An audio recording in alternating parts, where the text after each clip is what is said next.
Yo, no maniacs, super no maniacs. Welcome into the show. This is some extra sauce, man. When we give it to you a little bit extra, throw a little bit of sauce on it, a little bit of gravy, and all that kind of stuff. And we just kick it, man, and be really, really regular. Talk football, food, whatever we're talking about this night. That's what we're going to do, man. But it's a whole bunch to talk about tonight because I kind of been waiting on this, guys.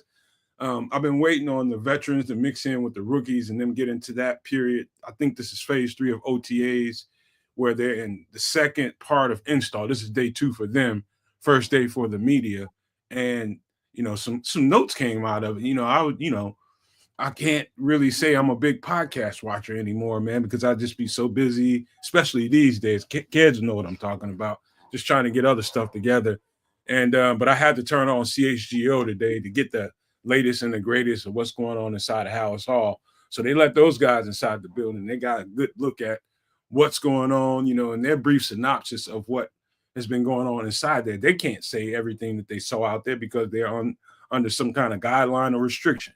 So what they told us was a bunch of who's there, who wasn't there, what this looked like, what that person looked like without giving up any kind of schematics. And so I found some of the stuff to be very interesting. I don't know if you guys got all that information, but if you didn't, you're going to be, I think it's going to be some pleasant surprises tonight, man. We're going to talk about all of that stuff and whatever is going on around the Bears situation right now. So before any further ado, let me pass the rock over there to Canada, man. Pick it up and shoot a jumper, man. Boom. Hey, it's Wednesday night. It's extra sauce. We're going to chop it up. I'm right there with Nomad. So this week I've been doing some extra work on this damn website trying to get this puppy up and running, and it's starting to look fresh and clean and nice. I'm also putting in some work last night on a little thing we call the Superflex show. So I started working on that season 2, coming at you live and direct for you fantasy football lovers. We're gonna put some good hard work into this puppy and get her launched a little bit earlier this time around. So hence the reason why I'm talking about it here in the middle of May. But got a little bit of work on that, a little bit of work on the website, and I'm so far removed from a bloody podcast that I'm slightly out of the loop. I'm just admitting this to everybody in the world right now so that they know what's going on. Haven't watched the chgo in about a week or two. Miss Greg Gabriel this week. I miss Greg Gabriel. I didn't get the chance to check him out because I usually do. I usually follow up with Greg and see what his take on all this is, because he's definitely somebody that I respect in the industry, with given his tenure as a scout. Folks like that I just haven't really had the chance to check out, including some of these. There was Colin Cowherd with Ben Johnson. Like I see these things, I'm like, man, I just kind of out of focus on doing some other stuff. So that's really where my headspace has been. But even then, man, we're gonna chop it up tonight and try and get me a little bit more acclimated with where we are right now, because in my opinion it's slightly a bit of a lull, and that's fine. It gives me time to really focus and double down and drill down on some real cool stuff. But hey man, I see all y'all out there, and give a little bit of love for those who love us. And we're gonna start tonight off with the good minister. Charles Johnson's out there in the chat. Big shout out to him. He's a super no maniac. You should be as well. Jake following right up behind him. King Booker World with the wrenches out there, just thrown down in the chat. Paul Rodriguez is with us tonight. Levante Rogers, he's also a super no maniac. Liberty's Outlook's rolling deep with us. We got Dan Brown and Derek Guy. One more super no maniac for the bunch to rule them all. AC Adams holding it down with us as well, man. Hey, and most importantly, my guy Triple R is right underneath me with the mic, man. So you pick it up where I left off, brother. Boom. Yeah, right on. Real quick and simple, plain to the point. A little self-promotion for you boys. You're already right here on the Nomad Network, showing us some love. So you go to Kids of Canuck. You know what I'm saying? He's from Canada, but it's still all love. You know what I'm saying? You see him, you love him. He looks like he tastes like maple syrup. I know. We know. Kids of Canuck, that's the channel there on YouTube. He does. And settle down, kid. Settle down. Sorry. And my own channel, Sports Chicago Style. go ahead and subscribe and all that good shit. And then before I pass on to Nomad, let's have a little drink for the Cheers. Jim Irsay. You know, rest in peace. What? There's a couple of people this week, man. Who What? else? Oh, Yeah, major Bears fan passed away, y'all. Wait a minute. Hold on. Slow down now. Jim Irsay passed? Yeah, Jim Irsay passed this evening. Oh, wow. Big As Bears fan. well as George Wendt. George Wendt. I think that was just the day before, right? Norm. Huh? Yeah, that was like yesterday or the day before. Yeah, but Jim Irsay was like this evening, a few hours ago. Oh, damn. You know, man, how he like living, so I'm gonna pour it out straight down my gullet. Right. Let me find that graphic, man, because that's the only way to be, man. You know, that the way that guy lived, man, he lived that. You guys just talk for a second. Let me find He's that. He's just jet set, yacht life. You know what I mean? That's Jim. Jim was like, "Look, I got this money. Let me enjoy this money. Just throw this money at whatever." You know he didn't go out like, let's say, a Bill Belichick, you know, and get locked down by one of them. He was like, "Hey, you know, he was on his yacht. He was probably. I'm living vicariously, but probably sniffing coke off of the tight asses of all the cheerleaders." Hey, Trips. You know what? Jim Irsay, I saw that fool in a Western about a week ago. In a Western, man. Google that. He's in a fucking Western. Yeah, it must be the shittiest Western of them all. Actually, it wasn't bad at all. I think he executive produced it. Well, that's the only way he would get into a Western. Was it rough? I mean, that might be right, but I'm just saying, you know, that's like the rich homie who owns the Asian guy, but he's like kind of badass. Oh man, 10 cents. Somebody help me out. I'll help myself out. Y'all keep talking for a second. I'm gonna find that graphic. That's what crazy. You mean? Asian gotta be producing stuff and just make sure he's in his own shit, bro. He owns Y'all should Google that shit, man. Not Temu. Damn, he's like big money. AliExpress. I think it's the guy who owns AliExpress. And since hey, you know what I'm saying? You got it, you flaunt it, you live it, you enjoy it. Hey, Jim Irsay is like Frank Sinatra. You live like me. You only need to live once. He did it my way. Give me a couple more seconds. I'm gonna find it here in a second. Don't make me break into Frank Sinatra now. Oh no. This shit was funny, man, because this is blue eyes, get some. I'm sure he wants to be remembered in the way he lived, man. You know what I mean? He's a hell of a guy. He kicked it. Tony Ma. Tony Jaa? No, not Tony Jaa. I think it's Tony Ma is his name. No, that's a different guy. Here we go. Remember this one? Yeah, that's the dude. You know what I mean?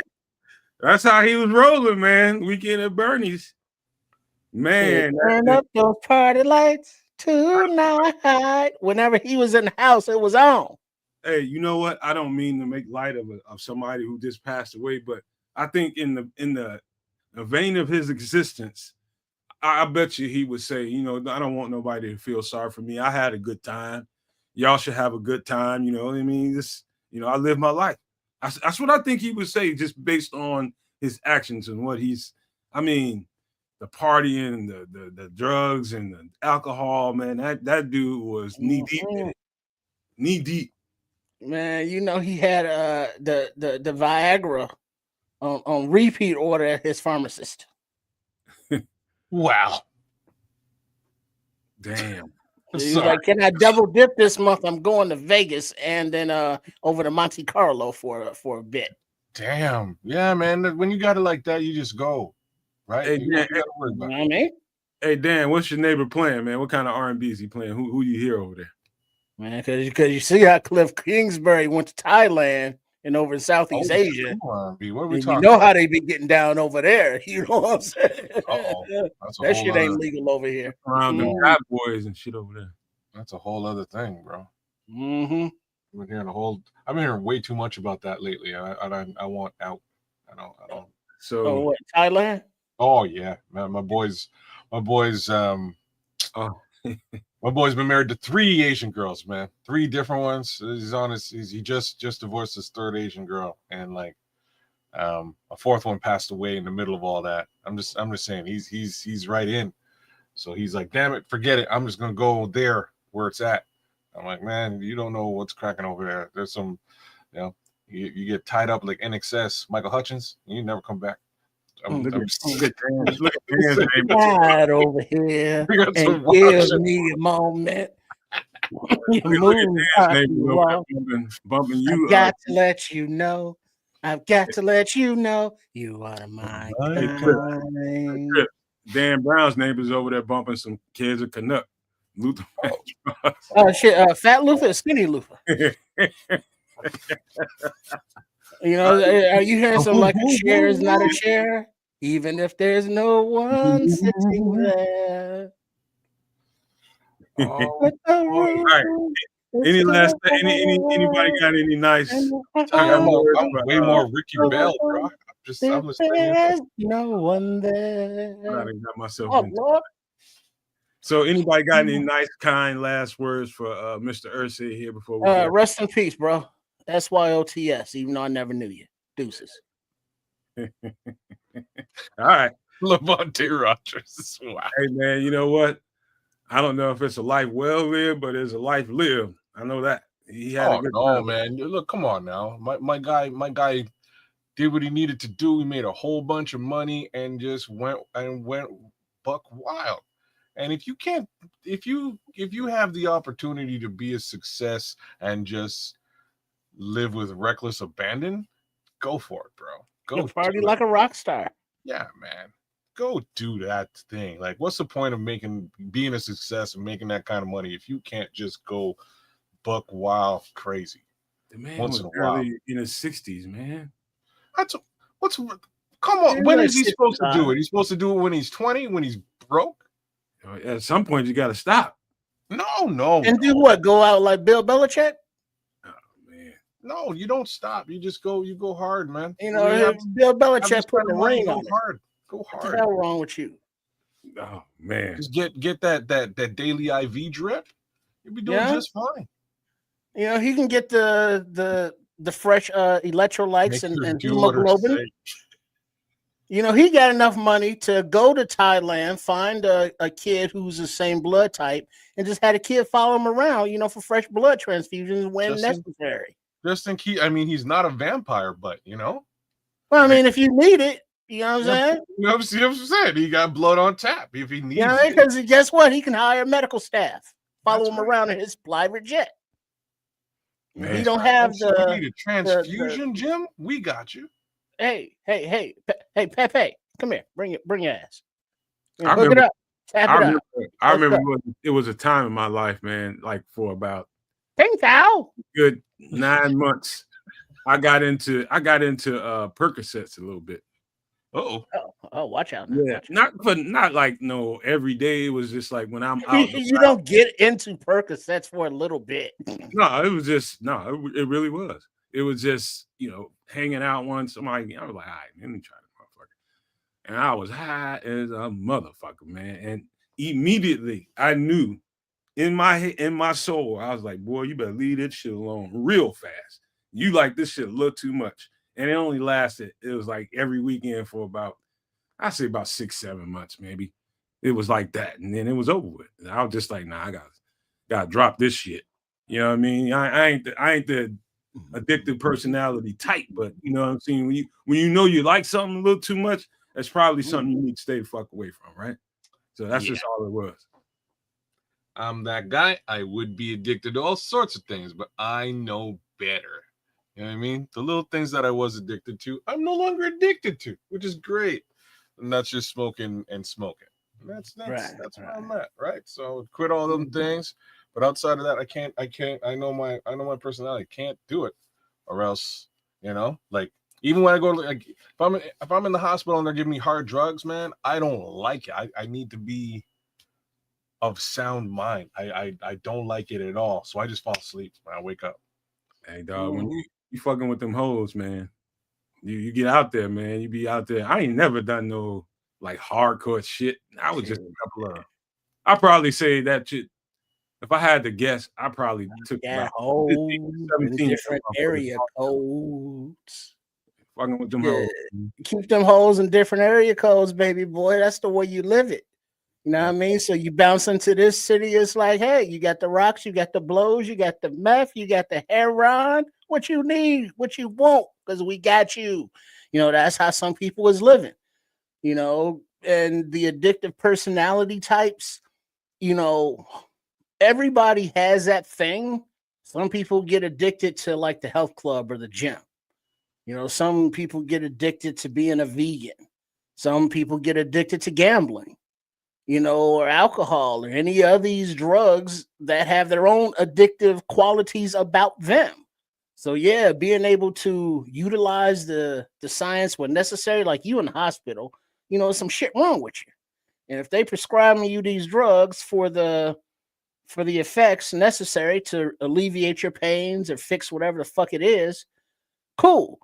As long as when you get out, you ain't abusing the situation. Like, hey doc, can I get another script? Yeah, because that shit's still hurting. And then you go and then you get your street pharmaceuticals from there.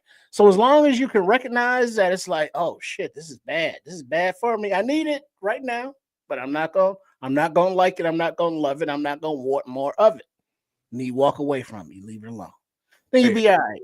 Hey, Trips, one time, man, I got folded fucking around with, man, you mix a perk with some liquor. Uh-oh. Oh boy. Hey, turn up those party lights. Hey, Trip, I got to fucking with old girl, man. I took it to the house. I promised. I said, I'm gonna make you. It's like 4, damn near 5 in the morning. I said, we come to the house, man. I'll make some breakfast. We'll just kick it. I got to the house and I hit that bed and I don't know. I just kind of fell back on the bed. I was just like trying to take a breath. And I don't know. I ended up falling asleep for a second. She came and got me on the leg. She said, hey, man, I thought you said you was going to cook. I said, I'm not, bitch. It's called the whiskey of dick. That happens. That was a brief little moment in my life down in Atlanta, fucking around, having a little too much fun, bro. But you know, shout out to Jim Irsay, man. You know, I think he definitely was eating the shit out them pills. It probably went past that where he was just getting something dripped in an IV or something. Who knows, man? But I could tell by looking at the motherfucker, he was just fucked up all the time. All the fucking time. But that's how he functioned. So shout out to Jim Irsay, man. That motherfucker, I would have loved to have a good time with him. I would have just been like, hold on, man, you doing a little too much, homie. I'm gonna have a little bit of that yak over there. That's about it, man. And where them girls at? That's it. He would look at you and say, you pussy. And I would have had to be there. But yeah, shout out to Jim Irsay, man. That man lived a hell of a life, man. Oh, wow. Before we get into this bear shit, man, you guys, how's everything been going in life, man? You know, before we get knee deep into it, man. How's everything going, kid? You already told me your side of it. How's everything going? Everybody healthy? Everybody happy? Everybody family okay? Yeah, things are all right, man. My boy was down here for a couple of days. Got to spend a couple of days with him, but mostly he spent days with his woman, which is fine. It is what it is. Yeah, you know, got to kick it with him. Daughter's moving out again, which is a great thing and a terrible thing because I keep telling her to stack paper before you go and do dumb stuff like moving out and paying other people's rent for them. Hey, Brooke. Yeah. Anyways, that's my 2 cents on the family piece. You know, beyond that, I'm doing all right, man. They all got to crash and burn once, kids. Well, no, she now I didn't tell that story. I skipped over that story for her own sake. The crash and the burn has already occurred. So she left and came back. So she's back now. And I was like, okay, well, you're back. Cool. Like, you know, I don't have to lecture you and stuff. You're back because that situation went sideways real fast. I actually put a date and time on it. I say, you'll be back here by March. She was back here on February 27th. Yeah, man. The motto over here is think, see, manifest. You fucking all kind of manifestations up. Hey, man, What you say that shit for? because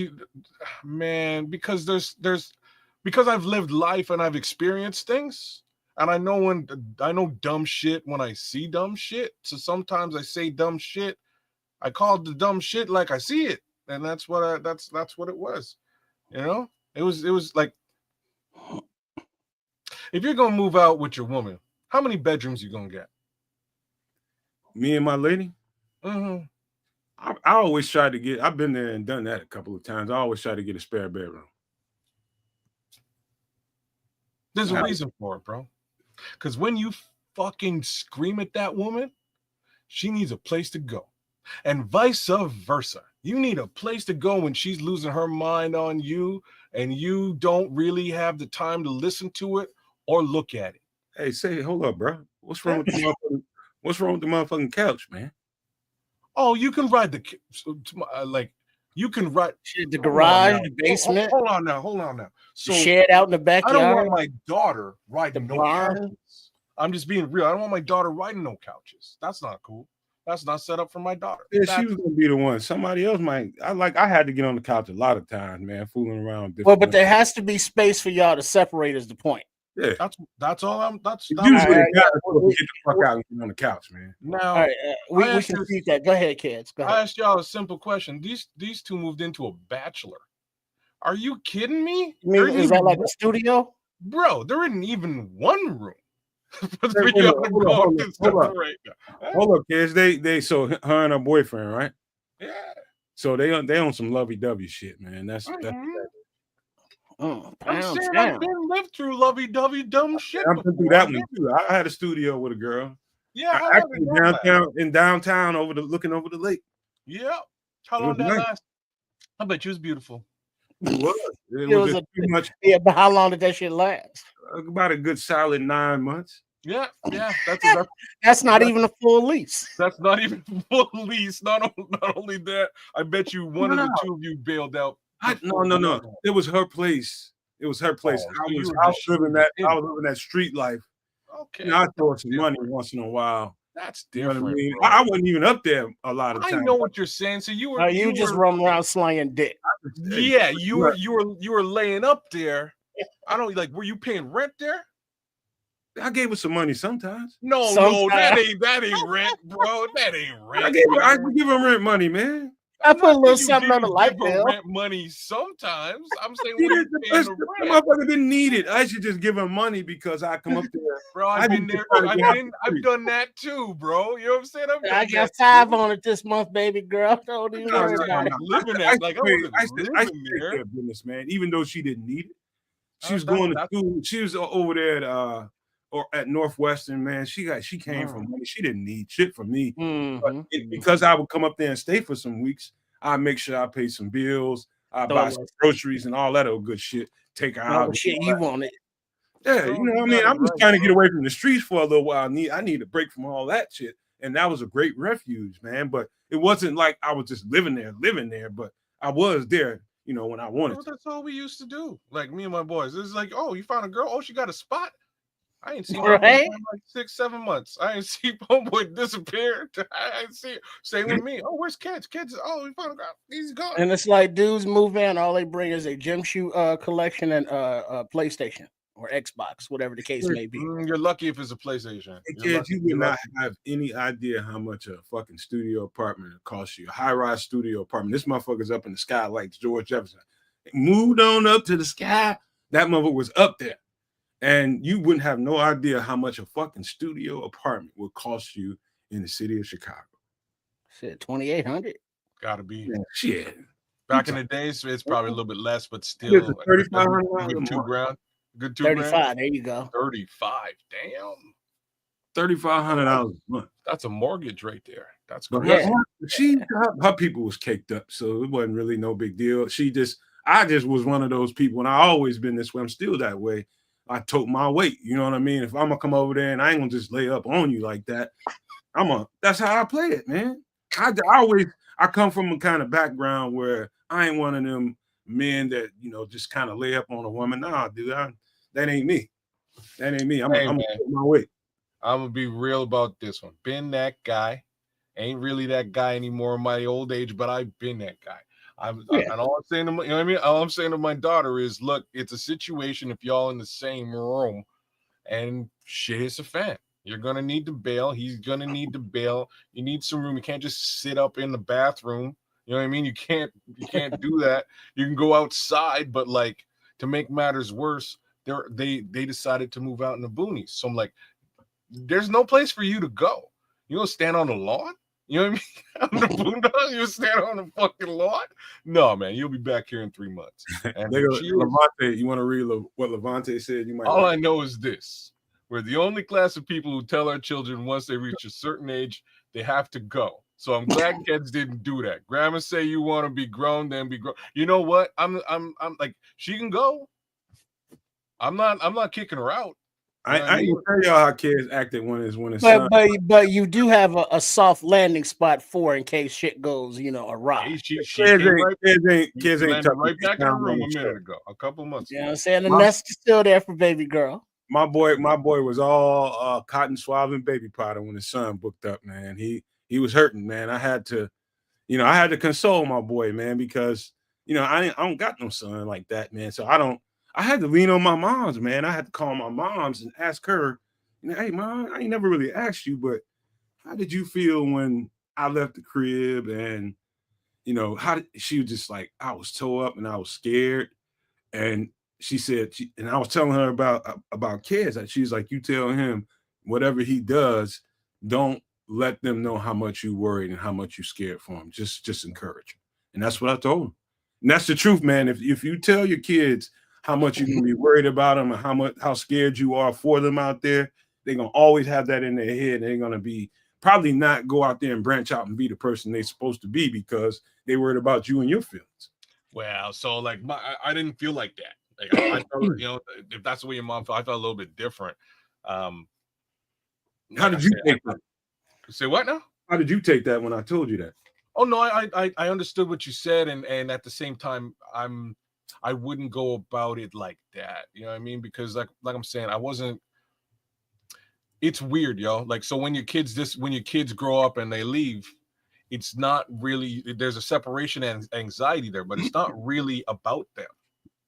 Like sometimes it is depending on the type of parent you are. Sometimes it's really you know what I mean? Thank you. That's really what it was.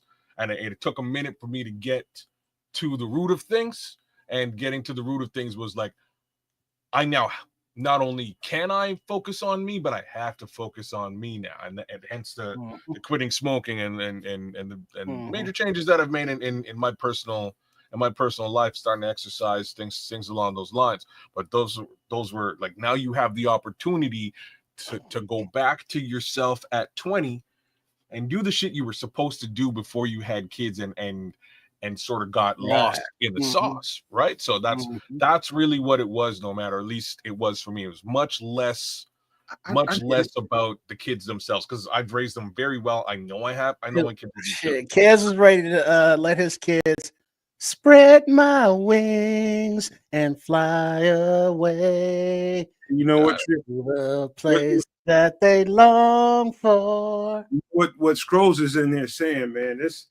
here's the thing. Well, in today's society, it's best to keep a healthy amount of fear. The world is crazy. Well, that's just kind of in the sauce for like my shorty. We lost his mom to cancer when he was 5, so it was just me raising him. So while I am that, the streetwise, hey, shit can go down at any minute, dark personality, if you got to do whatever you got to do to a motherfucker, you got to do that shit. Don't worry about it. I also had to be the tender loving, soft side, because it's like, oh, that's my baby. And you know how, like, when the big daddy grizzly bears or the daddy lions and their cubs, and they snuggle and nuzzle and stuff and play and sniff each other and give them zerverts so I got that soft side too. But when letting him out into the world for the first time, when he went to school for the first time on a school bus, I was that dude that got in my car without him knowing it and followed the school bus to see which route they took, how the driver drove, and all that stuff. And I did that for every different route that he had. I was always active in his schooling, at volunteering for field trips and all that bullshit. So I was always there, and I also taught him to treat people with respect, but he's nobody's, punching bag, nobody's dummy, nobody's follower. So when he goes out into the world as a daddy, it's like, oh no, not my baby. But as a man, it's like, yeah, handle your shit, my boy.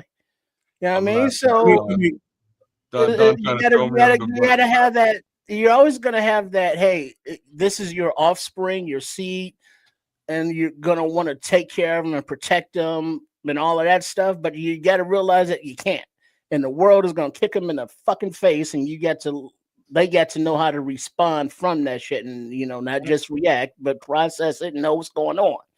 So I mean, it's that dichotomy. Yeah, I mean, you got to be tough, but then you got to be supportive and loving. So yeah, it's not easy. It's not easy. Hey, Scrolls, I'm stuck on Scrolls' comment. I'm gonna read it one more time and give you my take on it. He says, in today's society, it's best to keep a healthy amount of fear, Nomad. The world is crazy. My question about that is, what's a healthy amount? What's a healthy amount of fear? Based on anybody's, assumptions that could vary. You know what I mean? Like, a healthy amount of fear when you go out with your lady or your family to a restaurant. The healthy amount of fear is, some may call it situational awareness. Where are the exits? How do you get out if you have to? Once you sit down, if you came in that way and you got to exit that way because some asshole is over there with a gun, what do? What is your preparation level? So the awareness, like having a fire extinguisher in your house. You're not planning for a fire, but you're aware that fires can happen. And if one happens, you have the equipment to take the safety measures necessary. So there's a level of knowing that shit can go bad in so many different ways in so many different places. But as long as you have a plan for when that goes awry and you are aware of what's going on around you, that's the best of both worlds, because it's not like you're being shielded or coddled away from the pain or the bad stuff. And it's not like you're focusing only on the bad stuff. It's how to navigate when and if the bad stuff happens. Well, I like this. I would say this, man. I love using myself as an example. I imagine, I had to apologize to my mom, and I might have said this on the show a few times. I had to apologize to my mom because I was such a outward spirit, and I still am like that. I'm like that now, and I think she knew she raised a tough kid, and she knew that I was for no shit. You know what I mean? And it was gonna be what it was gonna be, whoever, wherever. You know what I mean? And I had that demeanor about me. I think that might have. I guess I might have calmed her down. I never really asked her these things, man. But I think that because I was raised around here, I was always fighting, and she knew I could take care of myself that way physically. She wasn't worried about me in that way. It was just, what the streets can offer that doesn't require, no hands. You know what I mean? Like anybody, I can remember at a time she would not buy me Jordans, and she never bought me Jordans. Ever. Not that they were taking Jordans off the kids in the street. Yeah, you like they still do that shit. You know what I mean? Today, she wouldn't buy them for me. She's like, she told her best friend, and I found this out years later. She's like, I'm not buying his ass no Jordan. She said that motherfucker will fight over them goddamn Jordan. He'll fight somebody. And she was just, I was like, I found out about. I was like, Mom, you really think I would fight somebody and I don't have a gun? And they got a gun telling me I need to give up my Jordan. You really think I'm not a fight, man? You can't fight a guy with a gun. Like, right. I say that as a guy who's actually done it, but strangely, you have to pay attention. Look, I don't subscribe to this little comment, Scrolls. I'm not really one for fear at all. What comment? What's that? Just the Scrolls is a healthy amount of fear. I'm not. I try to fear nothing but fear itself. I do not want to be afraid of anything. I'm not afraid of another man. It's really a question of that man and not the weapon he's holding. Is he is he soft If he's soft, I've got no fear of what he's holding in his hand. And if he's holding it because he's soft, I also have less fear of that man. And that's just the person that Hey, the prison is full of soft motherfuckers that don't pull the trigger because they was too soft not to. And that's very true. And unfortunately, I might get blasted because of it. That is just the mentality that I've always had and continue to have. Kaz is out there in the robberies like, pull the trigger, motherfucker. Squeeze that shit. Well, it depends. Well, hold on now. Hold on. Like if I'm at a store or a jewelry shop and somebody comes in and they're robbing the joint, I'm laughing. I'm applauding that dude and saying, "Go!" I'm not. Can I get a couple? Can I get some of the ice dog? You know what I mean? Like you throw me a ring, I ain't say shit. But like you know what I'm saying? Like that's me. I'm not trying to stop you.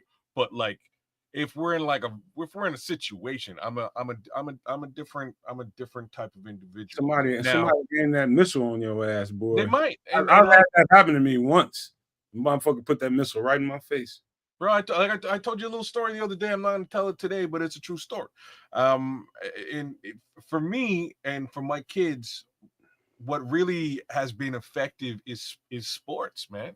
And I say that because football very specifically, basketball too, to a very large degree. But when you're one-on-one against another man, you gain mano a mano. You gain new intelligence. You lose fear. You understand how to manipulate the person in front of you in one way, shape, or form. Football's really true and tried because you're really manipulating that guy physically, not mentally or with, it is with technique, but not as much technique as basketball is really just technique alone. I really have to say my son has learned more from the sport of football than I think I could ever teach him, right? Because he's been up against people who are smaller than him, larger than him, faster than him, and he's had to deal with that and win, right? Figure out a way to win, figure out a way to beat that guy across from him. And in that respect, you lose fear. You lose that I'm worried about the man in front of me. And I really have to sort of give football a big thumbs up for that because, I got that from just being like the one black kid at school. You know what I mean? There was 5 of us in the school I grew up in, so I had to whoop ass. It's about that simple. He got it from sports, and I really appreciate football for that. I will say this is the one last thing I will say before we move actually into some Bears conversation. What you all came here to hear. We're gonna get right into that. Last thing I would say is with the proliferation of all these weapons out here, if you're wise, I'm not gonna say smart. If you're wise, wisdom means I've seen enough in life. My life trajectory has taken me down a path that I'm wise enough to know that, you know what, I might be a tough guy, somebody that can fight and whip on a few people. I might be, I might not be, whatever. But the smart and the wise thing to do is knowing that pretty much everybody you run across, especially in the environment that I live in, you got to know everybody's got a pistol and ain't nobody trying to fight your ass, especially when they know you. You know what I mean? Especially if they know what you're capable of. Ain't nobody trying to fight you. And really quickly in my life, I learned that after, some unfortunate incidents happened, some stuff happened that I was just like, all right, I'm done with all that. You know what I mean? It was just like for a woman in Kansas case, for a female, it's a different set of circumstances. It's all the same, but different at the same time. You just got to know, just knowing how to move. You know what I mean? I think probably the best thing I can tell somebody that's younger than me is just, I told my nephew this the other day when I saw him. I was just like, man, look, trust your instincts, bro. Trust your instincts. If you somewhere and the shit's starting to get a little haywire, starting to get a little outside of the norm, trust what your instincts are telling you. If your instincts are telling you do an about face and move around, you need do to an about face and fucking move around. I said, that don't make you no punk, man. That just means you know what's about to happen and you ain't trying to get mixed up in it. Save it for another day, bro. I just told him that.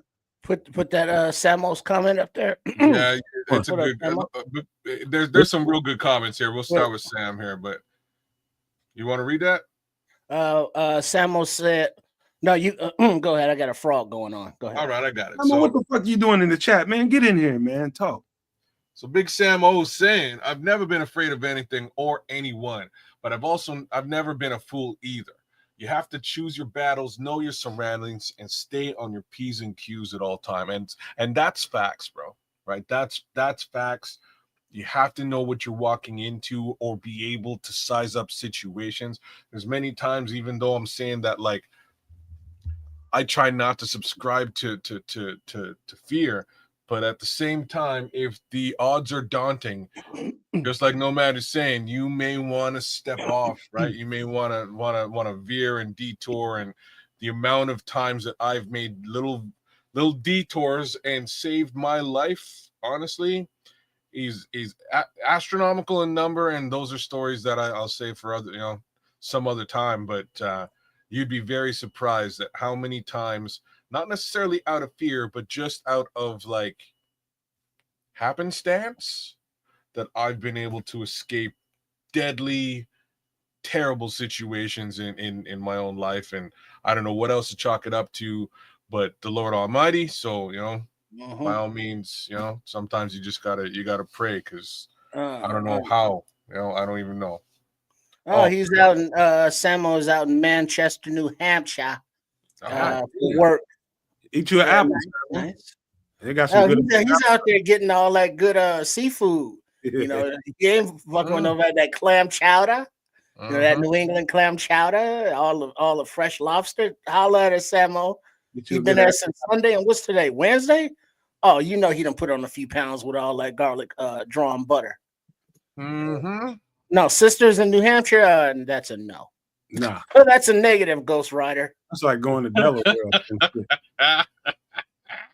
But yeah, but he also has a good one here too, man. The scrolls are saying, my pops always told me the cemetery is full of fearless mofos, and like, I wish I could argue with that statement too. So again, be smart about your fearlessness, because it can come back to haunt. Let me get to the Bears conversation, man, because I've actually seen some really stupid shit in my life, man. I mean, to Scrolls' point, it's just like if you're moving around in this life, especially as a 19, 20-year-old, if you're not measuring everything up around you, like, you need to be very, very observant and see how things are developing. You know what I mean? You might be out having a good time, drinking, smoking, doing whatever the fuck you're doing, and that's all normal.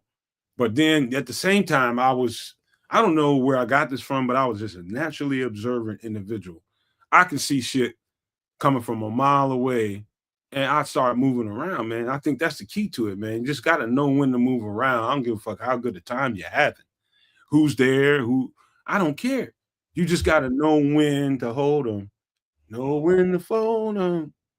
Know when to walk away, know when to run. You never count your money when you riding on the subway.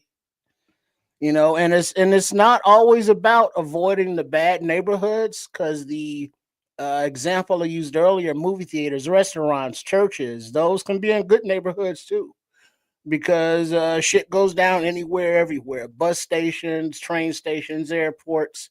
You have to be in the physical condition to be able to haul ass when and if necessary, to take cover, be able to duck down behind some shit in case, there's bullets flying in the air. You don't know where from. They ain't at you. They at everybody, so they are at you. You got to be able to move from cover to cover. You know what I mean? So you got to have the physical training and conditioning to be able to do that, as well as the mental clarity to understand the situation. So understanding your surroundings, knowing what's going on in this traumatic situation, you need to be calm, cool, and collected, understand what's going on, and never, ever fall into the crowd and just follow the crowd in the mass herding. That's always bad news. But there's a whole thing about it, but we'll get to the Bears news. But yeah, you just got to be aware of what's going on in the world. be as prepared for it as much as you can. Have a plan with your family. When you go out in public places, if you get separated, we're going to meet here. This is how we're going to do this. Don't rely on cell phones in case those go down. And other than that, have a nice day. All right, Samuel, don't get your ass karate chopped when you get to the house now. Better watch out now. Yeah, Watch be careful. out. Don't be Watch putting out. that on blast, brother. I'm going to tell you all about Chicago, girl. Come here. All right, let's get to some football, man, because that's what people came here to talk about. And we're going to get right on into it because we do have news to talk about. And that is, we're going to give it to our resident, cheap ass, and that is Triple R. We're just going to let him take off on this one. Triple R, you just going to skip right over kids and just get to talking about this deal. And what do you think about this, man? He just signed a 2-year, $51 million extension with $35 million guaranteed. Those are rough figures. I don't know the exact figures. That's right about where he's at. I've seen anywhere between 35 and 31 million guaranteed. So, but we know it's a 2-year, $51 million deal. That's what we know. I'm actually a fan of the deal because of not mainly, but one of the reasons the draft capital expended for him, that 4th rounder. So he had to be more than a rental in my mind to, justify that. At his age, I'm ageist. I'm ashamed to admit it, but being he's an interior offensive lineman, those dudes seem to be able to play till they're like 35. He's the all-pro, Pro Bowl level guard. He has the mental aspects of the game that you want all your young offensive linemen learning from. He still has the physical aspects to get it done on the field. And for a couple more years, which turns out to be like $17.5 million a year, that's kind of going rate for his level of play, as long as he's able to at least have that level of play. So yeah, I'm good with it. It flattens out the cap. I think it made it $8 million this year, so it saved money and allowed money for all of the rookie signings, and I believe like $4 or $5 million buffer cushion left over going into the season. So yeah, I like it. Me too. And you just killed it there, Trip, because I was all about that $8 million and change that it kind of freed up in this year's cap, because Trey Hendrickson. But outside of that, the guy's a Pro Bowler. We're keeping him in his position. We're paying him to be here for a couple years. We threw some draft capital at the good old Kansas City Chiefs, who could use all the draft capital that they can get their hands on to extend the life with their quarterback. I think we scored well here. I think we paid a fair amount of money to keep him in service. There's about $33 million that is guaranteed to this man out of that 35. There you go, 35 guaranteed. End of the day, he's paid. He's happy. He'll be here for quite some time. He'll help train up the young bucks that are coming up behind him. I'm with it. Let's do it. I'm one of those people, I'm very opposite of Triple R. I'm very opposite of worrying about how much, he's getting paid versus, I'm just not into that. I just worry about the football aspect of it. And let me just say this, him and his consistency and how he's available at all times. And I'm knocking on wood right now. What you just bought was an anchor to your offensive line. The center is naturally seen as your anchor to your team. No, that's not the case here. The anchor to this team is Joe Thuney. He's the anchor to that offensive line. And if everything goes well, it's because this guy's available. He's playing well. He's communicating. He's getting this thing right. I think we just paid good money for stability. I think that's what we just did. I think that's at the end of the day, to me, that's the way, in my opinion, that's the way people ought to look at this. Yeah, I got no comments on this. This is as commonsensical as it could possibly be. When I saw it, I literally just glossed over and was like, okay, I got back to messing with this website, because He needs to be here. You spent capital. You can't spend the capital and let him go over the course of the next little while. Yeah, Levante, the leader is Joe Tooney, and Joe Tooney, the anchor, is still the center. Like I'm totally with you here, man. I think those three guys in the middle of this offensive line, powerful. We're not going to see a lot of the shit we saw last season. All right, now, let me see if I can alley-oop this for Nomad. Get ready, Nomad. You ready for it? I'm always ready. I like that in you. All right, so Joe Tooney can play left tackle in a pinch, as we saw in Kansas City. Yeah. But hopefully we don't have to put him in that situation because he was not very good at it. But so far in camp, the people seeing those left tackle reps are. Well, you want me to go right there? I'll go right there. Well, it's the alley-oop, wasn't it? You got to slam it. Hey, well, I'm gonna do it. I'm gonna do it because you just teed it up. You just teed we it on up. offensive line. You know what I'm saying? So just because if you saw the thumbnail, which you did, that's why you're here. The thumbnail was all about who got the first team left tackle reps. I was totally surprised, and I was watching the CHGO podcast, and that was one of the things that they said. I think Carm said that he was interested in knowing, and he was wondering why anybody didn't ask about that. But Kieran Amagaji, as you can see, got the first team reps. What this means in the overall scheme of things, I don't know. But I thought that was very interesting, that Kieran Amagaji, not Ozzie Trapillo, got first team reps. And there was another guy, I think his name is Josh Miles, that got the second team reps, if I heard that right. And then Ozzie Trapillo was third. We could talk about what that means and all of that kind of stuff, but I thought this was significant enough to talk about. Thank you for that alley-oop, Trips. I think I dunked it. I mean, it was a slow dunk, but I dunked it. It was kind of a dunk that rattled around the rim, but it went in. I just didn't want to hear that somebody else got second team reps. That's surprising to me. You'd kind of want to just give these two guys as much shine as you can, get them trained up and battle it out. May the best man win. I wouldn't want to muddy the waters with a Josh Miles or anybody else at all. But here we are. I am glad to see Karan out there, though, actually making his impression felt. And like I say, you got to really, really turn the volume up on this battle. This needs to be probably the biggest camp battle on the roster. Easy.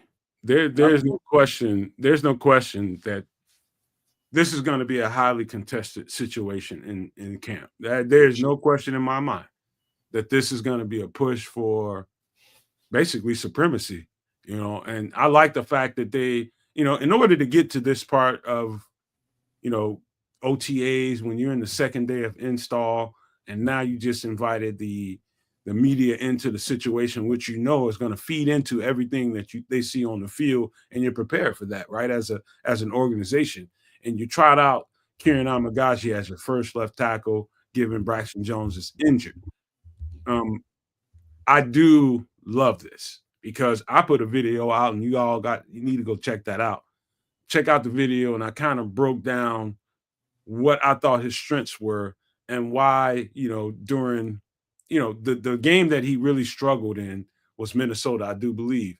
Mm-hmm. And that was like, everybody just kind of lived in that moment, and they just thought that's what Kieran Amagaji was, not considering the fact that this guy came to the Bears injured, didn't have a training camp, and they thought that they, had him where he needed to be. It was all of a sudden moment for him. He just had to get thrust into a game.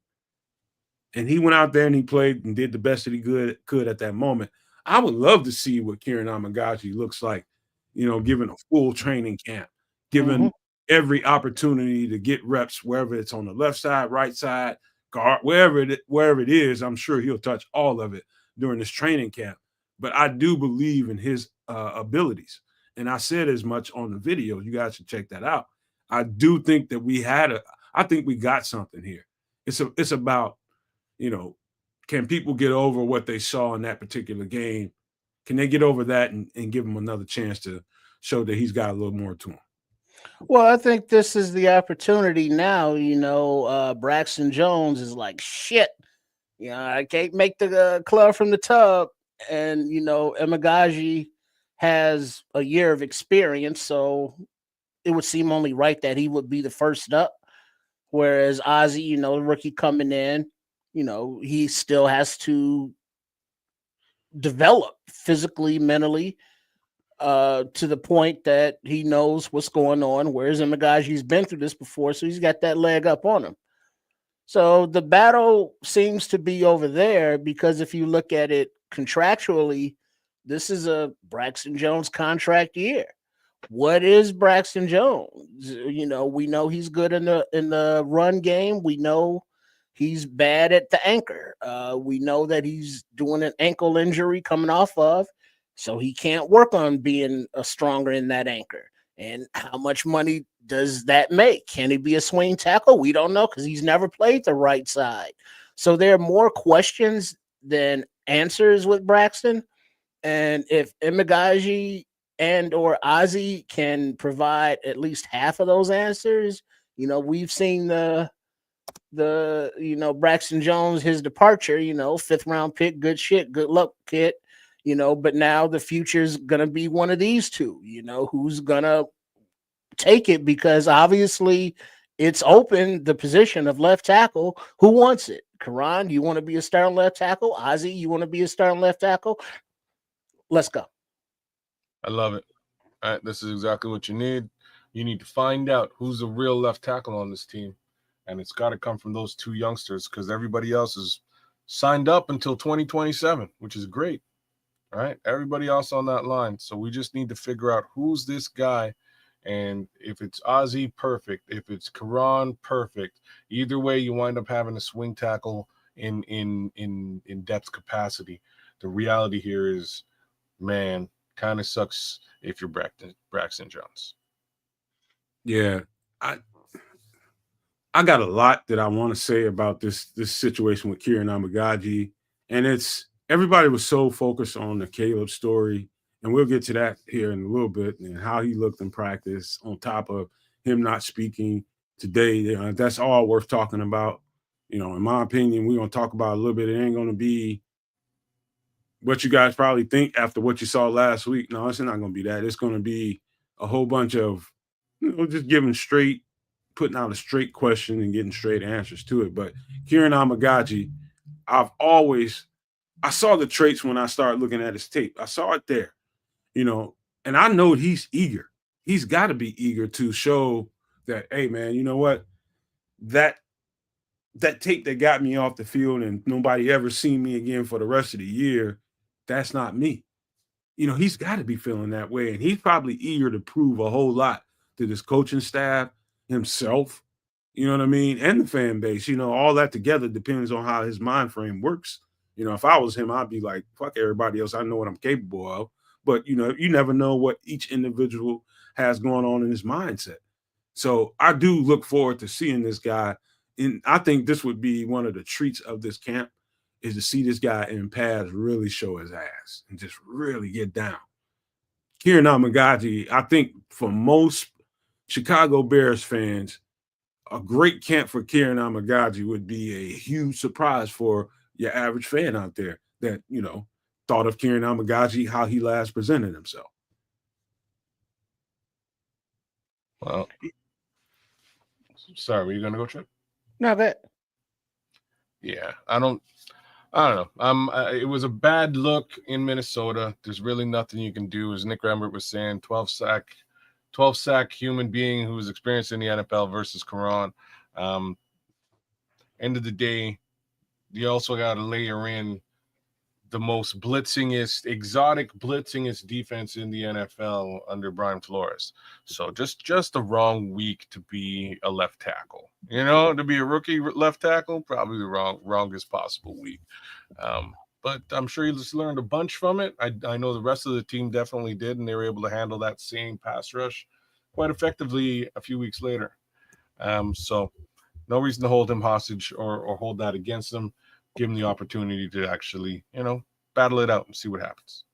Hey, this got to be eaten at the asshole and not in a good way. And players like Karan and Tyler Scott, who got on the field, had a bad look, and then never got back on the field. Yeah. And so everyone has this notion that that's who they are. Do they get the opportunity to rectify the situation and show that they've learned and grown as players? And this is the opportunity for Karan specifically to show that growth and development if it is there. So, he has a huge head start on Ozzy as he's still a rookie, and he's getting a huge head start on Braxton as he's still rehabbing. So, Karan, the world is his goddamn oyster, and if he doesn't reach out and just snatch it, now it's like, fuck, kid, what's really good? Yeah, I think he's situated in a way, given, he did have extra time to really, really work. He had to work through some injury first, and then, really start building his body back up and get to where he needed to be. Probably by the time he got to where he felt like he needed to be, the season was probably long past due. You know what I mean? And then, you get into the offseason. Now you're in a situation where, now they just drafted another tackle. What do they think of me? All that kind of stuff that must be going through anybody's head if you're in his shoes. And so now there's a certain level of urgency that I think he got a whole new coaching staff in here. You know what I mean? That previous coaching staff was part responsible for him being here. Ryan Poles is still here, but not that coaching staff that was a part of getting him here. So now he's got to prove it to a whole nother level, whole nother set of coaches. And I think he's capable, man. I do. I think highly of him. I always did when we drafted him. I just thought, guys like him, to me, you come from a school like that, and the first thing people want to think of instantly when you hear, okay, we just drafted a offensive lineman from Yale. Okay, how good can he be? He's from Yale, right? People naturally go there. That's where everybody's minds go. But can you shake that off you and just watch the traits, watch the physicality, how he plays? Is he set up technically in the right way to compete for this job? And I think, I showed some things in that video that can kind of lead you to that notion right there. Well, there's a couple comments there in the chat. Samo said it, and of course, let's see, was that Nick Rimberg about the offensive line coaching, the comparison from previously Simo, that funky son of a bitch, versus now Coach Rochar. And, Coach Rochar is gonna live up to his reputation, hopefully, and get the best out of these players. And Samuel also said that Joe Tooney spoke highly of Karan, saying that he's, really smart and really strong. And so, with Joe Tooney playing to his right, directly, that's really, the coach on the field in the huddle kind of thing that everybody wants from the veteran leadership. So, I don't think the situation could be any better set up for Karan to be, the day one starting left tackle, but it's on him now. The guy has some really good traits, man. And I do think eventually, as he starts to grow with this new coaching staff, tries to get in line with what they're asking him to do, what techniques they're trying to use to really, what they're trying to do to really get the scheme off. They're going to ask him to do things. It's going to be some, with every coaching staff that comes in, they're going to ask you to do something a little different than the last coaching staff asked you to do. So he's just getting himself acquainted with that. Whatever it is, I think, if he's as good as I think he is, he'll be able to adjust to that really quickly. Now it's just learning the new verbiage, the new, cadence and everything that's going on, and being able to, not jump off sides and stuff like that with the new installs. I heard there was a lot of that going on today, but we'll get to that part of the conversation as well. So let's get to this.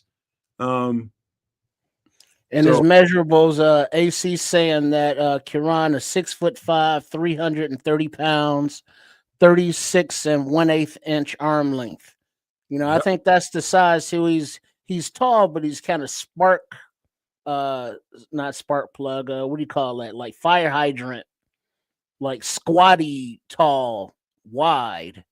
And he's got that arm length that would give Greg Gabriel, you know, he don't need no Viagra. You see that kind of arm length, you know, that gets him excited. You know what? Let me pull this down for 1 second while I speak to that trip, because you just brought up something. If you look at Kieran, you know, in uniform or out of uniform, first thing you notice about him, he's got really, really long arms. Really, really long arms. And you start looking at an offensive lineman and what his measurables and traits are. The first thing I notice about Kieran is he's just big from top to bottom. I mean, literally, he's just big. He's a big bone kid. He's got good muscle mass to him, good muscle density to him. So he's got thickness to him from top to bottom. It's not like, you know, the first thing people want to do is think about Braxton Jones and his light bottom. No, this guy's got it all, man. All the traits, the thickness, the size, the hands, the length. He's got it all physically. Physically, he's got it all. So I just wanted to put that out there. Like this guy's, he's needing for nothing. The only thing, if there was ever a question about Kieran Amagaji, and I think I kind of answered that question watching him on tape.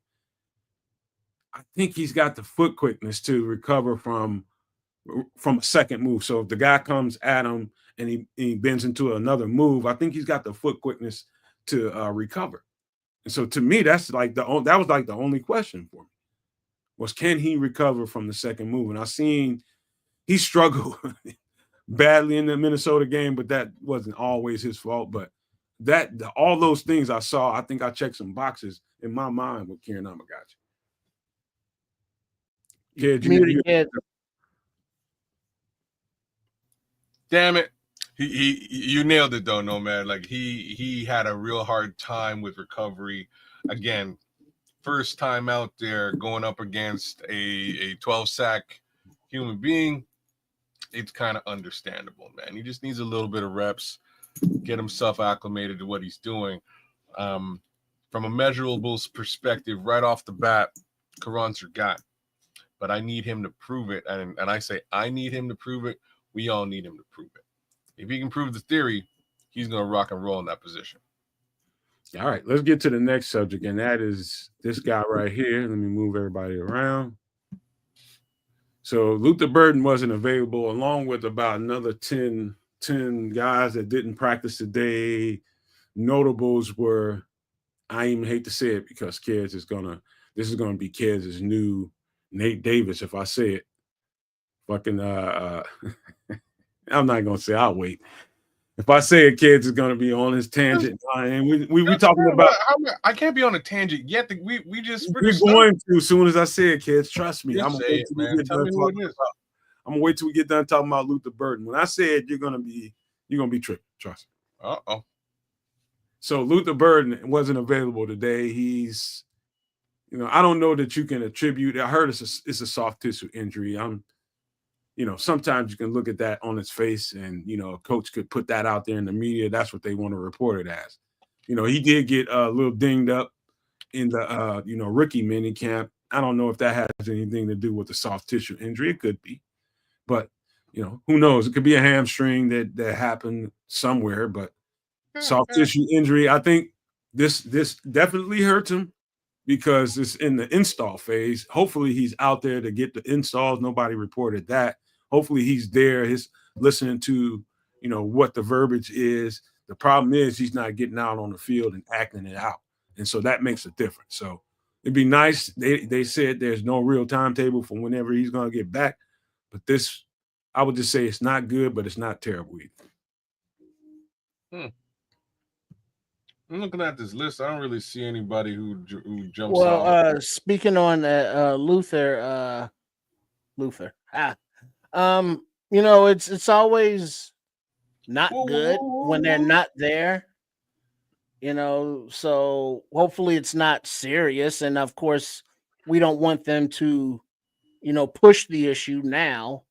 Let it heal up all the way. And he's a young guy, so he should be able to do that. So whatever precautions they need to take, let them take them. This is, goddamn May. If the installs are something that he can't, overcome in the course of these months, then we got bigger issues. He'll be all right, as Levante said. Luther be just fine. Woo, woo, woo, woo. I'm not worried about I'm not worried about Luther, man. There's too many wide receivers in the slot already. So, if he's got to take a day off, by all means, do it now. Right. Get it out. Give somebody else some reps. That's it. Give somebody else some reps. Get it out your system for now. I'm sure he will be just fine. So let me take this down and tell you guys the other news was I'm gonna let kids take off because I know this is gonna be kids' new freaking whipping boy. Yes, it is, and that is Ryan Bates was not available again. Oh Lord, I'm with kids on this one. Shit, I'm not even man. What are you talking about? This ain't Nate Davis. This is Ryan Bates. It's just a matter of time before he becomes Nate Davis. You need a Nate Davis every fucking year, bro. Well, we don't need Nate Davis. I don't want to have a Nate Davis. I don't want to have a Velus Jones. I don't want to have a. This is Lucas Patrick. This is Lucas Patrick. That's probably actually a better way to line it up. Facts is, I'm just gonna say, there's a $5 million, savings. You know what I'm saying? Yeah. $5 million savings with Ryan Bates. So it ain't no. I'm not gonna ride Ryan Bates. I'm not saying nothing. He's been replaced, quite frankly, probably 4 to 6 times over on this squad in every possible position he could play. So if he's hurting, at this time of the year, I would assume that at this time of the year, if he's not okay, number one, this is voluntary, so that should be said. This is a voluntary workout session, but it's voluntary in quotes. And around the league, I'm told that they expect everybody to be there. It's an install phase. It's the second part of it. You need to be there. I'm not saying he's not there, but I guess people didn't see him on the field at least. So, who knows, man? He could be. They could be posturing to move him. Well, conversations could be being had about that. He could be asking to be moved, and they could be having conversations about that. They could be working on stuff to get him moved, and that could be reasons why he's not on the field. I mean, he didn't play enough to claim that I'm still recovering from this or that. I don't think so. I think this is either this guy wants to be moved or they're thinking about moving him, in my opinion. Well, that would be the writing on the wall. At least I would hope so, because as Ken said, he's been, replaced. He's very superfluous, like that third nipple. Why is he still here if he can save us money and we have younger, better guys at center and, right at the guard position, not younger, but better guys at the guard positions there, as well as younger depth coming up learning. So where does Bates fit in now? His versatility was nice, but he's never on the damn field. And if he is now replaced on the field and can save a few dollars, it's all the way live that he is in play for, not being on this squad in the 53-man roster. Yeah. I'm about to say some very unpopular shit. I want him here. What? I do. Because I know what I know what Ryan Bates can do. I almost said Lucas Patrick. I know what Ryan Bates can do when he's not, whatever's going on with him. That guy is like a piece of gold when it comes to your depth. A piece of gold. It's just when he's healthy, he's gonna play his ass. He's really, really good when he's healthy. I'm telling you. So if I'm correct, he's got arthritis in his pec. I think that's what it is. I have no idea. Yeah, he went to Scandinavia, Geneva, some other country to have surgery, I guess. Right? Almost said sperm cells, but not sperm cells, stem cells. Stem cells, yes. Or some kind of but but kind of close altogether. you know, but or some futuristic kind of surgery like that to repair his injury, his pec, that is, I believe. So this is something that other players have had done, and supposedly they were able to recover, but who the fuck knows? All right. How about this, man? Let's get into some other conversations. And that is this, man. This is so Tremaine was asked, during the presser, what kind of reps is he getting? Is he getting reps as as off-ball linebacker will and that kind of stuff? So basically they, asking him how does he feel about, getting these reps as, strong backer, off backer, will linebacker. Weak and strong are different than the middle linebacker. And so basically they're trying to make sure that he can touch all of that.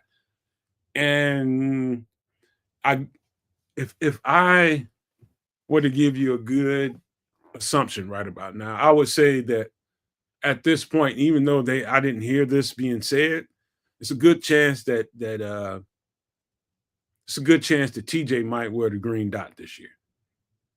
And that is the guy that's getting the calls. He might be the middle linebacker, and they moving Tremaine off the ball just to see how he can how he can take to that. And I think that's a good thing. Anytime a linebacker can get a chance, he's been a middle linebacker his whole damn life. Him getting off the ball and learning those other positions is always good for him. Well, now tell us, Matt, what skill set does the middle linebacker versus off the ball require that he could exploit? What would make him a better off ball than middle linebacker? Speed, length. He's not fast. What? What are you smoking? Generally real good weed, but I quit a couple months back. He's not like, if I was to put him and TJ Edwards up in a race together, I'm quite certain Edwards would leave him in the dust. And this is my Jamaican. You dog. I'm gonna save you. I'm gonna save you from that take. I'm gonna save you from that one. I'm gonna save you. You're embarrassing yourself. I ain't gonna let that one live out there in the ether.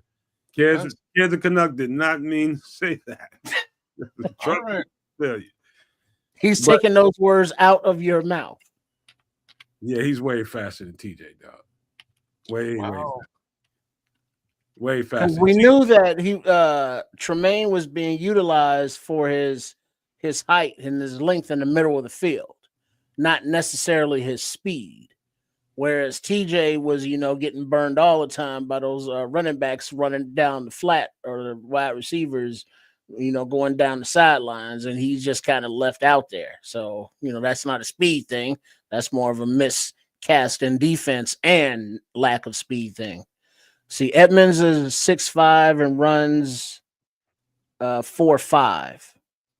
So I just did the work on this. I will retract my statement, but I will say that very simply, I don't see him going sideline to sideline frequently enough at all for a 4.5 human being. I do not see that shit. Dog, put that out there.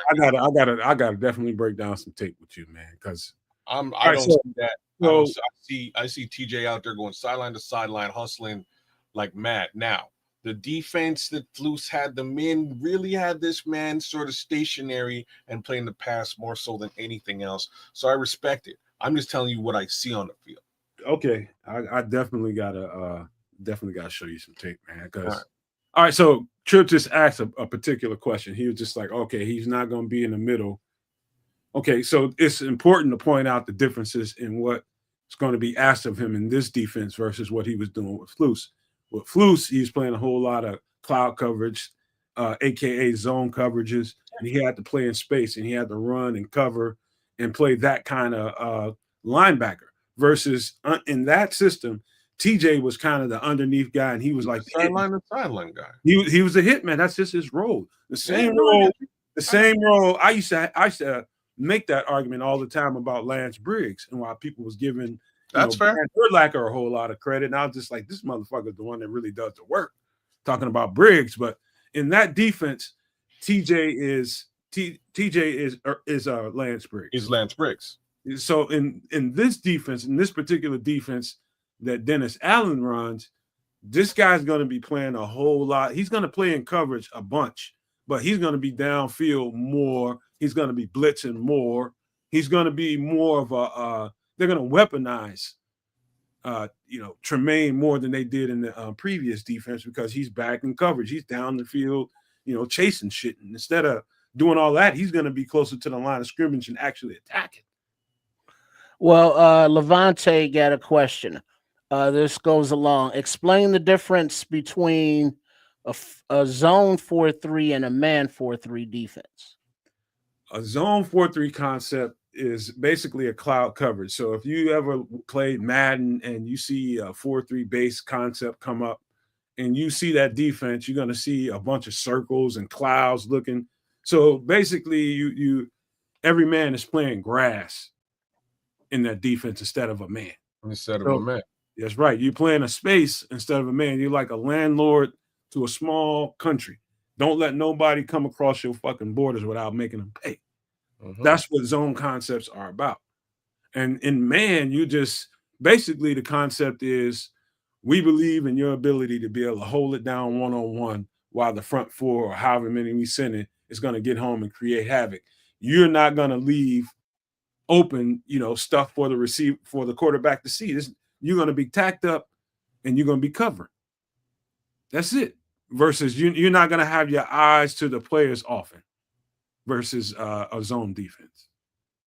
It's just going to be, especially DBs. I'm speaking mostly for DBs like Jalen Johnson, talking about he might get 7 picks. I hope you get them, but you're going to have to get lucky a whole lot more than you did in a zone concept when you're looking at the ball. In this concept, he won't be looking at the ball a whole damn lot. So that's the difference between a zone concept and a 4-3 and a man concept. Basically, corners and DBs can't look at the ball as much. Mm-hmm. Makes sense?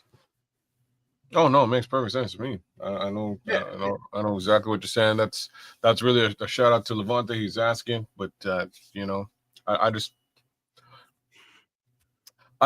of everybody who played, I truly have to say this guy left a lot to be desired, in my personal opinion. So I kind of relish the idea of them sort of putting him in a position to be a bit more successful. So hopefully he makes much more impact in this new Dennis Allen defense. I would really like it if he did. I think people are gonna. I think there's a pleasant surprise coming our way by way of how he'll move these pieces around, because the next conversation I want to have with you guys is this was such a pleasant surprise. I didn't know what to do with myself. Wait, hold on. One question before we move on. One question. How would Edmunds look against most of the tight ends we have to face in man coverage if he had to cover man to man? He's a matchup problem to any tight end.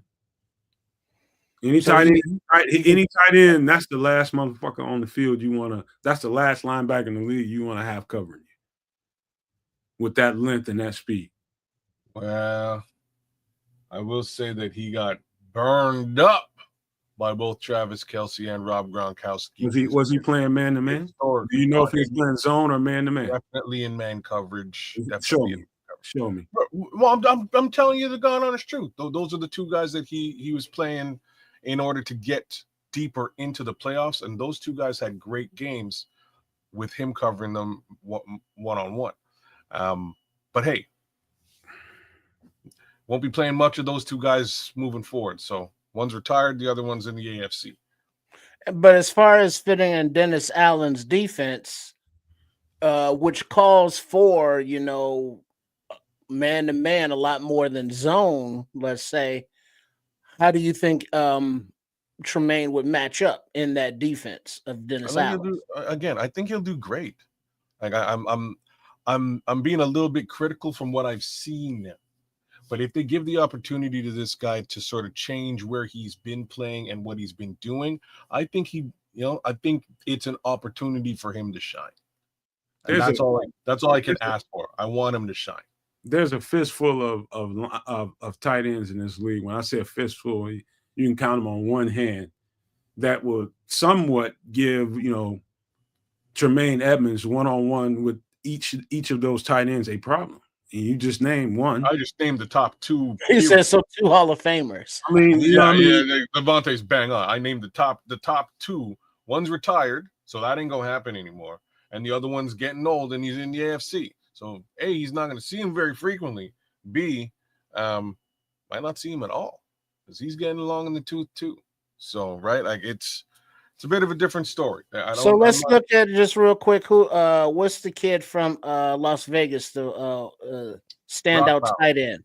Brock Powers, and then a kid from San Fran. I think to be honest with you, I think his toughest challenge is the guy that we just drafted.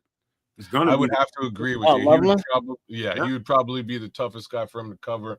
Right now, I can't really think of other. So like Hawkinson, Laporta. He plays with. They're all decent. Those guys get scheme open a lot, man. He plays Laporta well, though. Right? I'm talking about one-on-one who can really give a linebacker like a 6'5" linebacker like that the flux. There's only a couple, in my opinion. You know what I mean? One-on-one, like Laporta and them, those guys get schemed open. You know, it's not like Laporta is this world beater individually. No, he's a good tight end. He's a really good tight end, but they scheme that guy open. I think people should know the difference.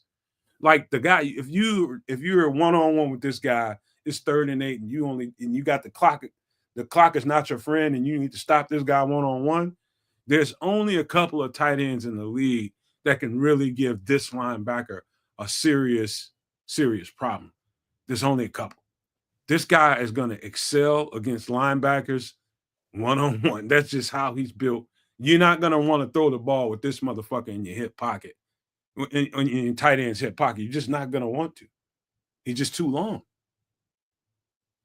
This is advantage Tremaine Edmunds, bro. All right. Mm-hmm. I hope he not only succeeds in a new role. I hope he excels at it. That's I out of all the players on the squad, this time last year, or maybe a couple months later, I was talking about who's really played up to their contract, and this is probably the most glaring example of somebody who didn't. So any opportunity for him to do so, I think, is awesome. Go Tremaine, get that bag again, get it. Yeah. All right, so let's get to this was such a very pleasant surprise I heard today. I didn't think about this one single bit in the offseason. I like to, consider myself as somebody that looks through it all and gives everything in consideration. But this was a total surprise to me. This guy, they decided to give him linebacker reps. They want basically what they're doing is pushing, pulling, tugging on him and see if he stretches a little bit, seeing if he can, be pliable. Let's see what happens, man. They love what he can bring to the table on special team, and they love his pass rush right now. They love it. They just want to see, okay, can we play him at who are we talking about? Linebacker and put him in space, and can he cover? They want to find that out. And I was like, you know what? I never really considered that. I love the way he rushed the passer so much. I was focused on that, but this is a great idea. I don't know who needs to hear this, but giving Daniel Hardy, I think this guy is athletic enough to do almost anything. This is going to be, I saw Ben Johnson's eyes light up when somebody brought him up, and he was very intrigued by what he's seeing in this guy. And the fact that they're going to put him in coverage and let him play, whether it's in middle linebacker, I doubt if they try to give him middle linebacker because it's a communication kind of role. You don't want to just throw him back there, hey, put this dot on your helmet and learn how to communicate with the other linebackers. No, you don't want to do that. Let him play off the ball, maybe some strong side linebacker. That's not a whole lot of thinking. That's basically maintaining the space. So and you're talking about Noah Sewell. Noah Sewell, we're going to talk about him in just a minute, but I thought isn't that who you're talking about? Isn't that who we're looking at? Who is this we're looking at? This is Daniel Hardy. All right, because you never said his name. Oh, my bad. This is Daniel Hardy. My bad. And then the number 44 really threw me off. Yeah, I just had to show what this cat kind of looks like outside of his pads, man. And he looks the part of a linebacker. Now he's what is he like? Isn't he like 6'6"? I wouldn't say 6'6", more like 6'2", 6'3". Oh, okay. I thought he was taller than that for some reason. Nah, he's more like 6'2", 6'3". This is a great experiment to have, man. This guy playing Daniel Hardy playing linebacker, getting some reps at linebacker. All it does is expands his chances to make a squad. You put this guy in space, and if he can perform with the athleticism I know he has, man, this is a plus, dude. I don't really see a world where Daniel Hardy doesn't make this team. I was going to put this out there that like that. I suppose it's interesting. I suppose finding a niche for him potentially as a linebacker might be a smart move. Because I don't know, maybe they're looking at adding another edge rusher. Well, look at Levante's comment right there. He played linebacker at Montana State. So 3-4 linebacker in a 3-4 linebacker at times does drop back into coverage. I can't say that I saw a whole lot of that when I watched this Montana State film. I will go back and look at it now that they're giving him reps there, but I was just mostly kind of focused on how well he rushed the passer because he was coming into this team as a 4-3 down edge rusher.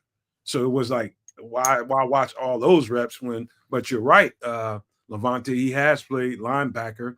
That's what they call a edge rusher in the 3-4 defense. You're a linebacker / edge rusher. And so I was just focused on his pass rush and run defense. That's my focus. Yeah, I like I'll go now. The way that Hardy has worked his way up to earn field time.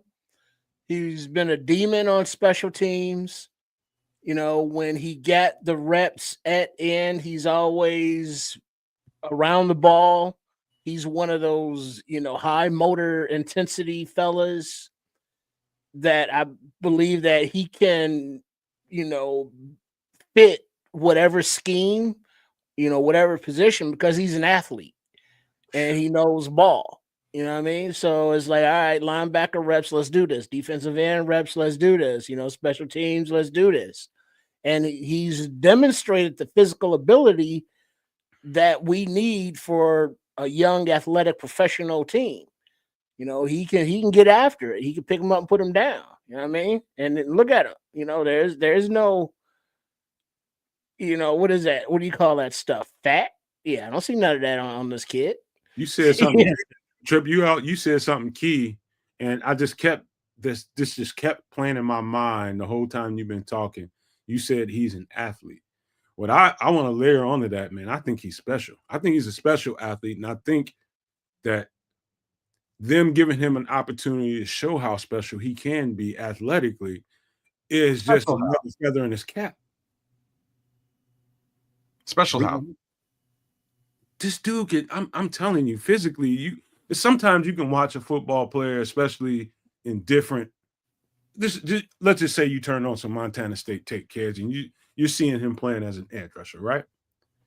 If you focus on the fact that he's an edge rusher and if you're worrying about how well he rushes the passer, you're going to have really a narrow way of looking at what he's capable of. Athletically, I think this cat's different. I think he's just different, man. I just see something in him, and I don't know how to really explain and give you the proper answer, but I can just tell you that sometimes a guy will stand out in that way. I think he's got elite athleticism, as a matter of fact. Okay. He's got that football je ne sais quoi. Like I'll accept what you gave me, man, because it's kind of how I feel about the guy too. Like, special's not the word I would use. He's definitely an elite class athlete. He seems to succeed at just about everything he does. He's kind of what I think everybody expected Dominique Robinson to be. Right? The way Dominique Robinson was built, he's done, 15 different, he's played 15 different positions. How many positions do you have mine? You know what I mean? He's super fast. He can do it all. But this is a little bit different in this way, kids, that I don't know. Dominique Robinson was just now getting into that side of the ball. He was just now getting into that side of the ball versus somebody who's just been doing that. Yeah, that he's different in that way. And so he's like miles ahead of Dominique Robinson in that way. Yeah, no, I'm not really trying to make a comparison between the two. I'm just saying that, I'm saying that Dominique Robinson's got a long way to go to make this 53-man roster. Is probably the first thing I'm saying. But I do expect Daniel Hardy to be there because of the special teams value and his flat out versatility. What you're telling me here today is that he's a little bit even more versatile than I think anybody had noticed. If he can actually step back and do some damage in the linebacker room too, man. Between him and Amon, they're all over the field. And they're not getting rid of either one of those guys. Did you see that little video that's out? I think the Bears is on the Bears website where they basically playing a game of, I don't know what they call that when they peanut punch and shit. And so he's taking off with the ball, and then the next person is running up on him, poking the ball out. That's just a drill that they practice every day. And what I noticed about Daniel Hardy was he's always been built from top to bottom, but I noticed he put on a little bit more muscle this year. He put on a little bit more muscle. And I thought he was pretty muscular last year, but he's even more stacked than I thought he would be coming into this year. I mean, his legs are just like, I'm telling you guys, man, this dude right here, all he needs is opportunity. We talked about this a week or so ago, man. I just think he needs opportunity. That's just my opinion about him. He's in the perfect situation with now, Dennis Allen et al. As his defense isn't one of, let's say, a blitzing per se, but of we don't know who's rushing, says the offensive line, because they're all up there, on the line. And if Hardy's in the game, and it's like, and he has that versatility of he can get after the passer or he can drop in coverage, that just adds to that dynamic that Dennis Allen seems to favor for, linemen and or linebackers and safeties and corners who can do multiple things, man, zone, rush, cover, all of that. So the more he can do, the more they can find use for him, the more opportunity to stay in the league. You know what, Trips? I don't know how I sound to you all, but I know, I kind of know how I sound, but sometimes every once in a while, a player will pique my curiosity and get me a little bit more excited. And I'm telling you, man, it's just my gut instincts, man. I really feel like all this guy is missing his opportunity. I think he's got it all. I think it's just about what role will you ask him to play? Will you ask him to primarily be an edge rusher? Will you ask him to, primarily be a linebacker? Or will you ask him to mix him up a little bit and be able to play them both and special teams? I think that's probably what's on the table for him. They want to see if you can stretch it out and get out there and play in some space, because we want to put you on the field. I think that's what this is about. We need to find a way to put this kid on the field. You just go back and look at the press conference when Daniel Hardy's name was brought up and watch Ben Johnson's eyes. Just watch it. Like I said, I agree with you. I'm there's certain players thus far that I know bring a lot more additional value, and between him and Amon, I think both of these guys are going to make this 53-man roster. Now I know why. Now I know why you're a little flummoxed about the whole thing. You're thinking about Amon. That's what. No. Amon's going to make the team. They both bring. He wasn't there today. That's okay.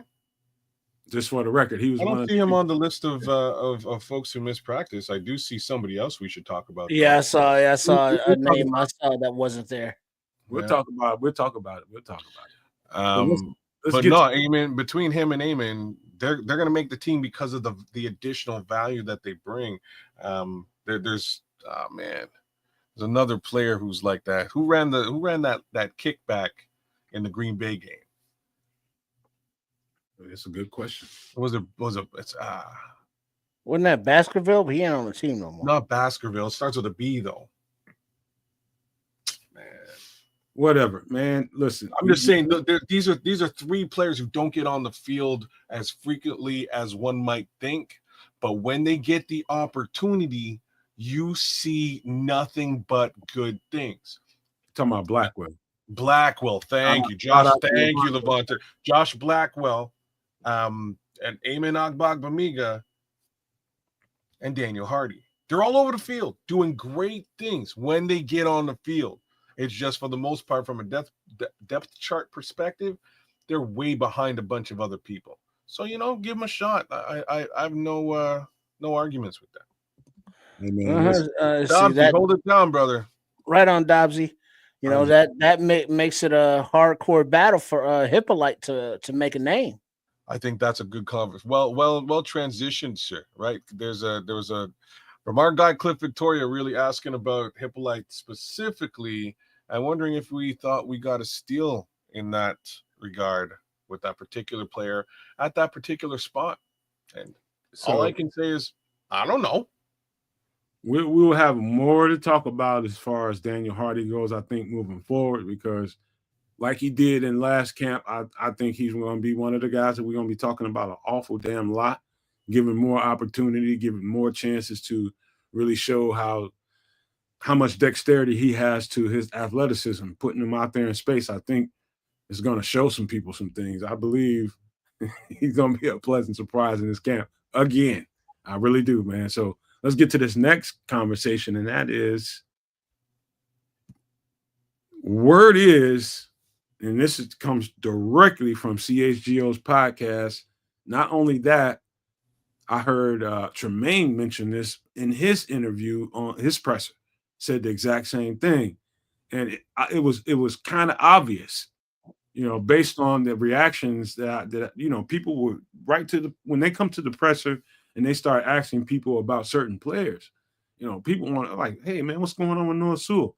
So Noah Sewell apparently went to work this offseason and really, really transformed his body. And they say he's ripped and he looks really, really good. He's moving really, really well out there. And they're just like Tremaine. Listen to Tremaine, go to Tremaine's presser and listen to him talk about Noah Sewell. And this is another guy that I've been just like, okay, I know what I saw on film, and I know the film ain't lying to me.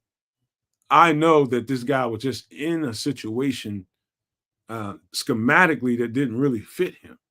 And in this defense versus what Flus wanted to do, I've been saying this all offseason, I think Noah Sewell particularly is very well set up to really, really, really make a name for himself on this team and make a place for himself on this roster and maybe win that Sam linebacker role.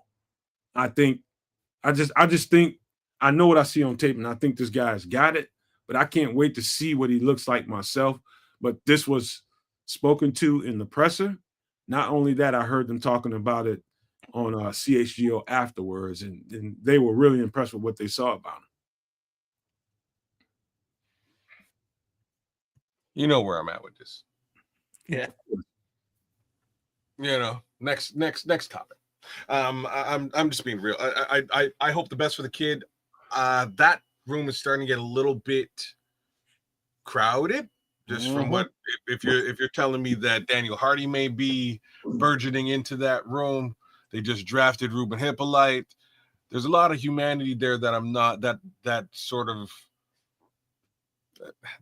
amounts to question marks for me, and I'm going to say just a little bit too many that amount to question marks for me. Guys that I'm excited about in that room, we just touched on two of them, and that's Daniel Hardy, definitely Eamon Agbagbamiga, and that's behind the two existing guys who are running the show, being TJ and Tremaine.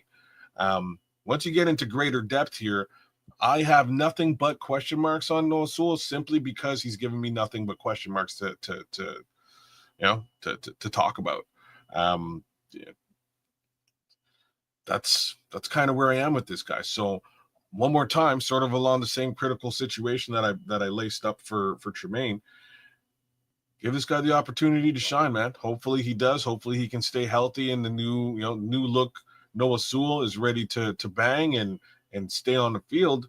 If he can be on the field, all the more opportunity for him to shine. And I think that's probably the biggest issue with him thus far, is just he hasn't been on the field. And how many linebackers do you think they'll keep? Kids, no man. Yeah. It's such a good question, brother. 6? I don't know. 5 or Because 6. right now on the roster, you got Tremaine Edmunds, TJ Edwards, Amen, Agbong, hit the bong, Noah Sewell, and then you got your Carl Jones. Don't forget him. Power Echols, who's the UDFA, Michael Batten, who was a UDFA that got the contract, and then the 4th round pick of Ruben Hippolyte. So that's 9 right there in that room. It's going to be 6. I think in this defense, it's a very linebacker. Wait, hold on. Swayze Bozeman. Forgot about him. That guy can make his way on the team through special teams. Now, Swayze Bozeman, he does have some special teams value, big time. He's gonna be fighting like Eamon Agbagmamiga, Swayze Bozeman. I think Carl Jones are probably the ones looking on the outside, from the outside looking in my opinion, personally, just off the top of my head. They signed Eamon, so he's not. Trust me, that's just a contract for the camp. Okay. That's just not that is nothing. Trust me, Eamon would have been on that field today. I think Eamon's locked in. No, I don't think. I'm telling you, kids, man. I don't like to see you get your hopes up that high. I'm telling you, bro. If he makes this team, it'll be a fucking miracle. I highly doubt that, man. Given his special teams value last year, I highly doubt he's in question here. Like, these other guys are gonna have to really do some special stuff. Now you got to even throw Daniel Hardy into that conversation. Well, hold on. Where is Sewell in his contract life? How many more years he got? 1 or 2? Year. He's in his 3rd year now, I think. So this is a contract year he's going into, his 4th year? No, this is actually his. No, next year will be his contract year. I don't know how you look at that. So check it out. So he signed Eamon Agbagmamina signed a 2-year contract with the Bears, worth $5 million. He's here. He's gonna be here. All right. If he is, he's on special teams, bro. And bro, he's a special teams player for the most part, 90% of the time. But I'm pretty sure that they signed this gentleman to replace Jack Sanborn. If somebody steps over top of his ability, battles him out battles him, absolutely they'll take over the starting role. But we can talk about him separately, but let me my last take on, and you guys can, if you have anything else to say about Noah Sewell. I believe this. I know that that dude's a beast. This wasn't that beast that I saw in Oregon in that defense schematically with Coach Eberflus. That's best thing I can tell you is the difference between what they're doing, what they did with Flus, and what they're about to be doing with Dennis Allen. I've said that over and over. I think that's going to be all the difference in the world for Noah Sewell and him changing his body. I do think this is the last thing. Whatever he had been doing as far as his nutrition, I don't know, man. Maybe that had something to do with it. Maybe he just wasn't taking care of himself the right way, just eating whatever and just not. Some of that stuff people say leads to soft tissue injuries and things like that. People say, I don't know how true it is, but I take a medical opinion over mine and say, yeah, you need to, at this level, really, really monitor what you're putting in your body. And obviously he's doing something different than he was before. Hey, so he needs to get with the chef, whoever is preparing his brother Panay's is his brother, right? Mills, the tackle over there in Pussycat Land. You know what I mean? Whatever's working for him, all right, Noah, get on that shit. Because when he's on the field on special teams or when he got on the field on defense, he was like right there after the tackle's made. So he's Johnny on the spot, but it was just his being on the field was hit or miss. Now, is that a Flus thing? Yeah, that's what I wanted to say. Like, you know what I mean? Because like Kwani B's been like on Flus's ass. Is like I could have played, but Flus didn't play me. Is that the same thing with the Flus daughters? Maybe that's what went down. I don't know what you know what I mean. I don't know what's going on. But what I can tell you is that the amount of times I saw this particular name listed as a healthy scratch rivaled that of Dominique Robinson. Right. Yeah, It's like something he rubbed the coach the wrong way. That's what I'm saying. No diddy. And Tell me, something happened. if you want to go down that road, then you have to explain to me why the second best running back on this team ended up being on the trade market. Oh, you mean Juice Herbert, Khalil Herbert? Exactly. And, You mean when he couldn't get reps, when we were looking for somebody at running back, and Khalil Herbert was just chilling on special teams or a healthy scratch? There's some personal shit going on, is it not? Oh, definitely. So Khalil, I think, is a little bit different, just a little bit, because Khalil was in a contract year and they clearly did not want to sign him. That's all that was. That's what I think that was. The more reps we get, then the more, and it's just a famous Bears. They had him for the entirety of the year. You didn't have to even think about that until you got into the offseason. He got no love all season from Rip. Look, so let's just replace the name Khalil Herbert with Robinson, the wide receiver. And remember how he just got phased out of the offense, right? Allen Robinson got completely phased out of the offense, was well aware that he was phased out of the offense, and just kept running whatever routes they asked him to run, because nobody was talking to him about his contract, because he was in a contract here and nobody wanted to sign him again. Same thing with Khalil. They just benched him. They went and they paid DeAndre. DeAndre was the guy. They're going to work in Roschon Johnson. He was the number 2. So the number 3 is going to sit on the bench. And the real problem with that, everybody understands that, kids, but how does that make sense to a team that's really, really struggling in the run game? You got him for that season. You don't need to even worry about whether or not you want to sign him or not. You just need to play, so you need him to play so you can get some dubs, and you need to improve your running game. That doesn't explain why that guy was standing on the sidelines. Politics is a mofo. I'll say a couple of things here. That's all me and Trips was saying is that motherfucker didn't like it. Well, it also goes the other way, right? If you phase a man out the offense or freeze him out for X amount of weeks, potentially also in practice, you think he's gonna really want to go suit it up? Man, listen, you know what I mean? Just looking the other way too, like, oh man, now y'all want me to suit up? I think it goes way further than they didn't want to pay him that following year. They knew they wasn't going to pay him, but they had the right to use him. They should have used him. They should have gained. Yeah, I think that was one of those things where Poles and his capacity as GM, it's like, all right, here's a 53-man roster. If guys go down, if we need to bring somebody in or make trades or whatever, he's on that. But once they're on the roster, that's kind of coach's decisions on the reps that guys get, or healthy scratches and or not.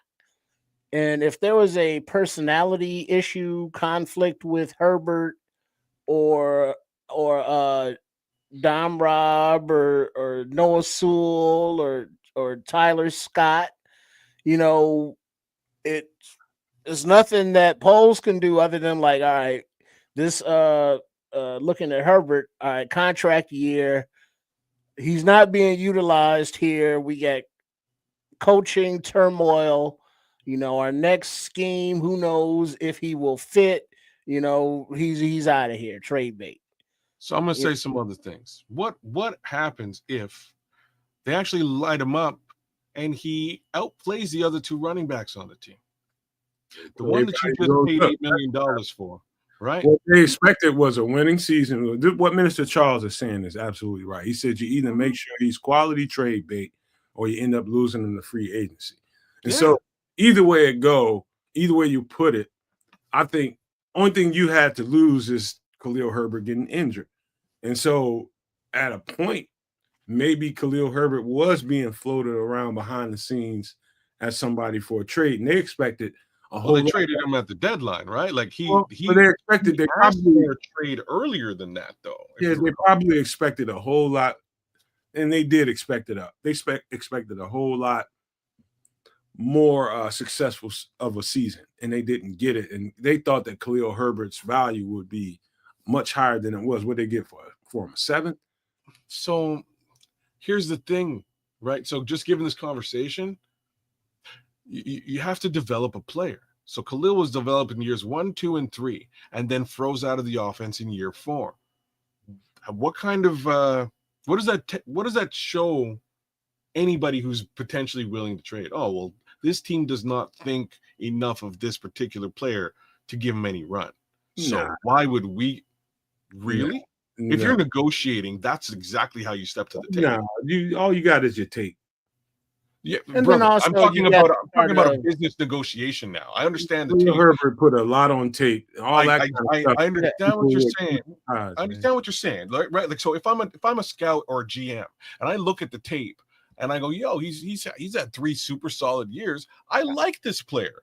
I'm not going to go from a business perspective to the other GM and go, bro, I like this player. He's dope on tape. I'm gonna bust I'm gonna open my coifers and empty my wallet for him. No, you're gonna go and say, bro, you all ain't playing him, so you guys clearly don't really want him here. You know what? I'm gonna throw a 7th rounder at you and see if I can get this player. Well, in that case, they should have kept him. Wow. Well, kept him for the purpose of what? In order to pay him? To finish out the season so we can have a better run game throughout the year. But then they would have to pay him this year. He would be on the roster in a paying capacity. Man, that was right. Obviously they didn't want to keep him because he wasn't a Ryan Poles guy. He was inherited. Ryan Poles like, yeah, nice kid and all, but I don't want to give him another contract here. Why keep him? Why risk him getting hurt? Get whatever asset we can for him and keep him moving. So now that 7th rounder, went from Herbert now to Monangai. Look at it like that. I'm also going to slightly agree with where Nomad's head is here, because if it was me as the GM, and I say this all the time, they need to develop these guys and get actual capital for them. If they were smart, they would have played Khalil Herbert that first half of the season anyways. Got a bunch of run out of him, showed him off, and got something better than a 7th rounder. Instead, they froze him out of the offense. Instead, they kicked him in the nuts, and in turn, they fucked with his, his value, career, and his return. Well, now hold on. All that is true, but let's not forget, Shane Waldron was fired week 9. So the whole offense and what was going on is not. He wasn't acting thought of in a logical sense. He wasn't acting before that, bro. Yeah, I know, I get that, but the brand new offensive coordinator is fired by week 9 in his first season. That means there was a whole lot of dysfunction going on the offensive side of the ball in that room that we don't even know about publicly. It's gonna come out. Eventually it will, but with all that said, the dysfunction is sometimes that maybe Herbert and other players just got caught up in. No fault of their own because of on-field play or contract. They just get caught up in the dysfunction, and now it just happens to count another year against their contract. And, Ryan Poles looking at the situation and is like, what the fuck is going on with this coaching staff? At the time, he didn't know he was going to be hiring Ben Johnson. Maybe he, had aspirations. But during the last season, it's like, all right, well, let's bargain basement prices, get what you can for them. And, the new regime, now we, like I said, we got Monangai. So it could have been on Herbert, or it could have been just Herbert in a bad situation that he just got caught up in. Khalil Herbert, I know for a fact, is capable, even in a backup role, of anywhere between mid 650, somewhere between 650, 700 yards as a backup running back, and I'll just say about 4 or 5 touchdowns, because they use him a lot as a goal line running back. If they had to put the foot on the gas and said, you know what, Khalil, we're not going to get in your way, we're going to give you the ball. Not only would the season had it gone a little bit better in the run game, his value would have gone up just a little bit. Of course. You know what I mean? You looking at maybe at the low end of it, a 7, and the high end of it, you're looking at a 5. So I think they shot themselves in the foot. That's just mine. They did, bro. No matter, I'm in full agreement with you there, bro. full effing agreement. I'm not sure. And the Bears do this all the time. Just facts. Oh yeah, you know what? We don't want to pay you, so we're just going to freeze you out the offense. We're going to freeze you out the team. Right? We've seen it time and time again. The list of players is astronomically long. This team has to start to develop these guys, showcase them, and get something. Like this is the difference between the Chicago Bears organization and the Pittsburgh Steelers. It's like very stark. Pittsburgh Steelers will take a head case. Everybody hates the guy, turn him into a superstar, and get him the F off the team in 2 years. Mm-hmm. Get a second rounder for him. I know this, kid. We've been talking for 2 hours now.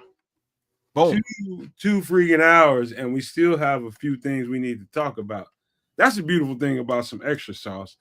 Is you get extra sauce. You understand that concept? Y'all Most get of the time, extra too sauce. much damn sauce. I'll tell you. Most of the time, you are not wrong. But Mhm. All that sauce just dripping down the corner of your mouth onto your clothing.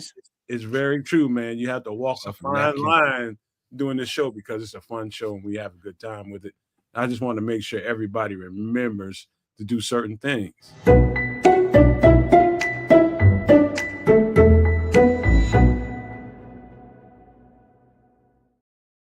Hey, it doesn't cost a dime, y'all. By all means, do the exact same thing over at Kids of Canuck and Sports Chicago Style. Give the three-headed beast a thumbs up. You know what I'm saying? By all means, we would appreciate that. Big shout out to our guy Cliff Victoria in the chat. Always good to have you with us, Cliff, and Florida Bears fans down. Hey man, if there is a game in Canada, by all means, you guys can crash at my place. Don't worry. I will kick the wife out that weekend. Oh damn! I hope she ain't watching the show. If she is, she'll kick me out tomorrow. So it'll sort of all work out. Hey, he was gonna bring his wife and thought it was gonna be a party. Hey, Mrs. Canuck. All the more reason for me to kick the wife out.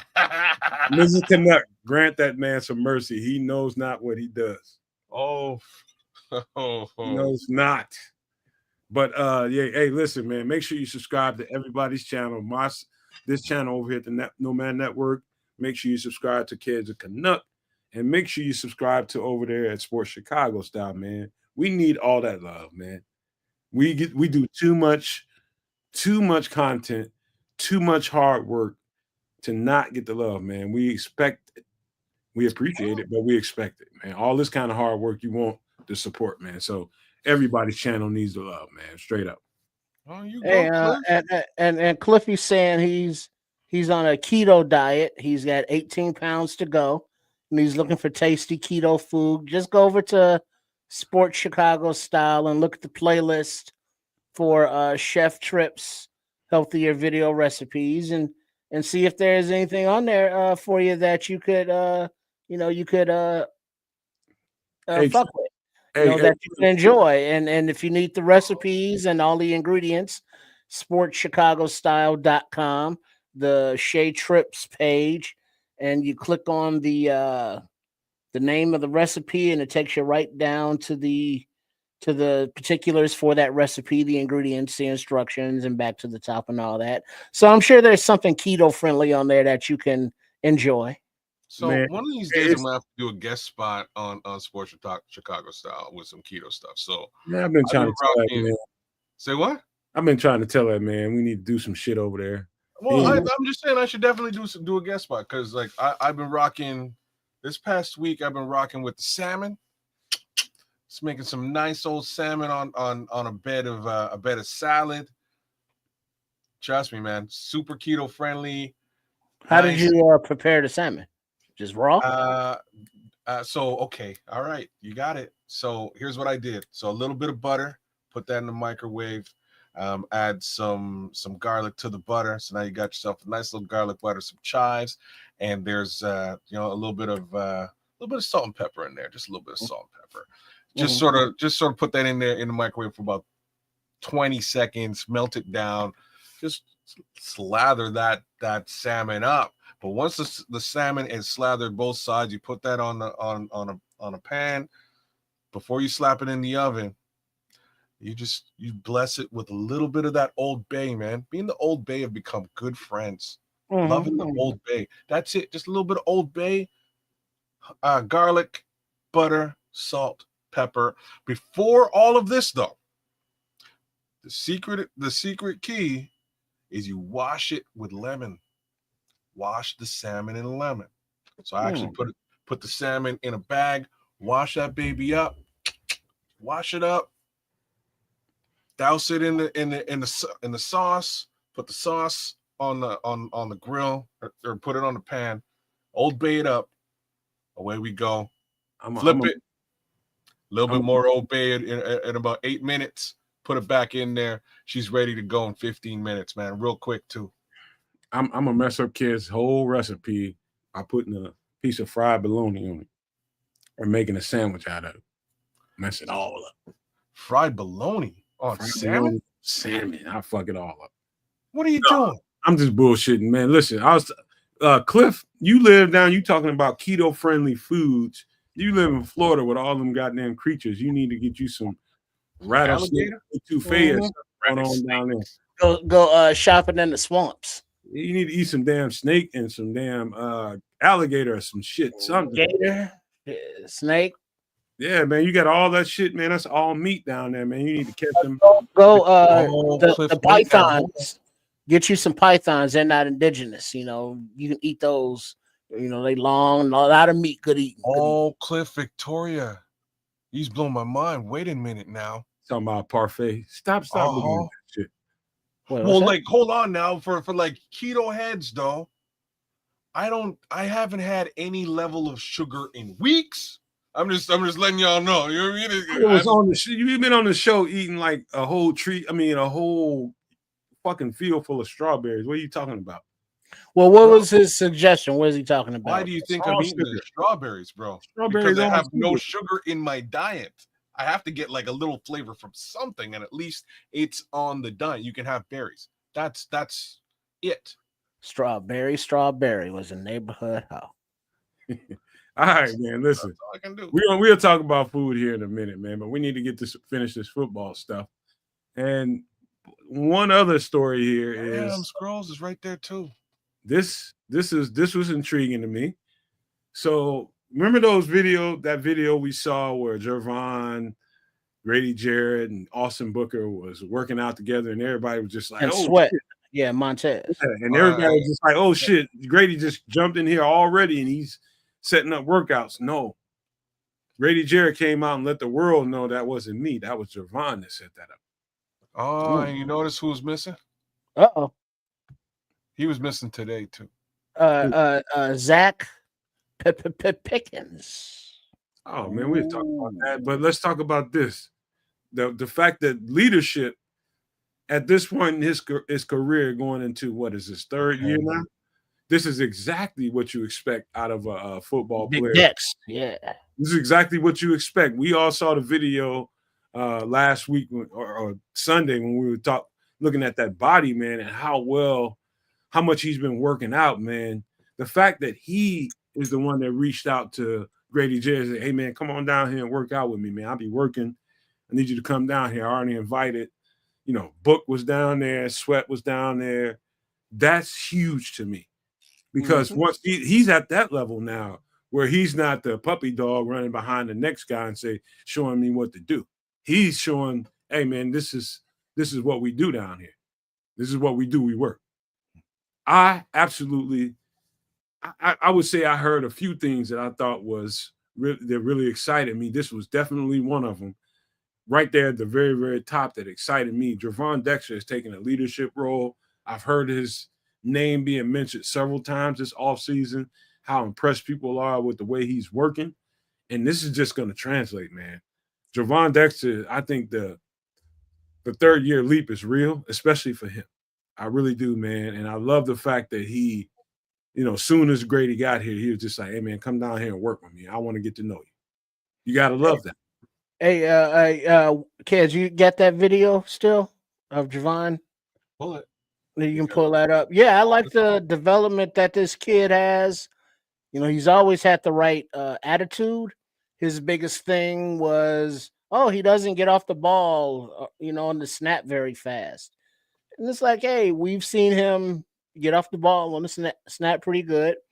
And now we're seeing him continually develop his body and get with these coaches, the defensive line coach, all the way up to Coach Allen, on how to deploy him in the best situation. Hold on, kid. For him. Save that video. Just hold on. Let us finish this conversation. Yeah, just keep it back there. But yeah, so yeah, I like his development mentally, physically, wanting to be a leader, and it's like, hey, defensive line, let's get it. I don't know why there's only 4 of them there, but whatever, scheduling. But yeah, I like the attitude, I like the physical development and the possibilities of where this kid's going. My boy jacked. I gotta say, he's I'm staring at him on the left hand side of me on my other screen. He's crazy, but yeah, I'm glad that he took that initiative. He seems to be getting top billing in conversation with Grady. Grady seems to be impressed with what he's doing, and that's good. That means that somebody who's done it at a high level, at a high caliber, is recognizing that Javon's getting there, or maybe he's already there. So we're gonna have to find out and wait and see. But I don't think there'll be much to wait and see this season. I think that group of DTs this time around is going to be a little bit different than what we saw last season. I think they're going to be a much bigger threat, and I can't wait till they field them. The thing I like about the conversation being had around Javon Dexter, Grady Jarrett, and these other guys that we have, I think when you watch enough Dennis Allen film, maybe I just need to just straight up in spurts, watch some Dennis Allen, all 22 with you guys, just to see how it doesn't really necessarily matter whether somebody's playing a 1-3-0 technique, how he uses those guys and how he puts them situationally into position to make plays. And one thing I heard Grady say, he was just like, man, I think this is going to be great. His ceiling is super duper high, and how I play off of what he does is going to benefit me. And so there's going to be times when Grady is lined up straight over the nose tackle, over the center, and then there's going to be times when Javon's lined up straight over the center, which he did in the last defense. You might see that variation play out, depending on who they're playing that week, play out more strongly. I'm talking about playing nose tackle more strongly in Javon's favor at times, and there's times where it's going to be maybe a lighter or heavier center might be to Grady's advantage. And so it's about the matchup. And so it's a lot of people that's just like, oh, Javon Dexter, I never saw him as a good 3-tech. He was always a nose. Nah, I think he's capable of doing both very, very well. And I think in this defense, with Grady Jarrett in tow, I think you'll get to see the best of both worlds from both of those guys. And it won't matter whether or not somebody's playing 0 or you playing 3 technique more than the other. It won't matter. It really won't, because the effect will be the same. They're getting after motherfuckers. Ain't that what you want? Yep. That's exactly what you want. You want these guys to be multiple and interchangeable so they can switch them out. That just sort of increases the depth. And if you're not losing a step from Andrew Billings, for instance, going down, you're doing big things. That's where things went sideways last season. Mm-hmm.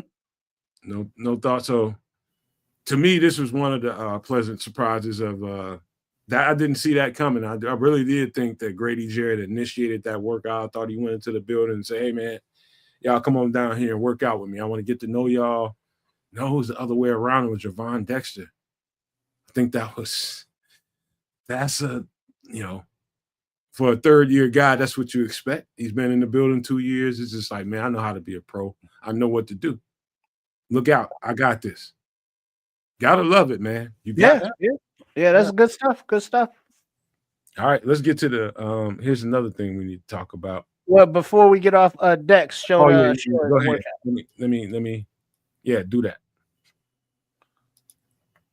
So for those listening, we're showing a workout video that Javon Dexter put out. He's there in front of his weight machine, and Look how wide that motherfucker got. he's doing some curls, Look how looking all wide swole. Look how wide them shoulders got. He was already a big dude, but man, he's putting on muscle, and I don't think that muscle is going to slow him down one bit. He's just going to be stronger. Well, he dropped weight last time around, right? So when he dropped the weight, now he's toning, right? So he should be faster potentially and stronger, and maybe even at the same weight he was at in the first place. I'm impressed by what the work he's put in over the course of the last year or so. It's impressive. Mm-hmm. He looks like a completely different athlete. Man, I just hope he I don't know what just happened there. Don't worry, I got you. For a guy whose face isn't on the show, you got real worried when your face wasn't on the show. It wasn't my face. No, Hey, but I'm back. listen, all right, here's the next conversation we need to have. And that is all right, we're gonna get into this. And all right. So the Caleb story is still lingering about the Trip? about the the whatever book that dude There's a has Cranberry song waiting for you, Trip.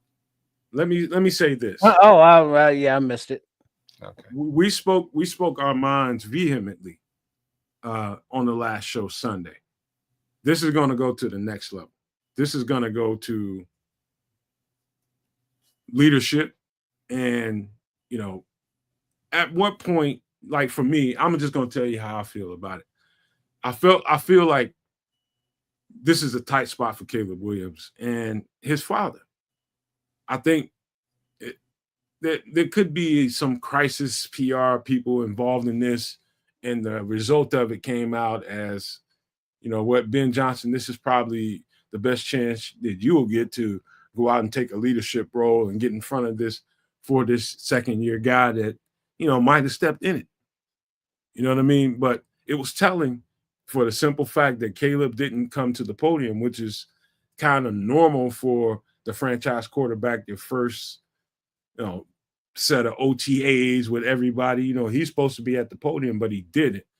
My take on it is I understand it, but at the same time, I'm going to look at this from a real football perspective and say that I'm going to think about my teammates. What kind of pressure am I putting on my teammates when they get asked those questions that I need to be answering? Number one. Number two, is it fair that they have to carry my water? Is it fair that my coach has to carry my water? Yes, I do think Caleb would have done himself a great service by just getting out there and telling the truth about how he felt before he decided to agree and come with the Bears. He, at the end, the other part of the story was he, I think he was won over by the organization. The front office might have won him over, and he was just like, I think I can do this here. There's nothing wrong with admitting how you felt about it in the first place. And then you move to another point. You're 20-something years old. People get that. His dad was very, very protective of his son. People get that. Your job and your opportunity to get in front of this so that your teammates and your coach don't have to take the brunt of this. I think, to me, as a football player, I think, I don't want to hear no questions about Caleb. Ask him when he gets up here. I think this was an opportunity for him to get in front of it. He will eventually, because he won't be able to get away from it, but I think he might have missed it here. I think he should have. Yep, I'm on the other side with this one. A lot of the time I suggest that folks sort of just own up and step in front of problems and, just be forthwith. It goes a long way. In this particular situation, this is nothing but a distraction from the situation at hand. It's also just fluff for fluff's sake. And he could go out there and say something stupid just as well as saying something that makes everybody feel warm and fuzzy. He could always go out there and say some dumb shit, turn the entire organization and world against him. And now it's everybody hates Caleb. Forget it. Flush it. Who gives a shit about it? It's really not that important. You want to know what's extremely important, though? Learn this motherfucking playbook. Learning, how to manage offensive calls and how to get up under center and how to start with your left foot as opposed to the right foot and get your footing straight. There's things that are so much bigger and more important at this particular time than dealing with Seth Wickersham's bullshit. That's really where my head space is here. Under normal pretenses, I would say go out there and just say your piece and stand in front of the situation and call it a day. Nope. This kid here has very big shoulders, bud. He's got a lot of shit stacked up on those shoulders. He's got a lot of things to do. So I would much rather he focus on what's real and what's tangible, and that is commanding an NFL offense. All the other stuff, ain't worth it. Yeah, there's no need to come out and give oxygen to some asshole trying to sell a book. That has nothing to do with nothing. Yeah. I mean, what Caleb's dad did, he's looking out for a shorty. You want them to go to the best situation possible. The Bears have not developed quarterbacks. I mean, look at history. And so as the father of a quarterback is like, wait, the Bears? Oh, wait, do we really have to do that? That's a fair question. And only Bears fans would be offended by it. And it's like, get over it. It's a fair question. So you asking that question is no big deal. But guess what? He was drafted by the Bears. He was excited to be. He's been nothing but 100%, a team guy since his arrival. So it's just some story that happened back in the day. Okay, whatever. And you're still talking about it now. It's like, really? You got nothing else to talk about? Oh, that's right. It is May. So you do have nothing else to talk about. So he'll address it as like, however he wants to answer it. Just be honest. It's like, we looked at all of our options and, decided that Chicago was, where I wanted to be. And here I am standing here in front of you. Next question.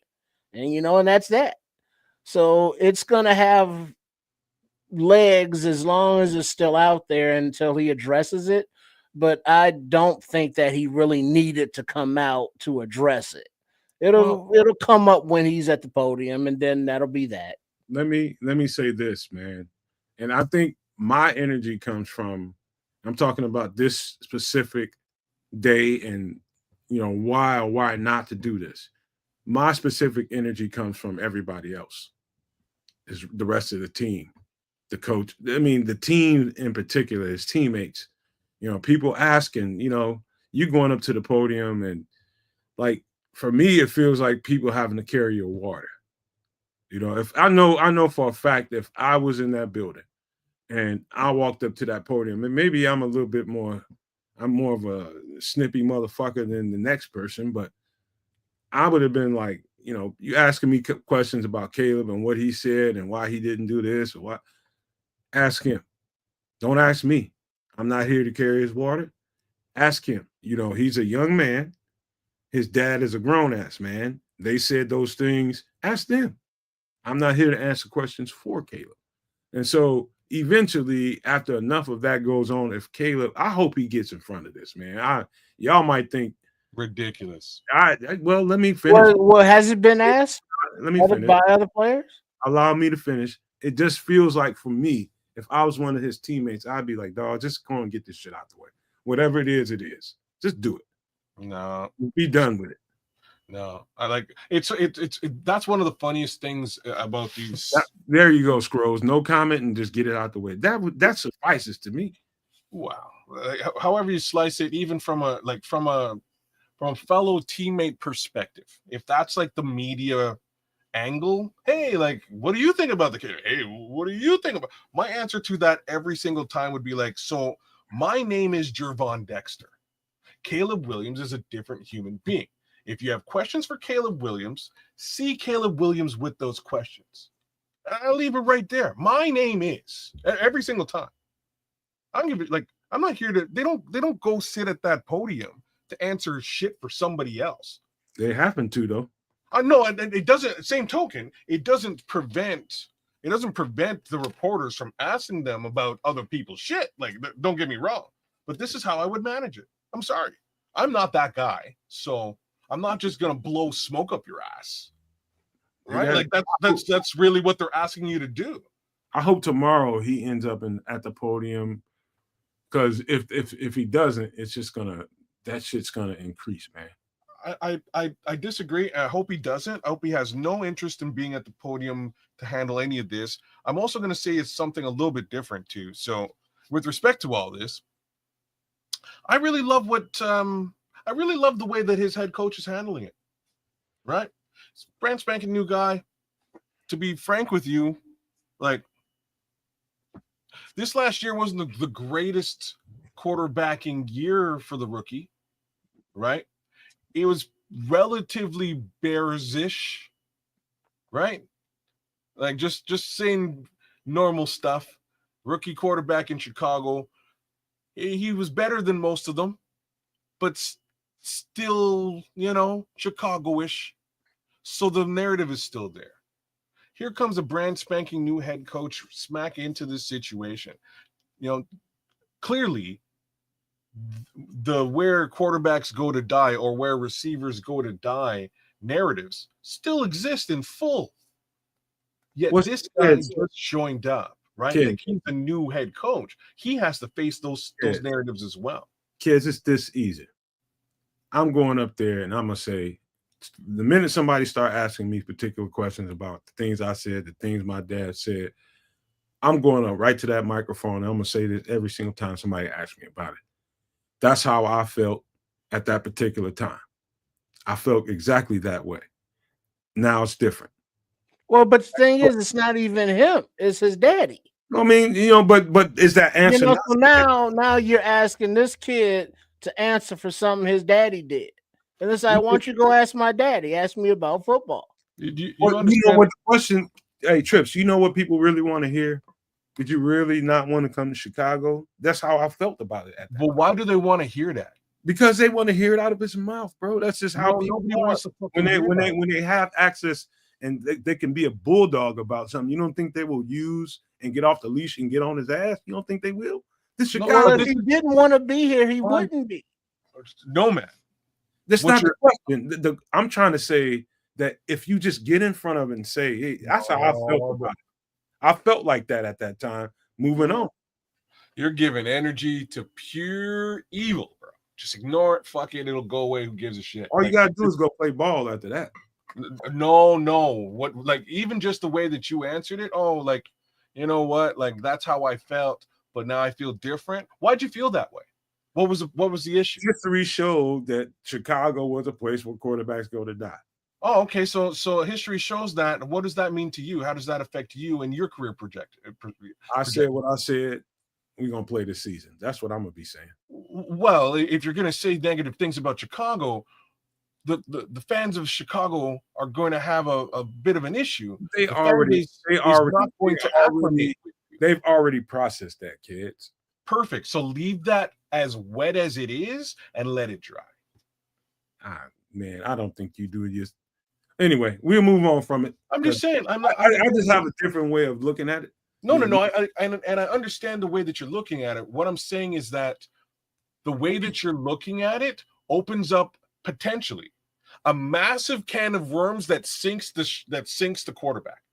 It's gonna be that if he ignores it, it's gonna be that drama no matter what he does, bro. No, ignore it. Who cares? Focus on your craft. Listen, whether he answers it the way you approve, or if he doesn't say anything about it, which is what you approve of, or whether he speaks to it, which is what I prefer he does, either way, it's still going to be shit unless he goes out there and plays. At the end of the day, people are going to say shit because those are words that are on the record. They're gonna have they're gonna say what they want to say about it, period. And that's just gonna be that, man. But we'll leave that alone, man, because I do believe, my opinion is you just go and handle it like a man. Say what you said and go play ball. That's how you felt about it. That's how you felt about it. The fan base is already processing this. They over it. You know what I mean? They're ready to play some football. And I am too. I just would rather see him go out there and just put on his big boy pants and just go and get in front of the motherfucker. Fuck him.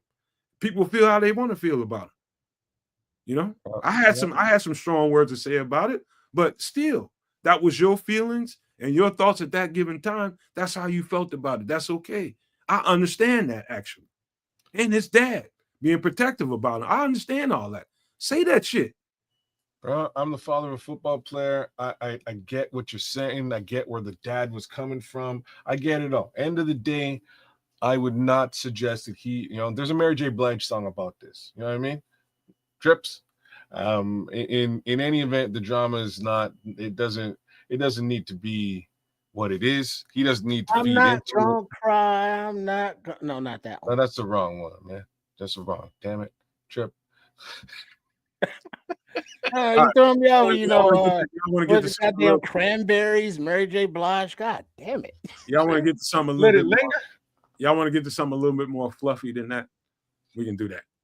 So, all right, this is a little bit less fluffy, but we got two more things to talk about. All right.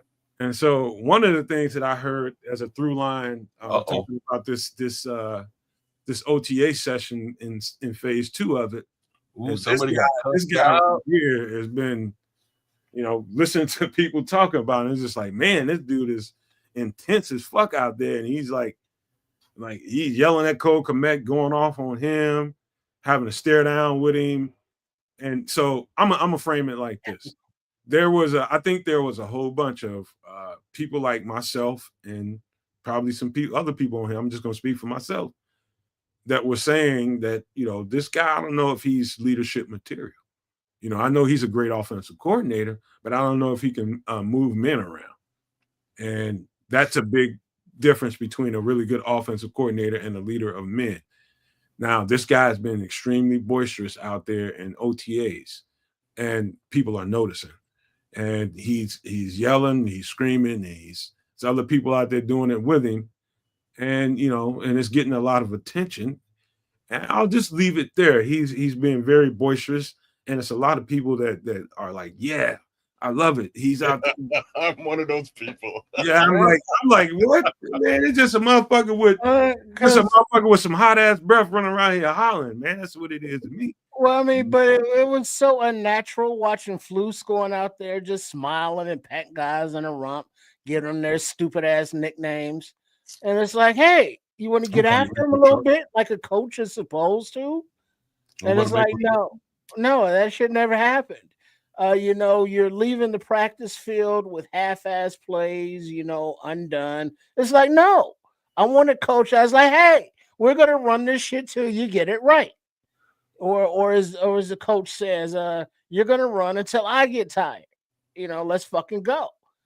And as long as the respect is there, because it's coming from a place of love to make you better, being coached hard, as they say, not like the French fries fried hard, a little extra sauce, yummy, but being coached hard and, that ass getting into, no diddy. But, having, foot to ass to get the best out of the emotional aspect of this physical game. So if that's what we need, that's what we want to see, that's what Ben Johnson has, cool. But guess what? Most successful coaches yell at their players. I'm like, cursing at these players worse than Marty Schottenheimer. That's the Eminem lyric, brother. That's what it is. Mr. Charles said it's just normal behavior, man. Really all it is. But people got excited about it because they heard about it. It's just motherfuckers just out here hollering with some hot ass breath. Look, so remember that guy who didn't holler and he was telling everybody about their Mako shark and they're like the Dragon Slayer, and he just he was just a hokey, goofy douche. Yeah, that didn't work. So I'd much rather have This guy, this young man out there cursing at these players worse than Marty Schottenheimer. That's what I'm trying to say. That's Talk what about their mamas. Shit. That's hey man, you go out there and you make sure that everything is straight. You're trying to put something down, it ain't going down. Homie's in the wrong spot.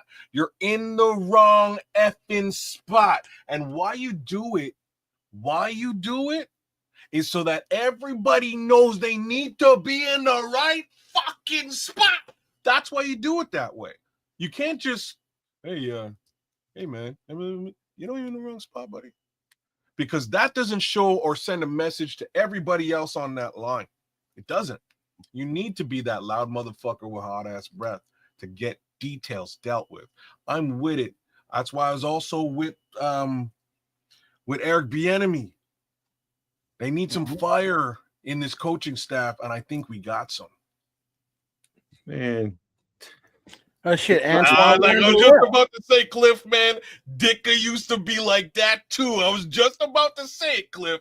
Yo. Man, look at who we get. Have you seen Antoine Randall yell at a player? Yes. Have you seen Al Harris yell at a defensive back a time or two? Yes.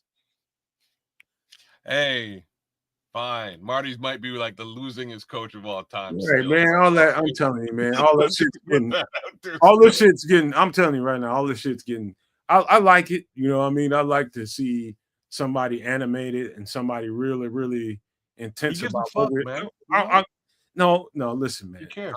I'm gonna cover both sides of this and tell you that I've been around both types of coaches. That you know, the really, really loud, boisterous ones like Ben Johnson appears to be, and the guys that you know come up to you, hey man, look, and break it down to you really, really cool, and I got you, coach, and you go out there and do your thing. I've been around both coaches, and what I would say to it is, you know, it's great to hear that, you know, somebody's just really, really intense out there. That's good. I'm just not one of them people that's going to get over the moon about it, because I know it's just when you're on the field, it's just like, hey man, dude, hey man, all that shit, get out of my face with all that, man. I hear you. I don't need that. You know what I mean? There's going to be players on the field like that. You know what I mean? I'm not a one-off in the world. There's a lot of people that feel like me. You know, you gotta coach certain guys in the way that Boisterous Ben is doing it. You got to get on people. And obviously Cole Kmet was one of those guys that he, you know, was probably singled out and circled as one of those guys that, let me get into him a little bit. Now maybe we can get more out of him. There's definitely guys on that field that he needs to probably do that too. For sure. I've been around players like that. I think it's deeper than that. No, it's not really, kids. It's just, you know, some of those guys, you're going to be able to do that too. And some of them they're going to bite back at him. They're going to bite back at him at some point. Well, no, but that's a good coach though. You know who needs the foot up the ass, who needs the carrot, who needs the hug. I mean, that's part of being a good coach, knowing what player is reached how, in what manner, you know, the best way. So, who said? Oh, so Levante says Bill Belichick yells, and I'm just gonna say, like, when reports were coming out that Bill was cussing out Tom, like, we're talking like after Super Bowl 3 win, you know what I mean? He getting cussed out in front of the players in the locker room. There's a very simple purpose for that. And the purpose is that it shows that Tom Brady is not above correction. He's not above the rest of the team, and there's a standard. And if this young man is coming into his first head coaching role, he needs to establish and set the standard. And in doing so, you must set the standard with a veteran who's respected and looked at and looked up to by the rest of the team. And that's what Cole Kmet represents, and that's what he's doing. He's saying, look, you're a veteran on this team. I expect more from you. I'm going to cuss you out in front of these people so that they see what that standard is. They're informed what the standard is. And so are you. And now that we've established a standard, hopefully I don't really have to cuss you out anymore. Hopefully you're going to follow and toe the line and be a example of that standard moving forward. Because that's really what, you know, that's really the expectation for Cole Kmet being in his, 5th year as a Chicago Bear? So I get it. Like, I understand exactly where this is coming from. Yelling at a rookie, that's just wrong. You know what I mean? That kid doesn't necessarily know what he should be doing, and he's in a learning and development role. That's not where Cole Kmet is in his career. Cole Kmet, for the most part, should have a great idea of what he's doing and should be respected as a leader and should be leading. It's a couple of ways to look at that, kid. You know, you think a rookie shouldn't be chastised, and I think opposite. And for a couple of good reasons. A veteran, while it depends on what the rookie develop. Or sorry, what you understand. You got to understand where habits come from. You know, this is about habits and forming better habits, right? This ain't about I just want to be in your face and yelling and running around, throwing my weight around at you because I'm the head coach and I'm the boss. I can do that fucking shit. That's not about that. It's about identifying that, hey, one part you were right about is setting a standard that, hey, man, everybody needs to be out here in every situation, scenario, really going at it and doing it the right way. You need to get on people about that. Rookies, especially rookies, because rookies are coming from a college where they're coddled and placated to. And, I was when I was coming into college, man. I really had my way. And when you go and I leave that environment, I go to the NFL, I would imagine that everybody would have been like, hey, no, man, fuck you, dude. You on this team now, you're going to do it this way, right? And so you got to have that aspect to you and know that there's going to be some guys that are going to come in and they're going to understand that right away, and they're going to work their ass off for you because they know that they're in a different environment than they were in college. And then you get that other guy that's just like, man, he's got that laissez-faire attitude about it. And that's like, no, you better step your shit up, dog. If you want to be around here, you better step your shit up. So it applies to both veterans and rookies. If you got a veteran out there that's running around and you've been looking at that practice tape and they have it all in the building, practice habits make perfect. And if you're not doing this shit perfectly in practice, you're not going to do it in a game. And so there comes that space for you to get into that veteran's ass like, dog, I've been seeing your shit, man. You ain't been doing this right for a good while. Get it right, man. You finna do this better than you've been doing it. And so I get it. And I know that, to me, I think you itemize all that yelling and screaming to a certain place, in my opinion. You just can't do that to everybody. No, you're right. Yeah, and that's what Trip was saying, right? You kind of have to you have to pick your battles and understand who you're yelling at and why. And you're right, Nomad, as well. Sometimes you got to yell at that rookie. He may be stuck in his ways and need to be pushed in a different manner. But in this case, I don't take any sort of umbrance with Ben cussing out Cole Kmet. I think, watching the film that I watched last season of Cole Kmet, I think a lot of things. The first one being, I think he got to a point where he just didn't give a shit anymore. And I think he was probably justified in getting there, right? So I'll give both sides of that particular take. But it's a new year, it's a new head coach, it's a new offense, new shit needs to go on. I think the only one that it would not offend, but be new to would be Luther Burden. Not only because he's a rookie, because Loveland came from Michigan, where crazy ass Harbaugh was coach. So he got yelled at. Whereas Burton didn't get yelled at a lot at Mizzou because he was the star of the team. Wow. You might need to get yelled at if you're the star of the team too. Just putting it out. Right. But I don't think I get the sense from everything that I've heard, seen, read. I don't read that, the coaches may have been placating Burton a little bit down there at Mizzou and not as gung-ho on his ass as, let's say, other teammates. So, being a rookie coming in, getting yelled at is one thing, to whereas, Kmet is a veteran, but he still wants to be coached hard and yelled at, but how much yelling did, Tooney get, yelled at?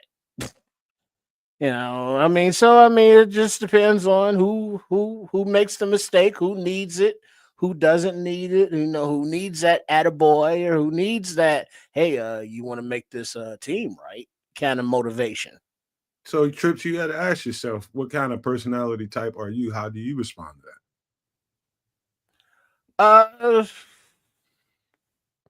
Oh, you have to think Yeah, about you it. can yell at me. You can yell at me. I don't give a shit. But sometimes that if that is what is necessary to drive the point home, yeah, coach me hard. I'm a coach hard kind of guy. Be Kid? coach hard, rather. It all depends. If I'm at fault, I would actually much rather be yelled at because I'm of the mindset that I learn from my mistakes. If I'm doing everything perfectly, there's no reason to yell at me at all. Real talk, we probably don't even need to talk at all. But if I ain't perfect and I'm making mistakes, I would rather they be pointed out. Hey, dude, you're fucking up here. Here's how you can improve. I appreciate that in life. I appreciate it in work. The problem is, in most situations, people are too afraid to be confrontational. Just flat out too afraid. I don't want to, make a stink. I'd rather just let that situation die. No. If you identify the issue here, I can get over the hump that much quicker and attack the problem. If I don't know there's a problem, I might just be oblivious to it. If you can see it dead in your face, by all means, please let me know. Tell me. It's like, it's like you're walking around, with corn in your teeth, and nobody's got the balls to say, "Hey, bro, you got something in your mouth. You got something on your teeth. Just, go check your teeth in the mirror, and you'll be fine." That's really what it is. So I got no problems with it. Yell, do what you need to do to get your point across, but definitely identify those shortcomings. I remember the first coach that ever came to my house, I think was from I want to say Iowa. I think it was Iowa. Came to my house. And it wasn't directly at my house, it was at my grandma's house. And my grandma's, I told y'all a million times, my uncles and my aunts are like my brothers and sisters. And it was a bunch of motherfuckers at the house at the time. They came over there. And they over there just to see what environment I'm living in, and how I am, and they want to offer you they want to prove to your family that they care about you and all that. That's what visits are about. And I remember at the time I can't remember whether my aunt or somebody that was going off on somebody. I think it might have been me. I was supposed to take out the garbage. He was going off. I don't give a fuck about goddamn. She said something. I don't give a fuck about that white man being in my living room. It was like that. They was going off. And I can't remember whether it was about me or one of my uncles who was supposed to take out the garbage. All I remember was, I don't give a fuck about that white man being in the goddamn living room. Give a fuck about that. Get this goddamn garbage out of here. It was like that. And so I remember that coach specifically saying to me, because we went outside and started talking on the porch after that. And he was just like, man, I know right now you ain't nobody that I need to yell at.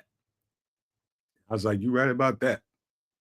So that's why I was saying to you all. I hear you now. I hear you, I hear you on a deep level. So what you're saying is you just tune that shit out. It basically, I don't need it. I'm already motivated. And so there's multiple guys on the team like that. They know when they fuck up and they don't need nobody in their face. That's why I say the itemization, just itemize who you're getting on, who you're yelling at. There's some people out there that definitely need it, but there's definitely some people out there that ain't trying to hear all that. I know what I need to do. So the other little analogy I'll give you, it's also kind of like, jail. The old saying is you walk into jail, you gotta, punch the biggest guy in the face first, so you make yourself look like a badass. It's also kind of what that is with Ben Johnson. He's a new guy. You have to establish that you have that gear. You don't necessarily have to use it every day and on everybody, but you have to establish that you have that gear. So, like I said, I think he found the right potential victim between the three of us here, as well as all the no maniacs out there. Cole Kmet might not be on this team too much longer. Oh, damn. I didn't go there, but you went there. I did. It's possible. The word is on the streets. So what? You trying to say he's singling them out? No, I'm saying he's not singling out Cole. He just punched the big bad wolf in the face to set an example and make everybody know that I'm the big dog here. I have that gear. But if there's supposed to be like fallout, well, the worst case scenario, like, you know what I mean? We let you go, we get $5 million back, right? Like, whoops, we trade you for Trey Hendrickson along with that $8 million we just saved from Tooney plus your $5 plus a couple of more bucks here and there. So, like, maybe. Right. You know, if Cole is on the outs with the new head coach, offensive coordinator, you know, that's not a good thing, you know, because it's not like he just drafted a tight end, bro. You know what I mean? That's not even mince words here. He just drafted your replacement. Right. You know, it's like we need an inline guy. Okay, Mr. Smythe, Mr. Smith, John M., whatever the fuck his name is, or whoever. It's like now you got those reps, and we're gonna look at Loveland as the weapon. So I mean, it's not like Cole Kmet is not upgradable. Or replaceable. And or replaceable. And if he's not doing stuff right and he's the veteran, why aren't you doing stuff right? Okay, it's new, but damn, you know, you getting called out like that. Well, I mean, what is he asking you to do? Now you do your job. You should have an idea how to do it. And if you're somehow in the wrong position, you're either not reading the script, you know what I mean? Not reading the scheme, or you don't know what's going on. So, yeah, I think there's, like, again, three of us here, as well as all the no maniacs out there, definitely saw Cole Kmet whiff blocks a bunch of times last season. We saw that. That's on film. I'm just calling a spade a spade. So, if he's out there whiffing blocks or lining up incorrectly, my boy gonna have a problem with it. He's an offensive guru. He needs the details and the T's to be crossed and the I's to be dotted. That's what he's looking for. And if they ain't, he might yell at your ass. Hey, Trip. I bet you can real live picture my family, somebody in my house. I don't give a fuck about that white man in that living room. I don't give a fuck. You know what I'm saying? Where some house I was like, oh, my baby got the chance to go to college. They ain't get the scholarship. She's like, whatever the fuck. They ain't get no fuck today. This garbage needs to go out right now. She ain't getting no fuck. That's my auntie, man. I love that. I love it now. You know what I mean? That's how she is, man. I don't give a fuck about that white man in the living room. I told you to get this motherfucking garbage out. This garbage is still in the house after I distinctly told you to take it out. That is a problem. It will continue to be a problem until you get it out. So and you will get it out right now. Yeah, that's what's happening. Man, dude, it was real life. What did you say? It wasn't like, no, let me go holler at coach. I was like, yes, ma'am. Let me take this garbage out real quick so she could shut up. It was like a coordinator and an assistant. That assistant was over there. His face was red. He was snickering like a motherfucker. He was just like, man, this motherfucker going through it around here. It's like, felt like at the time that he came over, there was like 80 motherfuckers in this little ass house, man. It was just crazy. And that's my normal, it's a loud ass environment. Everybody cussing and yelling at each other. Maybe that's where my issues come from. I don't need all that, man. I get out my face with all that shit, man.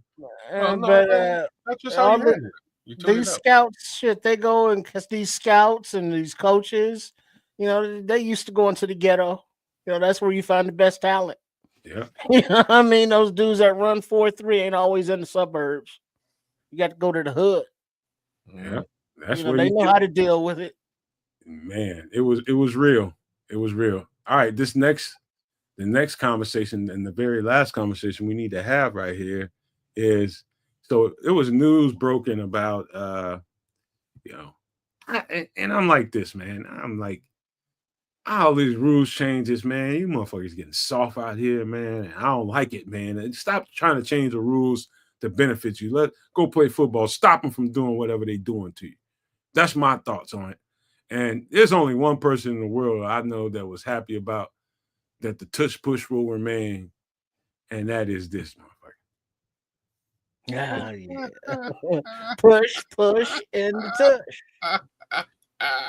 This motherfucker, this homeboy doing he doing way more than just tushies and pushies, man. I'll just put it out there. Yeah, I don't even want to shit see his pushed in face. from the Take homie. him down, man. Don't that like, you need to take him down, man. You take him off. Yeah, I agree with you because I don't understand. It's like, well, we can't stop it, so we have to change the rules to accommodate. It's like, no, learn how to stop it. And you know what? Your offense, they can learn how to do that shit too. But I gotta give my man Coach Johnson a shout out when he was like, yeah, I don't give a fuck about those tush pushes. I like big plays, big yards. But knowing damn well he's gonna teach his offense how to run it to get those first downs and touchdowns. Acclimate to the rules, right? You just get your version of what that's the rule. Take advantage of it, man. Who's this homie on the left-hand side though? Is that Drake? I don't know who is a dude. I know that in close proximity of a dude.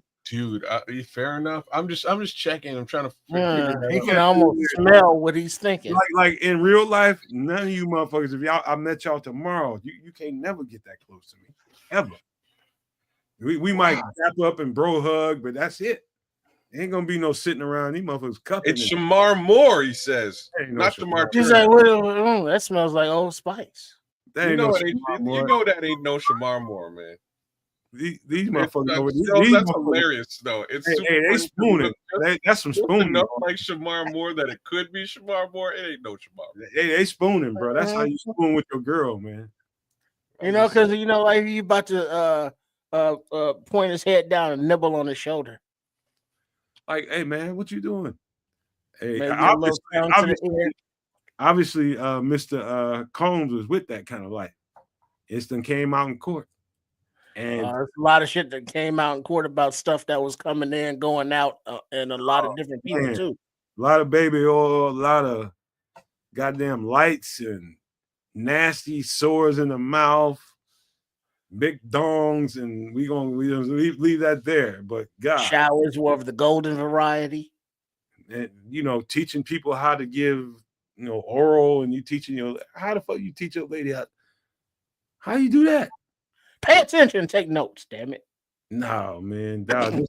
This motherfucker was a goddamn. I'm going to say some things on Shamar Moore's behalf right now. I'm just going to say some things like, first off, Shamar Moore's Canadian. That's the first thing I was going to say. So I'm so Drake.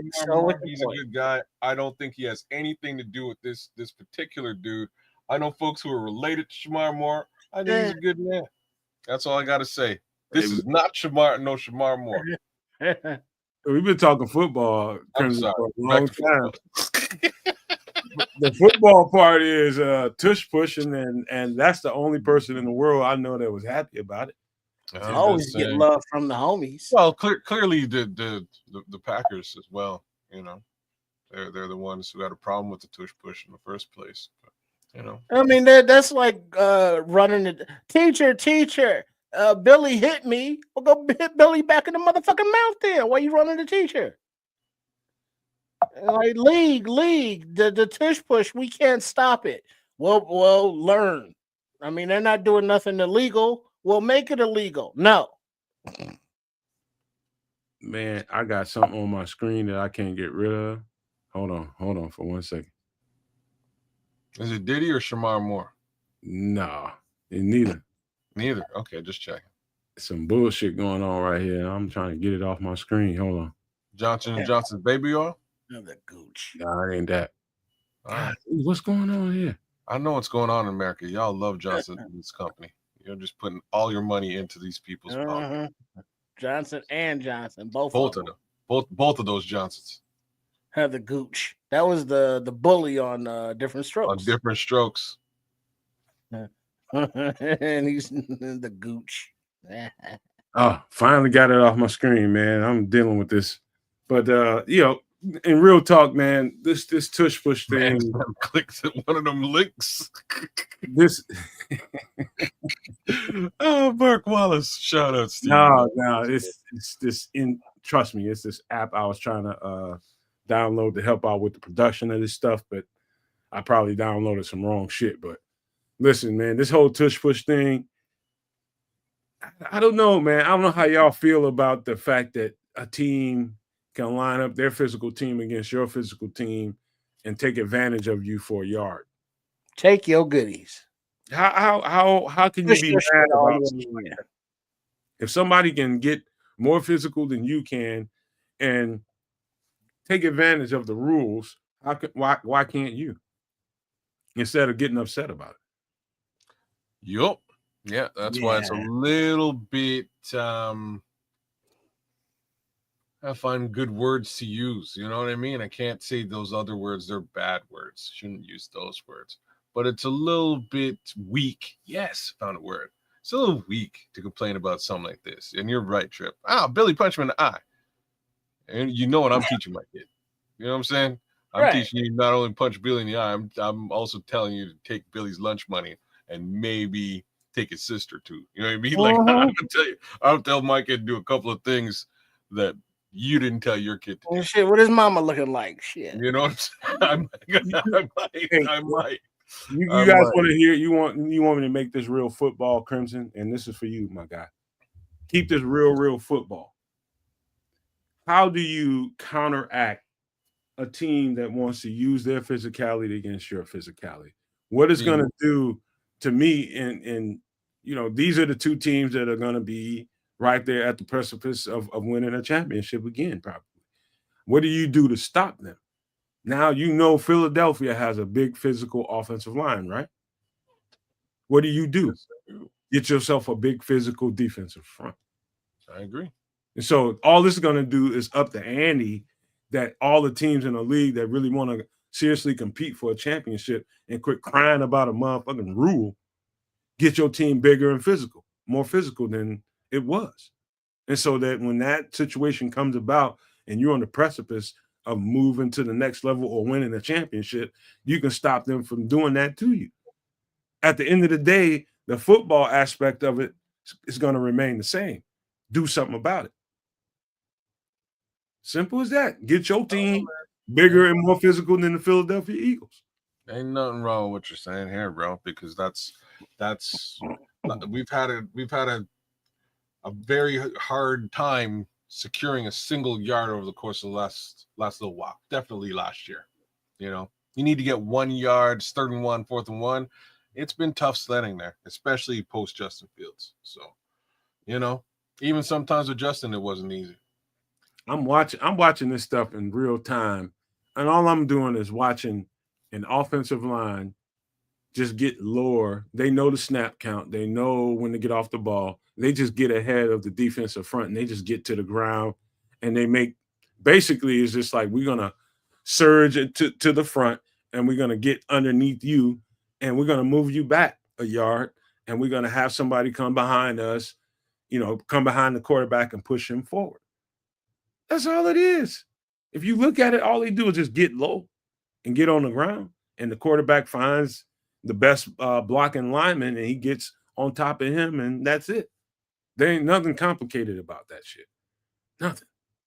I just don't understand what the complaints are about. I don't understand any of the teams that would oppose this, you know, this play. I don't get that, man. It's just football. Well, any team that's not the Eagles, because nobody has seemed to have been able to stop it, and no other offense has seemed to have been able to replicate it with as much success. Buffalo does a pretty good job.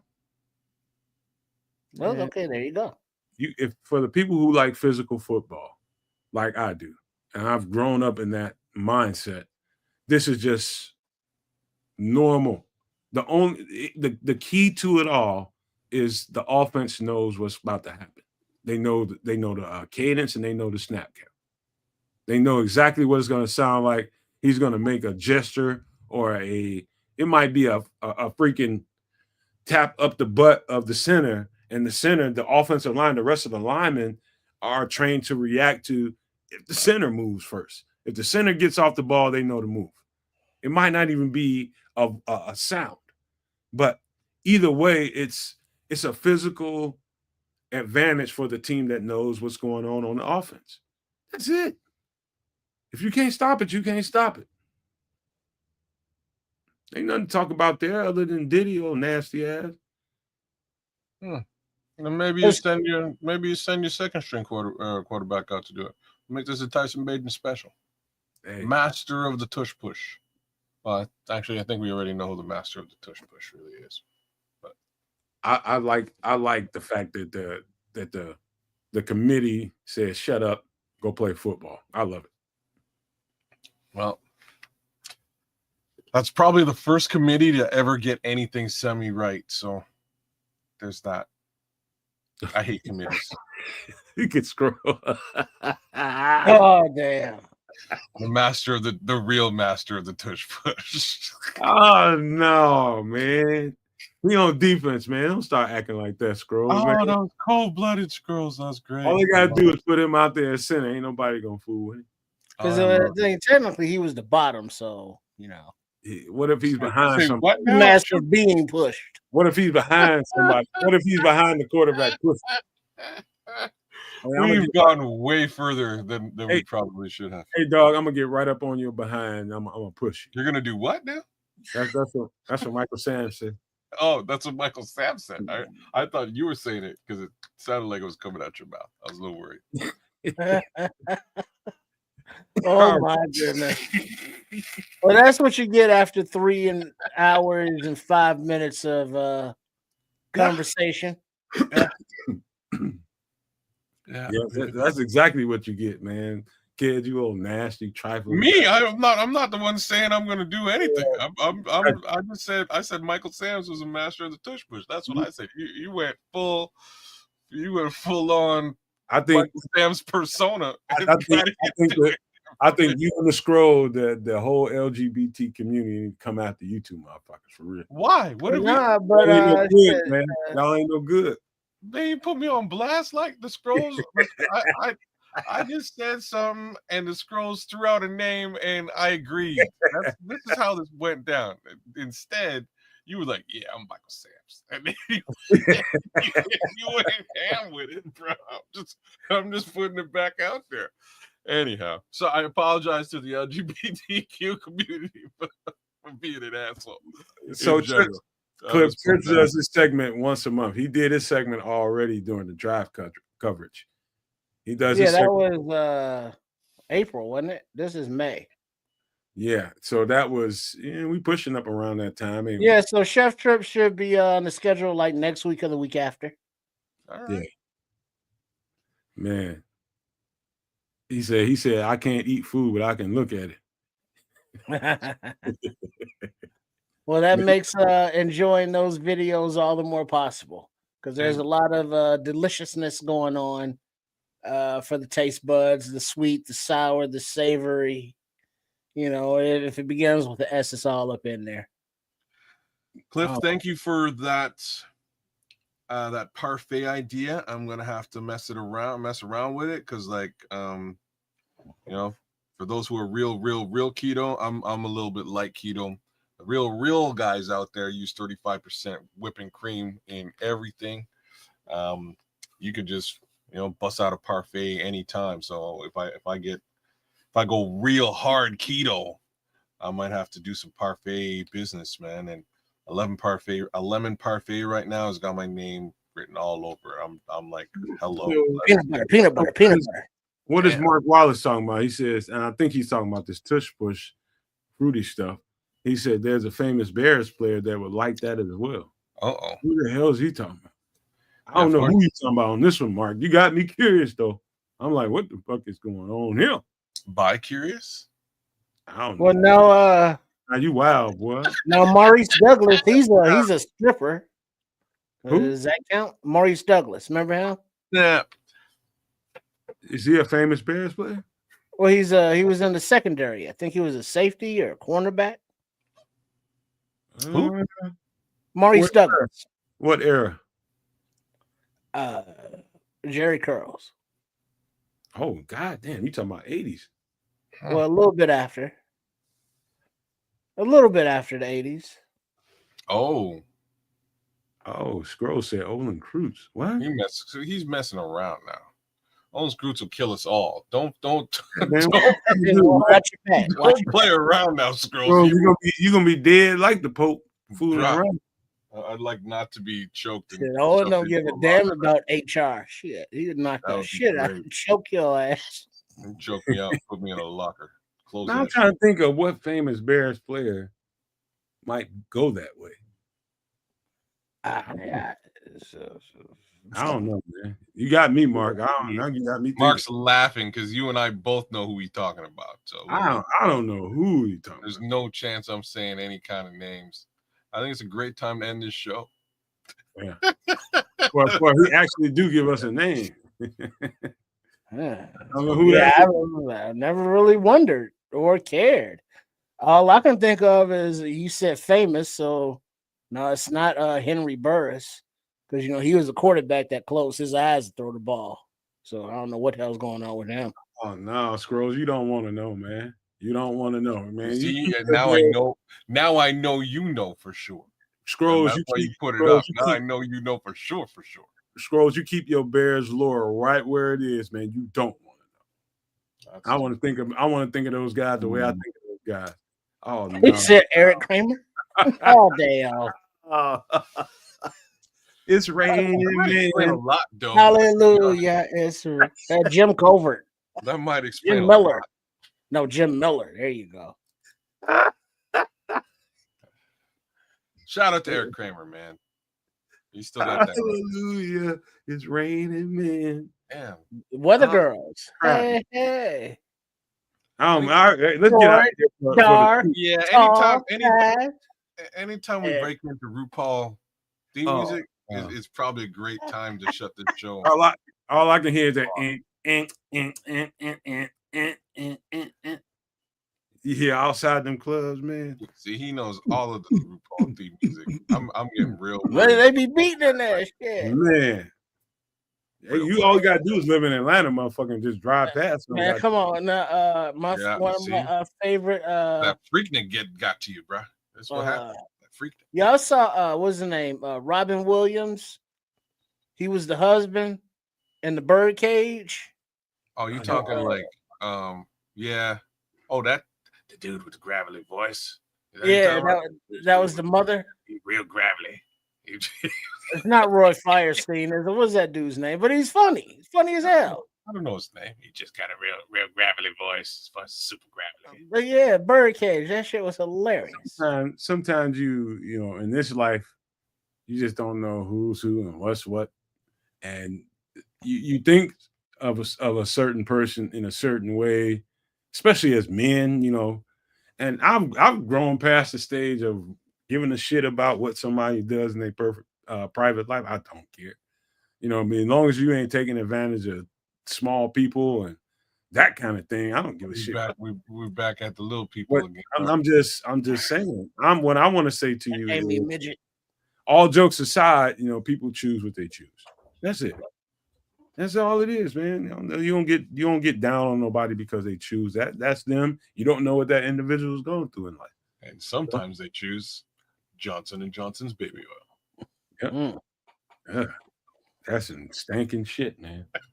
I'm on fire tonight. I swear to God. I hope y'all laughing your heads off. All right, man. How about this, man? That's Nathan Lane. That's what I was talking about. Nathan Lane is the guy with the super gravelly voice. Is that his real name? Nathan Lane? We got a beard. Yeah. Short. Whoever Nathan Lane is he some kind of is he Fred Sanford, what Fred Sanford would call a fruitcake? Oh shit, yeah. I do kind of sound like Fred Sanford when I do this voice too. Fred Sanford meets Nathan Lane. Oh man. Dog, I hope I never see that movie. I've heard so much about it. I don't want to ever watch 6 Degrees of Separation. I don't never want to see that. What, Kevin Bacon? I will. No, Will Smith is in that movie. Oh. I'm sorry. This is so funny. I know. Hey, I know some of them dudes. I give it like a little LGBT like. I grew up around. I ain't never gonna watch Will Smith in it. No, I don't want to. What the fuck you want to watch that for, man? Well, I mean, some people that's what is the wind beneath their wings. You know what I mean? God. That's what floats their boat. That's what sets their sails. Hey, Trip, me and my girl like adrift in midnight. I don't know what genres you two guys get into, man, but once in a while, me and my girl like to get into some of those medieval European shows, like fucking Downton Abbey? No. Medieval, dog. I'm talking about movies like Troy. Movies It's like straight up. think about what's the Gladiator. This shit like that. And every time you get into one of those shows, at some point, it's going to be some heavy guy on guy humping going on. Well, yeah, you know, they was horny and there was a hole right there. So it's like, give me that hole and I won't be horny no more. I got to get up and move. I can't do it. I can't do it. Oh, boy. Yeah, you know, back in the day with the Greco-Roman wrestling, all little boys at the Coliseum or at the gymnasium, all oiled down like they were wearing a toga. You know what I mean? What and you got that friction going on and wearing nothing but a toga. You know there's gonna be some arousals going on with the little boy, and that's just how they did it. That was what real men did back in the day. No. And then, you know, like Caligula, you ever seen that movie? No. Yeah, Caligula was he was emperor of Rome. Get out of here for a trip start going down really down the road. He went down the road. You paved the road. He's driving down the road. He's driving down I didn't mean to go this far. I'm just saying. I just open up. Well, next time y'all have a movie night. Next time y'all have movie night, watch the movie Caligula. It's a classic. Oh man, don't stay away from Caligula. Stay away from what's the other one with Heston, Charlton Heston. Barabbas? No, Ben-Hur. Ben-Hur. Stay away from Ben-Hur. Moses. My guy, Moses is close as well. My guy Levante Rogers is saying 300. Now look, 300 is dope. It's a dope ass movie. It's a really great book, comic book. But like, you know, it depends who. Like, if you're watching it and you're having a George Costanza moment at the masseuse, y'all know what I'm talking about. You're probably watching it. You might have to check yourself. Like, we're gonna get up out of here for both of y'all. For both of y'all end up in some crying game shit. His hands were so strong. We're gonna get some crying game. It moved, he said. No, look, I don't care about anything, but I'm just gonna say, like, top 5 greatest characters of all time. George Costanza. Just yeah. If you haven't messed with Seinfeld for some weird reason, you need to check yourself and spend good time with George Costanza. I've learned life lessons I will never forget from this man. He's such a petty individual. He's great. Not only is he petty, but he's figured his way around social systems. And it's fantastic to watch, right? Like my guy he's at the office and he just does this and people leave him alone. No, I can tell you've been donate to the human fund to give me your money. Hey, man, George, are you okay, man? Are you all right over there? You okay? Yeah, man, it's been a tough week. Like, oh, don't worry, we'll leave you alone. And they leave the whole boy alone because he just looks. It's like I figured something out. It's called the furrowed brow. What?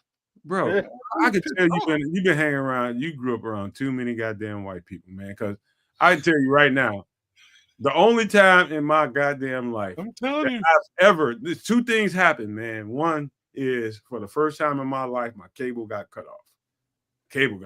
Number 1. Number 2, the second thing that happened after that, I got somebody to come over there and bootleg my shit, and I got basic cable. And so you get to ABC, NBC, and all that kind of shit going on. I can get those receptions. And I had to watch some Seinfeld and all that kind of shit. But that's what had to happen for me to get around and be watching that shit. Bro, if you can't like, see the like genius, there's no nothing. I mean, just simple skits like the Soup Nazi. It's like the soup is so good that it's like no soup for you. It's like next gone, and then the cashier she snatch it off the counter, and everybody look at you is like, oh, and they like. The best part of that whole skit is that Elaine came in there like, yo, you know what? Screw the soup Nazi. I'm just here to do whatever. Yo, you're out. And she looked at Jerry and he was like, Jerry, like, help me out in this situation. And Jerry was like, yo, I need to fall back and get in line because the soup mafia might kick me out. This is Gestapo up in this mother. Because I want some soup. You can't have none. You fucked up. I need to get me some soup, though. Sorry, Elaine. I don't even know you. The funniest part of that show was the goddamn father. There's one episode. Serenity Now?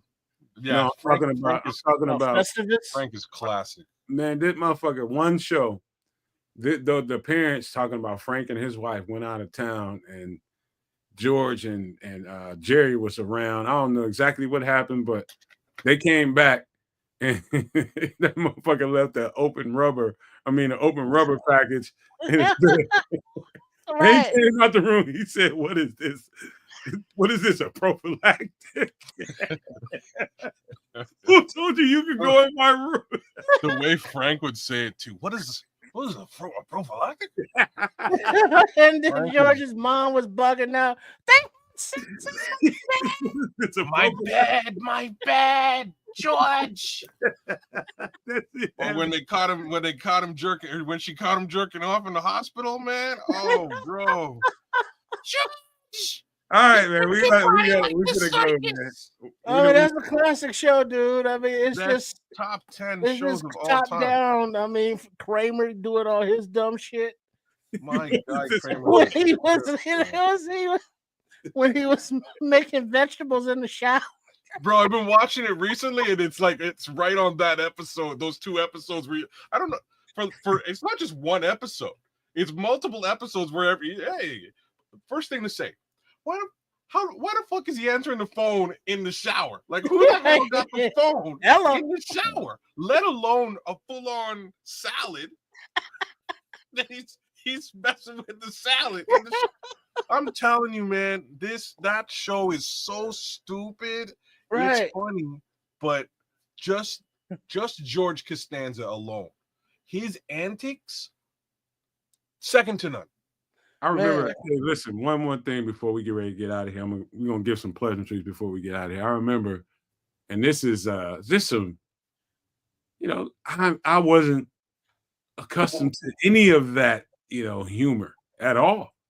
I come from a certain kind of environment. That humor was absolutely foreign to me. And so what I did, I called up one of my homeboys. This is when my cable was off. My phone was still on, but I called him. I was like, dog, you ever heard of this motherfucking show called Seinfeld? He's like, man, you talking about that old ass show? I was like, man, you ever seen it? He was like, man, I've seen it here and there.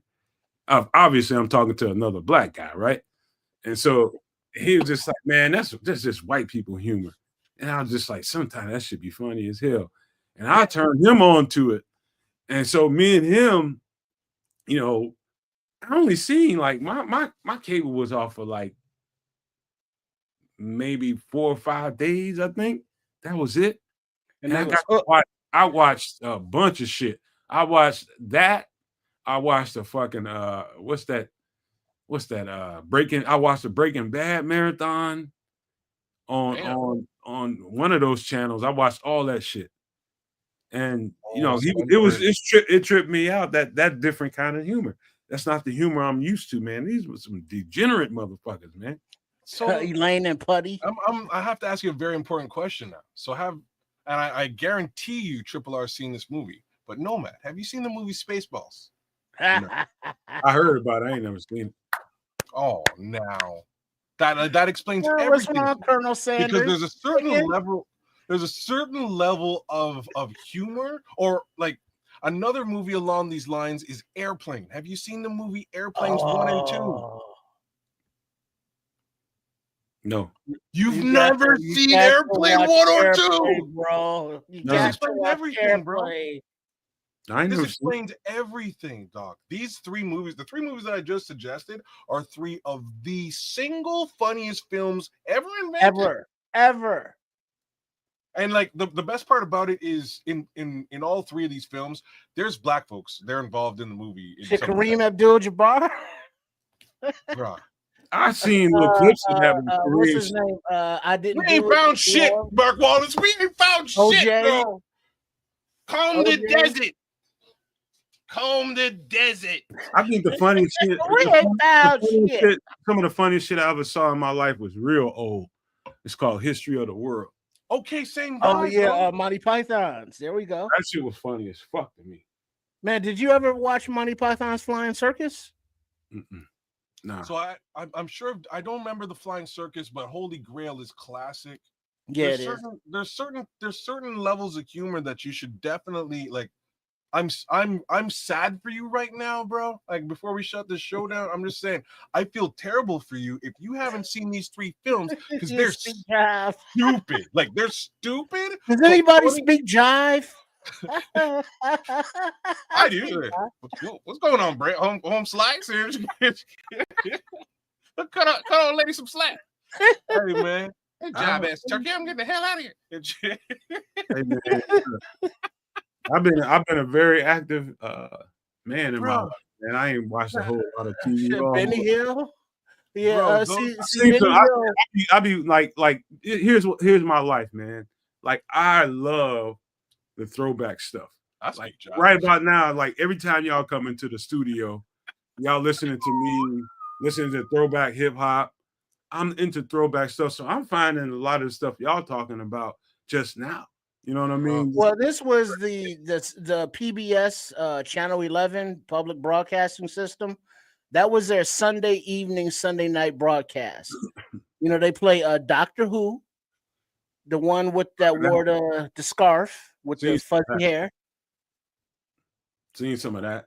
All right, and then they would play some Monty Python's Flying Circus. And they get that on. Then they throw in some Benny Hill. What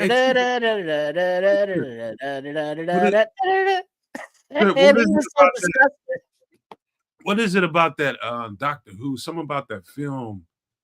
Something is spooky about it to me. It's well, he's a not a time lord, or is it a time lord that they call him back then? So his character morphs into different people, so they have different actors playing it. I'm talking about the film, like the film quality. Something about the film quality and the way I don't know what they was doing to record. Well, it was low budget in it was like Europe or London or over there in England, someplace. And it was the 70s, 80s, so there wasn't like high tech, you know. So like the TARDIS, you know, terminate. Their robots and shit was like very like robotic. But you know, and the TARDIS was like, you know, just kind of light, bright, you know, light up shit, and they just hit, you know, dummy buttons playing whack-a-mole or something. But it wasn't about the special effects.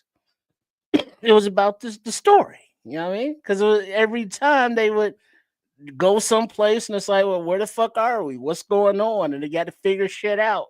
So and they solve the mystery, and then they get back on the TARDIS and go back about their business. So what the question I want to ask you, and I'm talking about to you, Kez, and the No Maniacs. Have you ever watched something like throwback and you seen the film quality? So let's just say, you know, you got film that they might have shot the movie in 3D or something, or they might have shot it in like the more lengthier view or the wider view. You got wide view film, and you got like, you ever seen something that had a different film quality that, like if you watch horror or something like that, and something about the film quality added to the spookiness of it? You ever seen anything like that? Something about the film quality that added to the movie? Yeah. Well, I would say the first movie that I would say that like really meant something to me it would be the first Avatar film.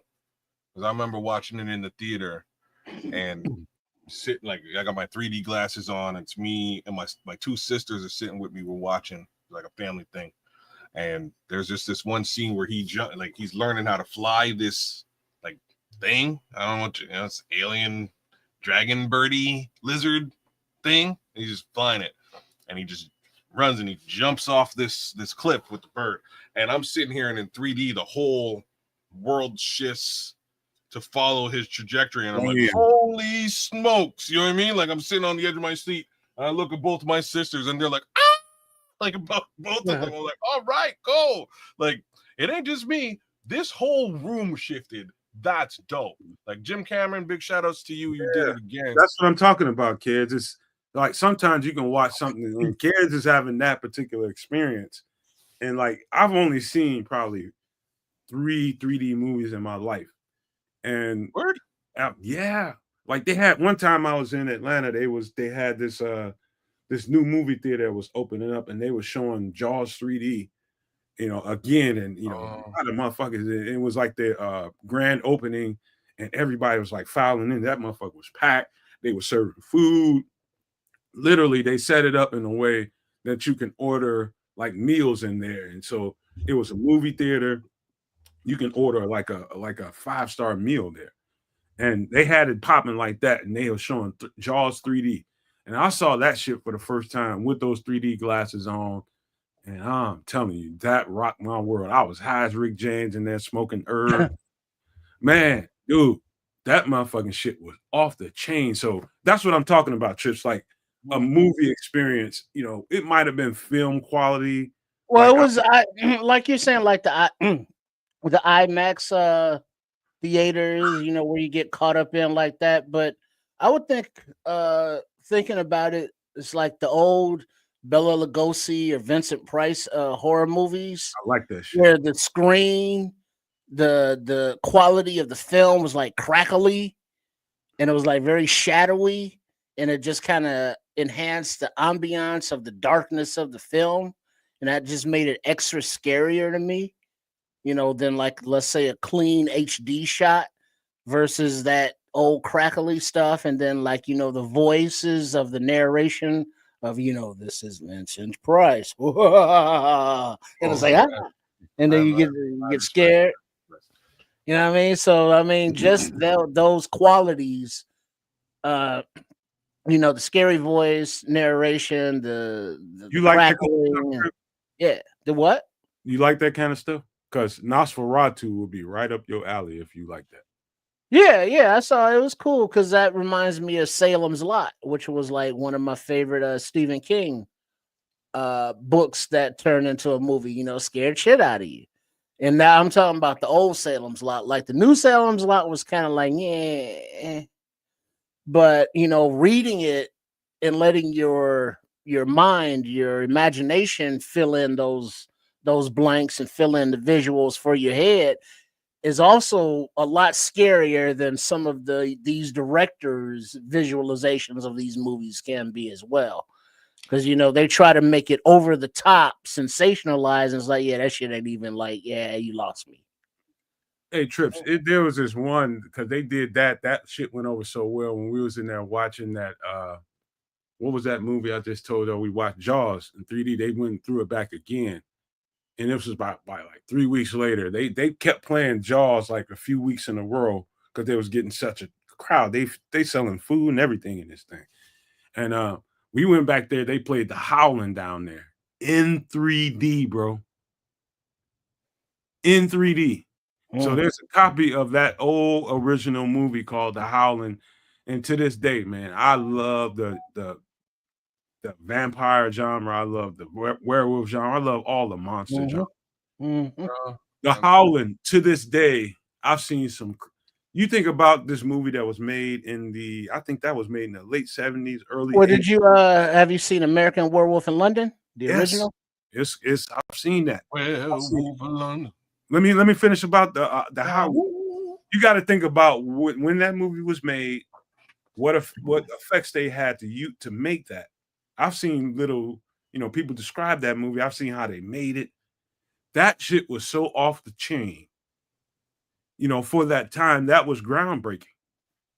For that particular era, that was so groundbreaking. That is that shit will freak you out, man. That lady was inside this little I don't know, some kind of classroom or something, or a little lab. And that fucking werewolf that motherfucker came in there and just transformed right in front of her. Every stage of the transformation. That shit was crazy. Crazy. Everybody in that motherfucker, everybody was gasping. Phantasm. That was another good one. Yeah, I like your horror movies. I'm just saying it. So you remember Unsolved Mysteries, Nomad? You must have watched Unsolved Mysteries a little bit. No, I didn't know watch that one. Wow, man. Jeez Louise. Unsolved Mysteries with Robert Stack. No? Yeah, that's classic. It's a classic show. Say, I mean, it's like all tell you real about life, That's motherfuckers getting killed and buried in what fucking. we talking Yeah, about. watching Motherfuckers get TV. killed. That's like real shit that ever that's I'm happened. Robert Stack, and somebody got stabbed around the corner. We don't talk about it. And Yeah. that's basically what happens every show. But like why I'm bringing up Robert Stack is in Airplane, the movie, he's one of the main characters, and he comes out and he ain't just this like he's fucking hilarious. And you come to find this out, I didn't know. You know what I mean? I didn't fucking know Robert Stack had comedic timing. I just thought he was just an announcing ass motherfucker from fucking Twilight Zone. Or sorry, fucking Unsolved Mysteries. That's how he comes off. But in this show, the movie starts out with him coming into the airport and like basically like Harry Krishna comes up to me and he's like, hey, like we want to talk to you about our religion. And he's like, yo, like I got shit to do. And he like moves the guy out the way. And then next to some nuns, and they're like, yo, sir, would you like to we'd like to talk about Catholicism. He's like, look, like lady, I got big things to do. I got a call, I got things. And next thing you know, he's just beating the shit out of everybody he sees, bro. He's fighting everybody. And when I say fighting, he's doing like special moves, flips, all kinds of shit. Whooping these people, and for the most part, they're like salespeople, like people are bringing him roses. He's kicking them in the face. It's fucking hilarious from beginning to end. And I'm telling you, you missed some ridiculous humor in these three movies. Spaceballs is just jokes on like Star Wars and the space genre, just jokes all the way across the board. Mel Brooks also has one about horror movies, but it's not as good. Young Frankenstein? Young Frankenstein was kind of horror-ish. Yeah, But now, if you want to talk Mel Brooks, I mean, Blazing Saddles. Blazing Saddles is like about the brothers, man. And that's actually, you got a Blazing Saddles, man, where's that? This is Blazing Saddles. Yeah, no, man, you have seen Blazing Saddles, right? Yeah, I've seen Blazing Saddles history. Hey, the sheriff is a next. Yeah, Blazing Saddles. Right.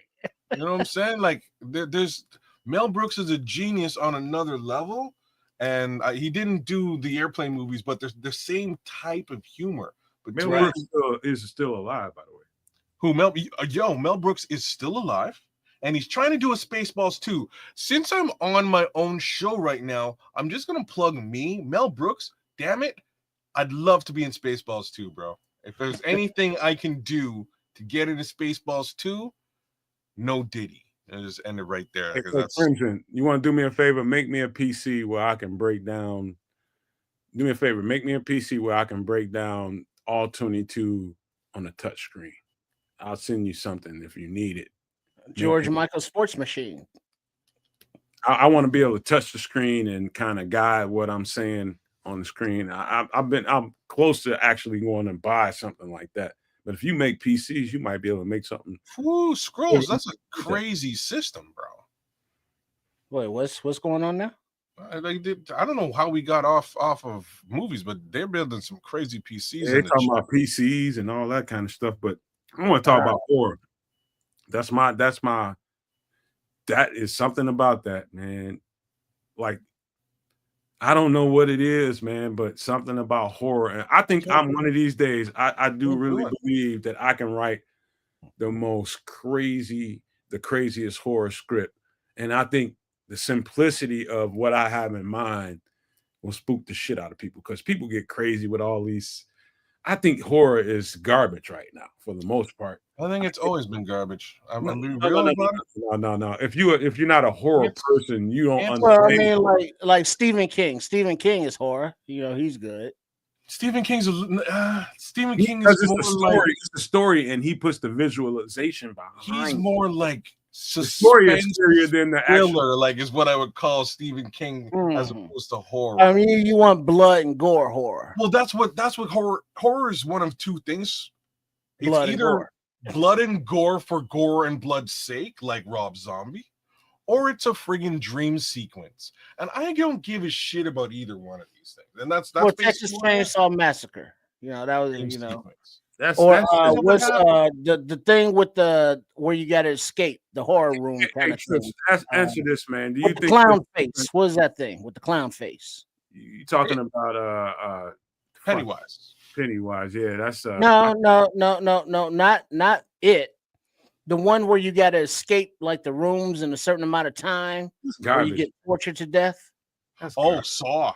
Saw. There you go. Saw. That's dope. So there's a difference that's a fine line. Like that's a dope ass movie. Yes, what I was trying to tell him is there's a difference between, to me, in my opinion, there's a difference between horror and gore. There's gore and then there's horror. Horror is a mind thing. Gore is a lot of blood, a lot of guts, and I'm fucking you up every chance. That's to me the difference. But that's just me. I don't know. Everybody else might. Like, I hear what you're saying. So like you're calling the over the tops, bloody stuff gore, and I hear it. My problem with horror is that I'm too smart for it. Like I need to have I don't mean to sound like a fucking asshole, but like I need to have somehow it needs to make sense to me and work its way out in the end. In the end of every one of these movies, except for something like Saw. Like Saw is a great example of something that is sort of horror minded. It's really just a suspense. I call it suspense thriller. Suspense thriller, I'm in all day long. But if it's just weird shit's happening, there's ghosts, and I don't know what's going on, it's 95% of the time going to end in a dream sequence. Oh, this was all in your skull. You're crazy. You know what you need, man? You need a dark room, alone, and a goddamn fat joint. That's what you think. I haven't been. And then what movie should you put on? What movie I suggest to you, and let that motherfucking shit let your mind work. What movie? What I would suggest to him? Yeah. Off the top of my head, there's so many. Let me put my finger on one that really, really got to me. I think I would say, you know what I would say? I would say watch The Omen, the very first Omen. So I'm going to give a shout out to Cliff Victoria as well. The first Nightmare on Elm Street is a dope ass horror movie. It's one of the few, in my opinion. Make sure it's indica, bro. So you don't go out and hack somebody to death because you're crazy and shit. Bro, I'm telling you, I've definitely been in a dark room and watched a horror movie on some indica. Like there's no way that this hasn't happened over the course of the last 20 plus years. KMC said go watch The Evil Dead for the first time. Okay, so like Evil Dead is a very good horror movie. That's probably my number 2 horror movie. Nightmare on Elm Street and Evil Dead. Those first two, I'm more of an Evil Dead 2 guy. Boomstick all day long. But I can't dispel my intelligence for long enough. I'm trying to solve the mystery and what's going on with what I'm watching. And if it's like if I can't solve it, it's gonna piss me off. You just need a lone, bro. You need a lone and some dark and some horror. It's not gonna change. And a fat one, and nobody to pass it around to, bro. I'm just telling you, ain't nobody around when you start hearing little shit and shit starts playing around in your head. You like, oh shit, what the fuck was that? Nothing plays around in my head. In my head, it's like, yo, I need to solve this mystery because this needs to make sense to me. If it doesn't make sense, I'm mad that I spent 2 hours watching it. Like it's basically where I'm at. And like something like Saw, in the end, makes sense. So I watched a bunch of the series. It's actually a dope ass series, but I wouldn't personally consider it horror. I would consider it suspense thriller. You know what I mean? I seen this one. That's and I can't hardly remember it because I was real little when I seen it. But I remember seeing the trailer of it, and it was this baby carriage, and in the baby carriage there was some claws coming out of the baby carriage. I'm like, dog, you have no idea how dope horror is and how much people bear down, claws up. With thoughts talking like Rosemary's Baby. Nah, man, dude, that's a good fucking horror movie. Yeah, that was a good horror movie right there. Fucking good horror movie, bro. That you'd be surprised. Real good. man. Rosemary got knocked up. It wasn't cool, bro. It didn't work. Mhm. It didn't work out well for Rosemary, man. Not at all. No, it didn't work out good. Not for her or the baby. I'm A just good joint, some darkness, a long time, horror. That'll get you good with yourself, bro. That'll get you good with yourself. like I say, man, I've definitely done this. Not a fan of the genre at all. Candyman, that's a good one. Mhm. I've watched it. Hey, how about some zombies? Some good old zombie horror. Look, I've done tons of zombie horror. The original one. No, Well, I mean, like the the Train to Busan, like Korean, like those South Koreans make some nice zombie joints. Yeah, The Train to Busan was pretty good. I haven't done that one. I'm watching The Last of Us right now. Y'all watching The Last of Us? Yeah, I can't. Those series, I can't even fuck with them like that. Really? Did any the video games were dope as all sin too? By the way, That's just too much for me. Those quests and all that shit, they couldn't keep my attention. You want to know the scariest movie I ever seen in my life, and without question? It's probably The Exorcist. Nope. That's It's the real shit. Is fucking Jaws. You know what? I can feel that. Yeah, the original. Oh, Minister Charles is saying Poltergeist. I'm with you there, Minister Charles. I got Exorcist. You're talking about Cliff. You're talking about Zombieland. Those are fucking hilarious. I love those movies. Yeah, that's hilarious. I wouldn't call them horror movies either. Nah, they're dope. Like the Bill Murray scene is one of my favorite scenes in period. Bill Murray death scene, Zombieland 1. Probably he's in the movie for 4 minutes, and it's probably the greatest 4 minutes of all time. Man. Bill Murray is such an icon. You know why Jaws was so wildly popular? Why? Because it's the reality of Jaws. We live in a world where there's people in this world that feel like, oh, okay, we're having a good time. We should be able to go out in the water. We have a good time. Oh, the sharks are way out there. They don't think about humans, and you just, and next thing you know, the reality of that situation. Hamburger. The reality of that situation. One thing you should probably check out if you get time to is look at the USS Indianapolis story. There's books on the top of the book. They ate the fuck up. Yeah, bro. Like you. I don't get in the ocean like that, bro.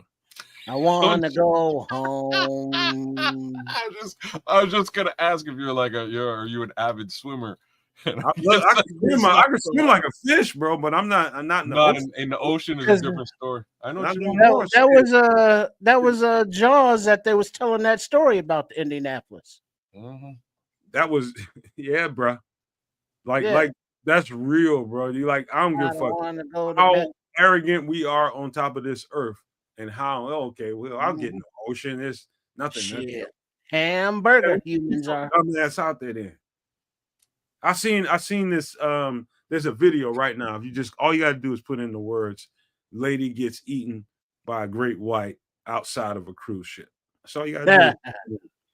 There's a lady that it's people jumping off the side of the boat, and it was somebody with a little yacht or something. Oh, your ass a donut. You on your own, bitch. It was a nice yacht. They went out there a little far.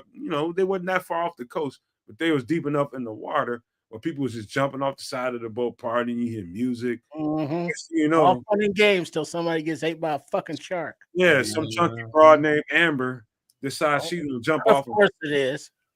And she jumped in that motherfucker, and everybody, next thing you know, she starts screaming, and everybody starts seeing the blood coming up around her, and then she gets snatched under the water. It was real life Jaws, bro. Mm-hmm. She sure went a little white meat. You go out to any vacation spot where there's water. Well, no. Here's the thing, Nomad. Don't get it twisted and just pick on the great white sharks in the South Oceans. Let's look at going camping up where like bears live or wolves, or anything where they have teeth and claws and are in their element. And as human beings, we ain't where we're supposed to be. Save the pogs, save the world. You know, so sharks will eat your ass up. Bears will eat your ass up. Wolves, what was that? The Gray? Remember that movie, The Gray? With Liam Neeson? Mm. You know, they got stuck up there in the wilderness, and the wolf pack was like, hamburger. Oh, we'd like to taste a human. You know what I mean? So any place you need to go on this planet, okay, Cliff down there with them gators. Them gators will eat your ass. You know what I'm saying? Crocs, gators, pythons, whatever the fuck, it will eat you. Yeah, I don't know if y'all saw. Basically, wherever Mother Nature is untamed, whether any of them places, don't fuck around. Yeah, well, so whether it be in the water, in the ocean, whether it be in a lake, whether it be alligators, whether it be in the forest where there's bears and wolves, and pumas and fucking mountain lions and all that shit. Why test fate? Don't be going to Africa fucking around. You know how much shit can eat you down there? Or Australia. Shit. Man. Oh, I want to go and put a shrimp on a Barbie. Yeah, you the shrimp on the Barbie, you stupid fucker. Like, you better stay at home, have a Foster's and I think arrogance of people have made us venture out into places and test fate like that.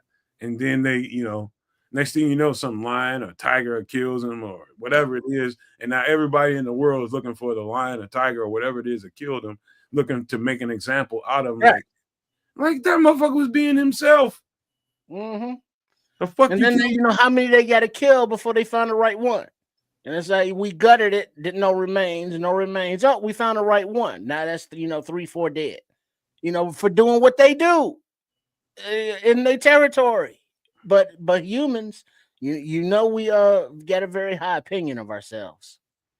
Motherfucker out there. And you know the high opinion, like Cliff talking about. Well, we don't worry about the gators because they're more afraid of us than we are of them, unless it's mating season. Yeah. So you're talking about you don't know when the gator's gonna be horny, and if he's horny, that's your ass. Or in a couple different ways, I guess, if you want to look at it that way.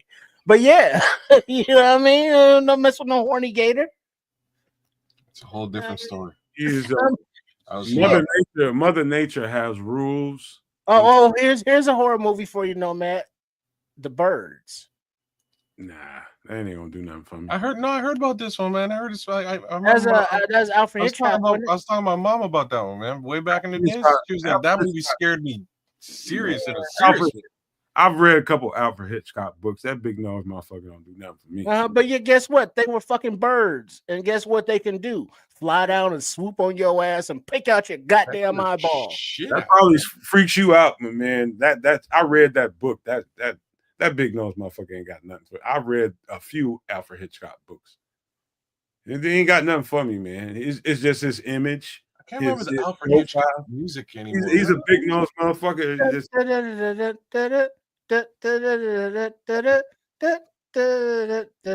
It sounds like this, Trips. Hello, ladies and gentlemen. Let's get the fuck out of here. Good evening. Good evening.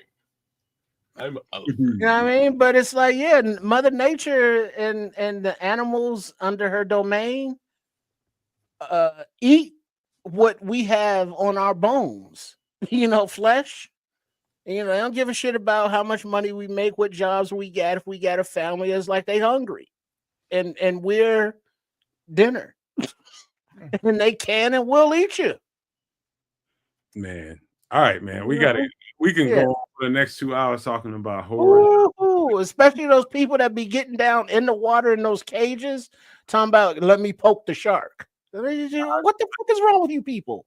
I shouldn't have got Trip started. I ignited his ass. I don't know. I don't see the purposes to tempt fate to prove that you're alive.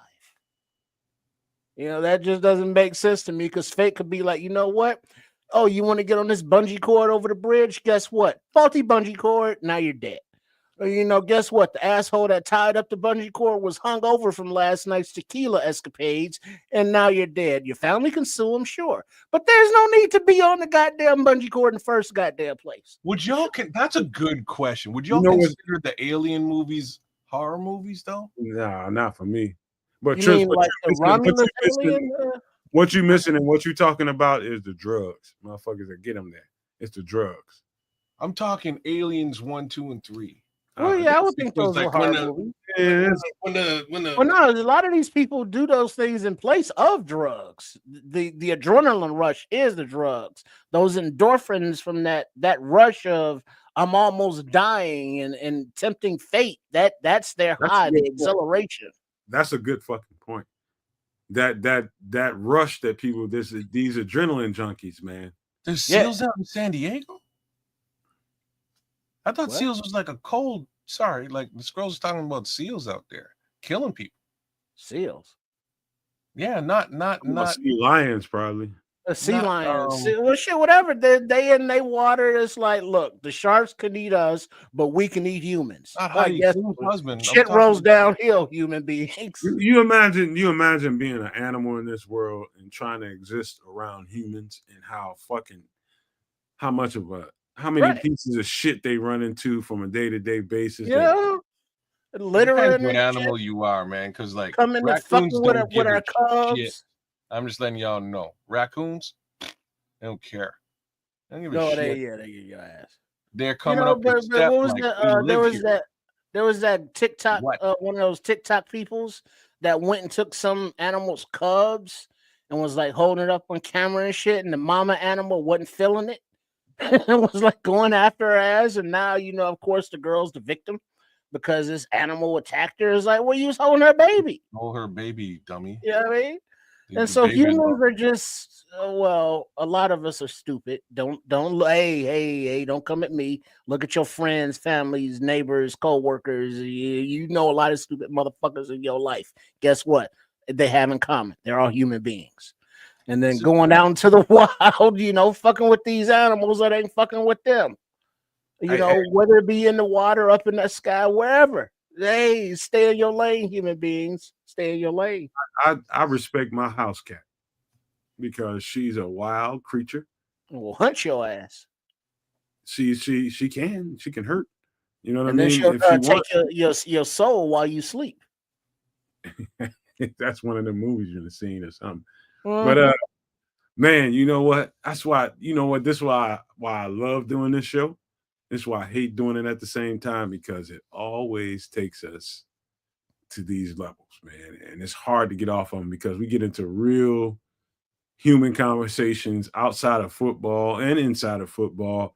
And we just get to talking about everything that relates to our lives and what's going on in our psyches. Why do we like horror movies? Why do we like sci-fi movies? What is it about sci-fi movies or horror movies that really, really intrigues us? All that stuff is, it makes us who we are individually. Like Triple R is a certain individual based on things he's seen and experienced in his life. So is kids.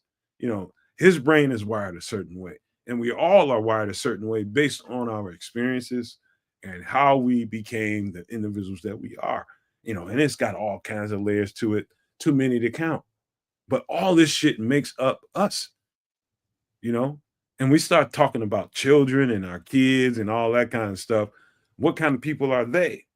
What is it that make them them? What kind of experiences have they had? They ain't you, but you just trying to teach them the best way that you know how, and that's your way, through your experiences.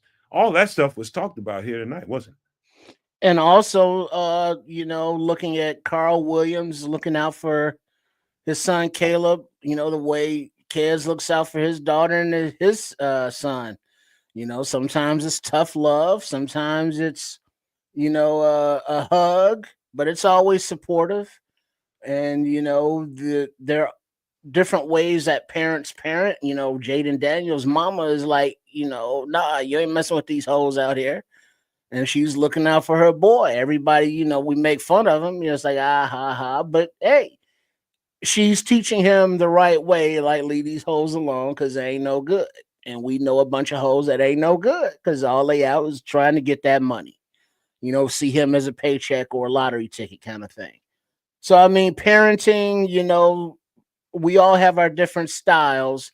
But one thing that we all displayed, and I think that we can all agree that Carl Williams does is he loves his son. And he wants to put him in the best position possible. And that's how I'll bring it back to the Bears and the topic at hand with the wrap up that Nomad was so eloquently putting together.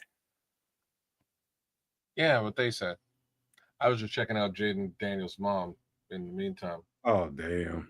Wow. She can get it. Is that what you're trying to say, kids? I didn't say that, but You trying to say you're gonna distract her for Jaden's sake? I'm not going to argue with that. I am going to quote my good friend the Scrolls from the chat and say that, save the pogs, save the world. Miss Canuck, don't pay no attention to kids. She's a pog. Shit, cocaine bear. Tell him that. Some salami, but he ain't gonna do it. And shit, give an 8-ball to Otis Wilson. See what happens. Wow. All right, y'all. So yeah, Scrolls, cold-blooded Scrolls. Hey man, give me a little bit of time to get the hell out of here. And yeah, I'm with it. I'm kind of with it. She got some fresh gear too, man. Hey man, be careful who you slide the salami to, man. There's too many diseases out here. Chgo bitties, especially for old motherfuckers like you, man. You don't be fucking. This guy is giving me STD advice in my 40s. Thanks for coming out, bro. You ain't riding. I did health class in like 1988. I'm and because you are old, it's STI now. That's the new way. It's not the VD. They don't call it the VD. No, they don't old time. The VD no more. We move forward. We changed the acronym. You just don't get a shot in the ass and keep it moving. So before we close the show, I just like to say I'm kind of sick of the like super friendly acronyms. I'm just about over them. So today I was confronted with MAID. I'll leave that up to you guys. You guys figure out what MAID is. MAID? MAID. Doesn't it sound like hey, we're doing good shit. It's MAID. Somebody that come out and clean your house. Say what? Somebody that comes to your house and works. Like that's MAID. That's what a maid is. Somebody who comes to your house and does work. Sometimes she's naked or topless. I got it, maid. Most of the time they're wearing clothes. French maids, yeah. MAID is an acronym for something. It sounds like a nice thing. It ain't nice. I'm sick of it. On your brain, man. You gotta stop that. What's that? Say no to porn, man. I haven't watched it in too long to even remember. It's not porn if you pay for them to come to your house. No, it's real life. It's real life. Porn. It's not even about the service industry no more in porn. Like the pizza delivery guy and the mechanic when you don't have enough money to pay, or the French maids. It's all about the step in-laws and siblings. They also have like strippers at the barbershop now too. It's real life. There's real life weird stuff going out there. You can pay for things to happen. Money talks, bullshit walks. I'm just saying, MAID, check it out. It's not good. Fuck the acronyms. Clip Victoria, shout out to you.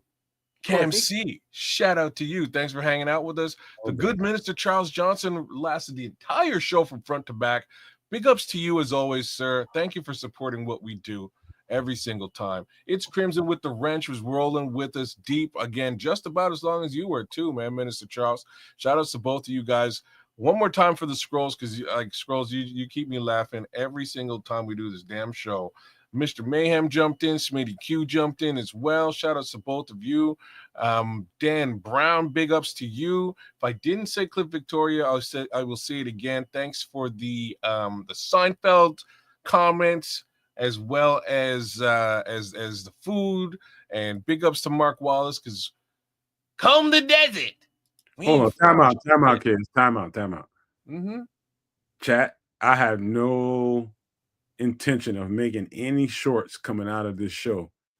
Should I make shorts, you guys? Give me a thumbs up or thumbs down. I don't know if I should. This has been a dicey ass show.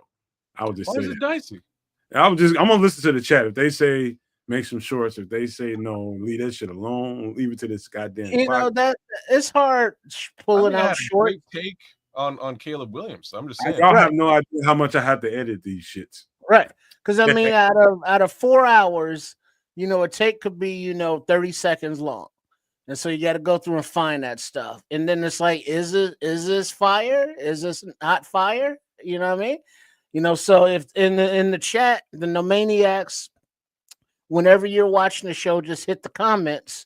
And it's like, clip worthy sequence from this time to this time that you think is worthy to put out there as a short. So I mean, if you think that Nomad or Kids or myself or whoever's on the show had some really hot take or insightful comment or, whatever, put that in the comments and it'll be like, clip worthy and then time that shit out. That could help as well. Yep, Man. 4 hours, AC, man. That's a long ass show. And we Shout have out to we you, have AC. fun doing it. It's not like we do it and it's like, oh God, we gotta do 4 hours. No, these 4 hours come easy because we a bunch of shit talkers. Truly. We like to talk shit, and that's why this show is fun. You know what I mean? Some extra sauce. You guys have no idea how much I look forward to it every week because I can kind of let loose and be me. And these guys are the same. It's not like we don't do it on other shows, but this one is customly designed for us to really let loose and be ourselves, man. So it's so fun doing it. 4 hours seem like to me it ain't nothing. I don't know how y'all feel about it. It's like nothing. Mm-hmm. Could you imagine being in some place in Alaska and a polar bear is like, hey, you look like a big fat ass seal. Come here. What you gonna do? You see what I mean? What you gonna do? Wow. You see what I mean? As soon as we get ready to get out of here go Trips. Here go Triple Lock. It's too funny. And Give me a like shot. this chat's crazy, bro. I'm scrolling through just laughing at stuff.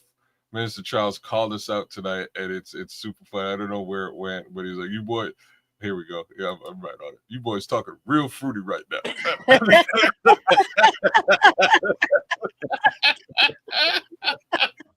I just had to pull that up because as soon as I saw it, I was like, this is one of the funniest comments that could possibly be tonight. Hey y'all. That was not past me. I didn't see that. That was super funny. Hey, y'all talking super fruity right now. Shout out to Levante Rogers, man. Thanks for hanging out with us tonight. He's a super maniac. Shout out to Mark Wallace as well. We lit you up a little while ago. Glad to have you. Please like, share, subscribe, and do exactly the same. We are multicasting as always at Kenza Canuck on YouTube live and direct. We have been for the last 4 hours. Give me a little bit of love, man. Show me some love. Give me a thumbs up.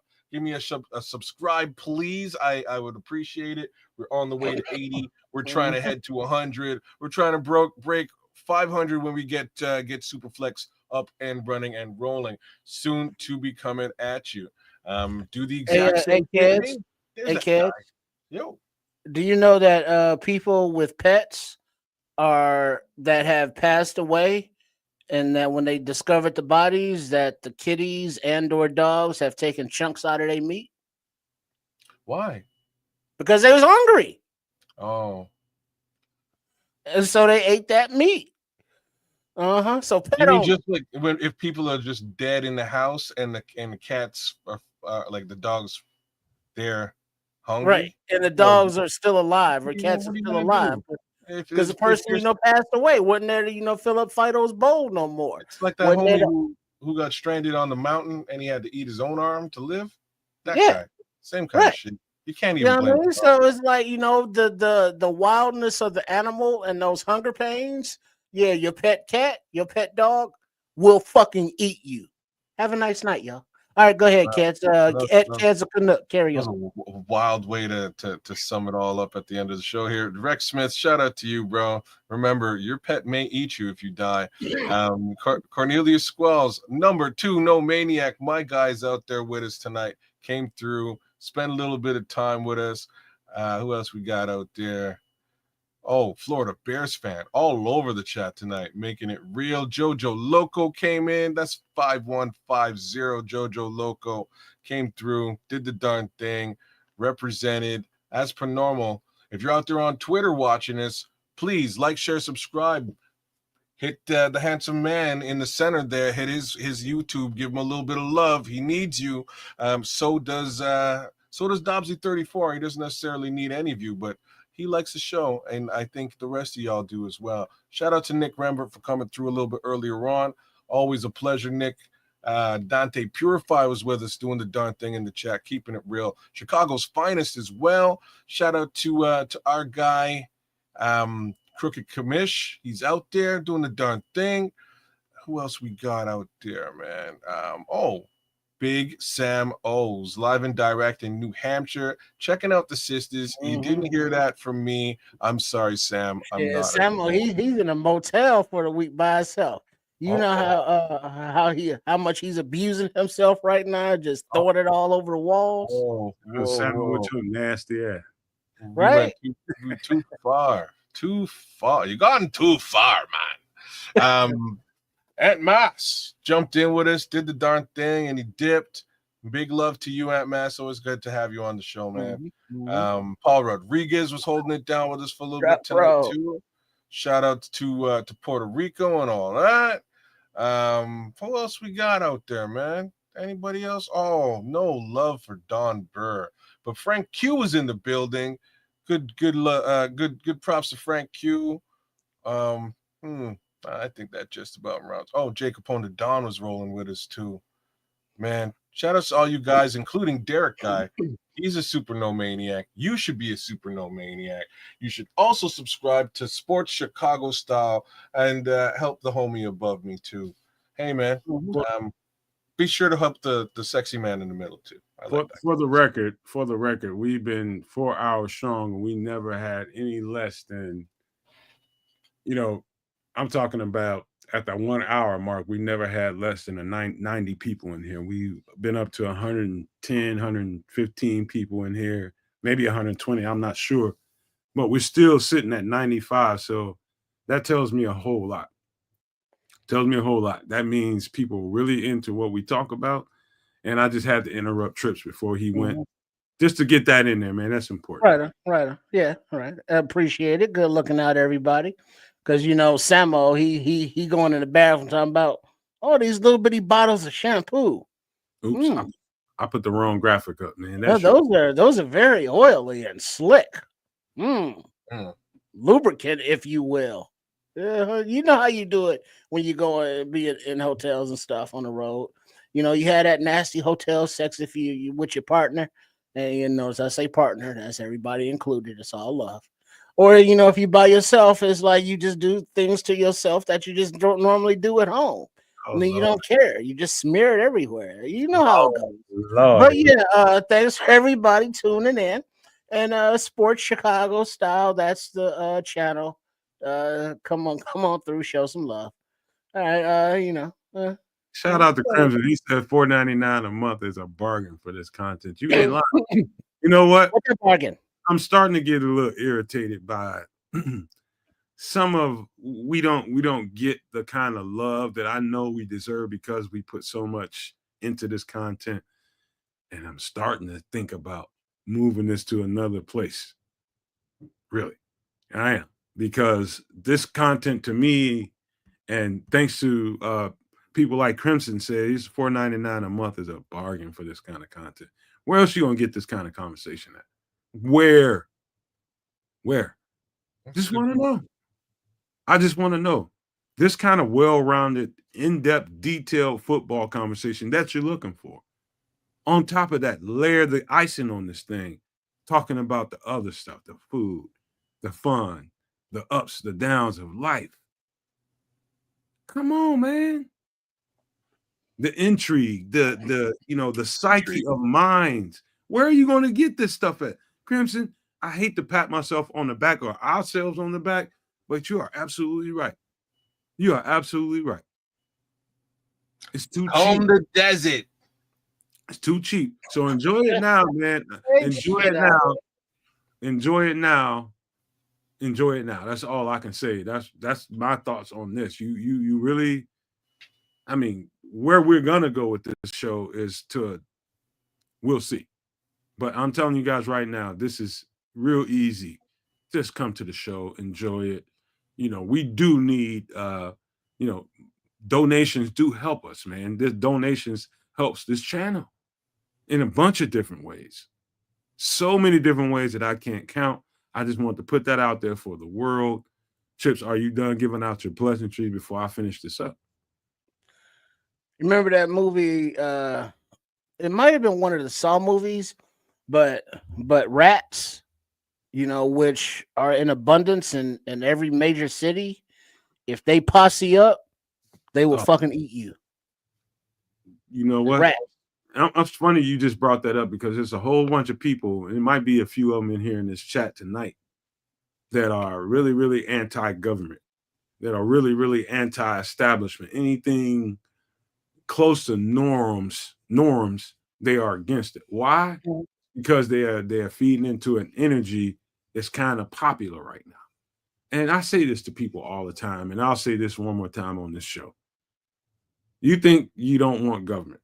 You think you don't want norms. You think you don't want structure. You don't think you want regulation. You think we need to do away with everything, just tear up everything because I like rage. Guess what happens when you don't? Think about what happens in a few weeks when you don't have. Wait a minute. So you're saying you like government? Listen, man, let me finish this. Don't give me that shit right now. Let me do my thing. All right. I'm just what asking. Happens when you don't have government and you don't have regulations is the question. It's not that I like government. I appreciate government for a certain amount of reasons. What happens when you don't have anybody picking up your trash? What happens when you got, food and all those kind of products? To Tripp's point, all of that shit's starting to gang up. You can only burn so much of that shit. That's what people will start doing, trying to burn up everything. And that's going to accelerate how fucked up this world can be. That's just going to accelerate it. What happens if you don't have people taking care of those kind of things? There's regulations in government for a reason. You know what happens? Your small children start getting nibbled on and eaten on and attacked by rats because they will fucking infiltrate. They will infiltrate your home. I don't care how beautiful it is, how well taken care of it is. They will find their way to you. Rats? Rats. Yeah, rats. Real talk. That they live down up in the sewers. You know what I mean? Then they can come up into your crib through any kind of hole in the foundation or through the plumbing, and then they nibble on newborn babies. This is a thing that happens more often than you think. We know about that real around here. This is why Shredder created the Foot Clan. Dog, you making a joke out of it. That's real talk, man. Like without government, you don't have safe drinking water. You don't have safe. Yeah, you don't have safe attack. Yeah, you don't have safe drinking waters. You will have rats that will attack. You will have no food regulations. You're talking about, okay, we live in a society where we expect that whoever is processing these meats that we love to eat and this food that we love to eat, they're doing it safely. Right. Well, hold on, but hold on, no, Matt. Here's where the dichotomy comes in of government versus bad government. There was a deal to sell U.S. beef to someplace overseas in the UK, I believe. But the UK was like, wait, what are your parameters for safety? And they was like, oh, the USDA government approved a certain amount of feces, of rat feces, to be in the meat. If you get this much rat feces, you good. But if you get more than this, that's bad. But this amount is good. And they was like, nah, we want our beef with no rat feces. Yes, rat feces free beef would be exactly. Awesome. So the government is looking out to the point where it's like, look, we're trying to make it as safe as we can, but the industry and the lobbyists and the money within the government that's being pumped in there is like, look, man, we can try and make it safe, but like you kill us overhead if we got to get rid of all the rat shit. You know what I mean? We got to have a little bit of rat shit, and they compromise with, okay, you can have a little bit of rat shit. So you know what I mean? So the government is a necessary thing, but it's not all knowing and all perfect. There's many things that need to be fixed, upgraded, enhanced, but to Nomad's point, not having it there at all, now we're back to the fucking Stone Ages, and and now you live downriver from me. Guess what? I'm gonna piss and shit all in my stream and not give a fuck because there's no regulations and everybody downstream enjoy it. You know what frightens me more than anything is the laissez-faire attitudes about it. Like it's nothing. Fucking we this this energy around it that like it's this imagination that we need to get rid of government, we need to overthrow this, and we need to turn over that. We don't need this, we don't need. You don't know what the fuck you need because you're comfortable. Motherfucker, you're making a good amount of money, you're living well, you got a nice home, you're probably in the suburbs, you're comfortable. You got any kind of vehicle that you want, you eat anything that you want, you drink anything you want, anytime you want. You move around the world or around the country, state to state, on a highway system that was concocted by a government with regulations. You think it's just nothing. We don't need government. Anybody fool enough to believe that government is unnecessary, you deserve what if that was to, and hopefully that never happens. But that is such a foolhardy way of thinking. I mean, stupid. I mean, stupid beyond measure. I mean, really, really stupid. I just want to put that out to the world, and I'm not giving you any particular. I mean, people use government services all the time and don't think about it. You don't even realize you get sick of having you down 911. Who is that? Who you calling? You calling the government? Without government, we'd be cutting each other's throat. 911 is a joke. Yeah, that's the name of the song. Thank you. Yeah, but his Flavor Flav had an OD up in the crib. Who'd he call? 911 to take his ass to a hospital. That's because Flavor Flav smokes crack. Bro, I don't know how we got into a political topic here. We don't want to do this. We're we're not going political, kids. Don't go there. No, we're just trying to say, this ain't political. That's what I was just about to say. This is not about a political subscription, left, right, or in between. I don't know how the fuck we got to that space anyway. But the truth is, regulations, government. It's not that I think, Richard, it's not that I think government has great intentions. No. That's not what I'm saying. But I think a certain level of good government, a level of good government is necessary for us to function as decent human beings, live in a decent functioning society. There's got to be a certain level. These kids don't do that, man, because I know where you want to go. No, I don't. We ain't got time for that, man. I want to end this show, but we ain't got time for where there's a part of this that you're skipping over, and it's money. It was capitalism itself. Capitalism ain't got nothing to do with what I just said. It has everything to do with it because there's nothing wrong. Give me a second. There's nothing wrong with government outside of the fact that people can be bought. That's the problem. If a human being is in a situation where he can make a buttload of cash, he's going to, and that's where the rat poop in the meat shows up. It's literally that simple. So if you remove the buyability or the capitalism out of the government, then you have socialism, and it's a problem. Yes, we don't. So I don't know what the fix is. There's got to be some level of government. We don't. We got to figure out what it looks like. A government. Look at us. I just ended the conversation. I'm not saying there shouldn't be. I'm not saying there shouldn't be government. But I'm just letting you know, it's either a capitalist system or a communist system. We don't need a government corruption 101. Well, no. So basically, what we need is a hybrid of this system and that system, and removal of the corruption. What you need is a removal of the corruption. That's really where everything starts. We can all agree there. You got some fly paper to get it all out. Until then, that's just a dumbass conversation right now. It's going to exist until it's not. Because it's going to be corruption anytime there's money.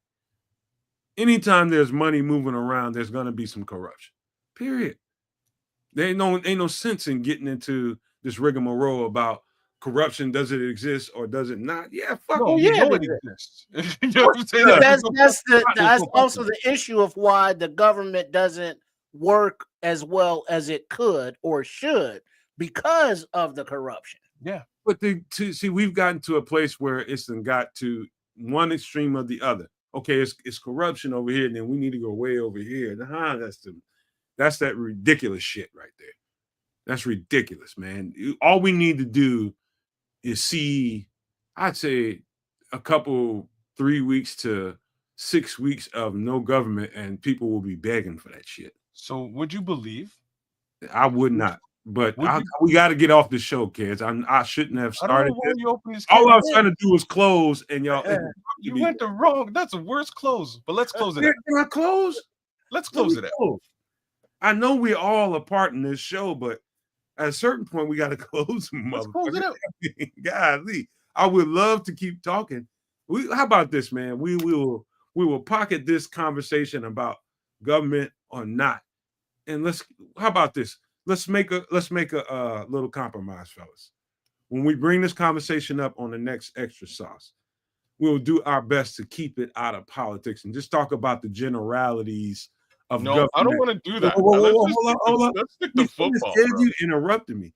Let's talk about the generalities of government and what government does for people that helps people, especially elderly people who don't have any control and they depend on it, versus not having government and no guardrails whatsoever. Let's just talk about the generalities of that and what that would be like and leave politics out of it.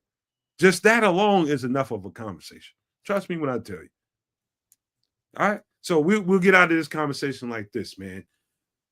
We said all that stuff tonight just for me to say this, man. Listen, whoever you are, wherever you are, and next week we'll do a little bit of checking in and find out who and where you're located at and what's going on around you.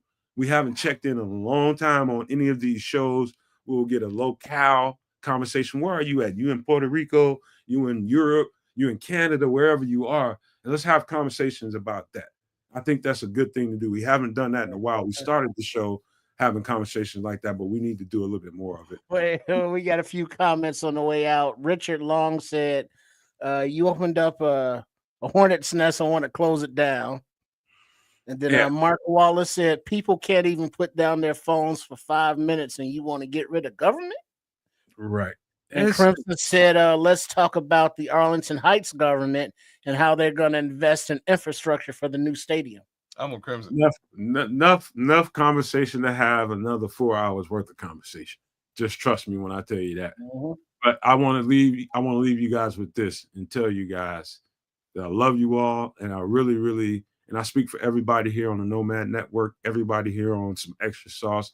When I say we love you, we appreciate you. We wish you wellness, happiness, and just good vibes all the way around your families, everybody. We appreciate what you do. We want to give you a little precursor to what's going to happen on Sunday. Hopefully Sam will come on Triple R because I did finalize we got an SI, somebody from Sports Illustrated is going to come on, and he's Sports Illustrated Giants.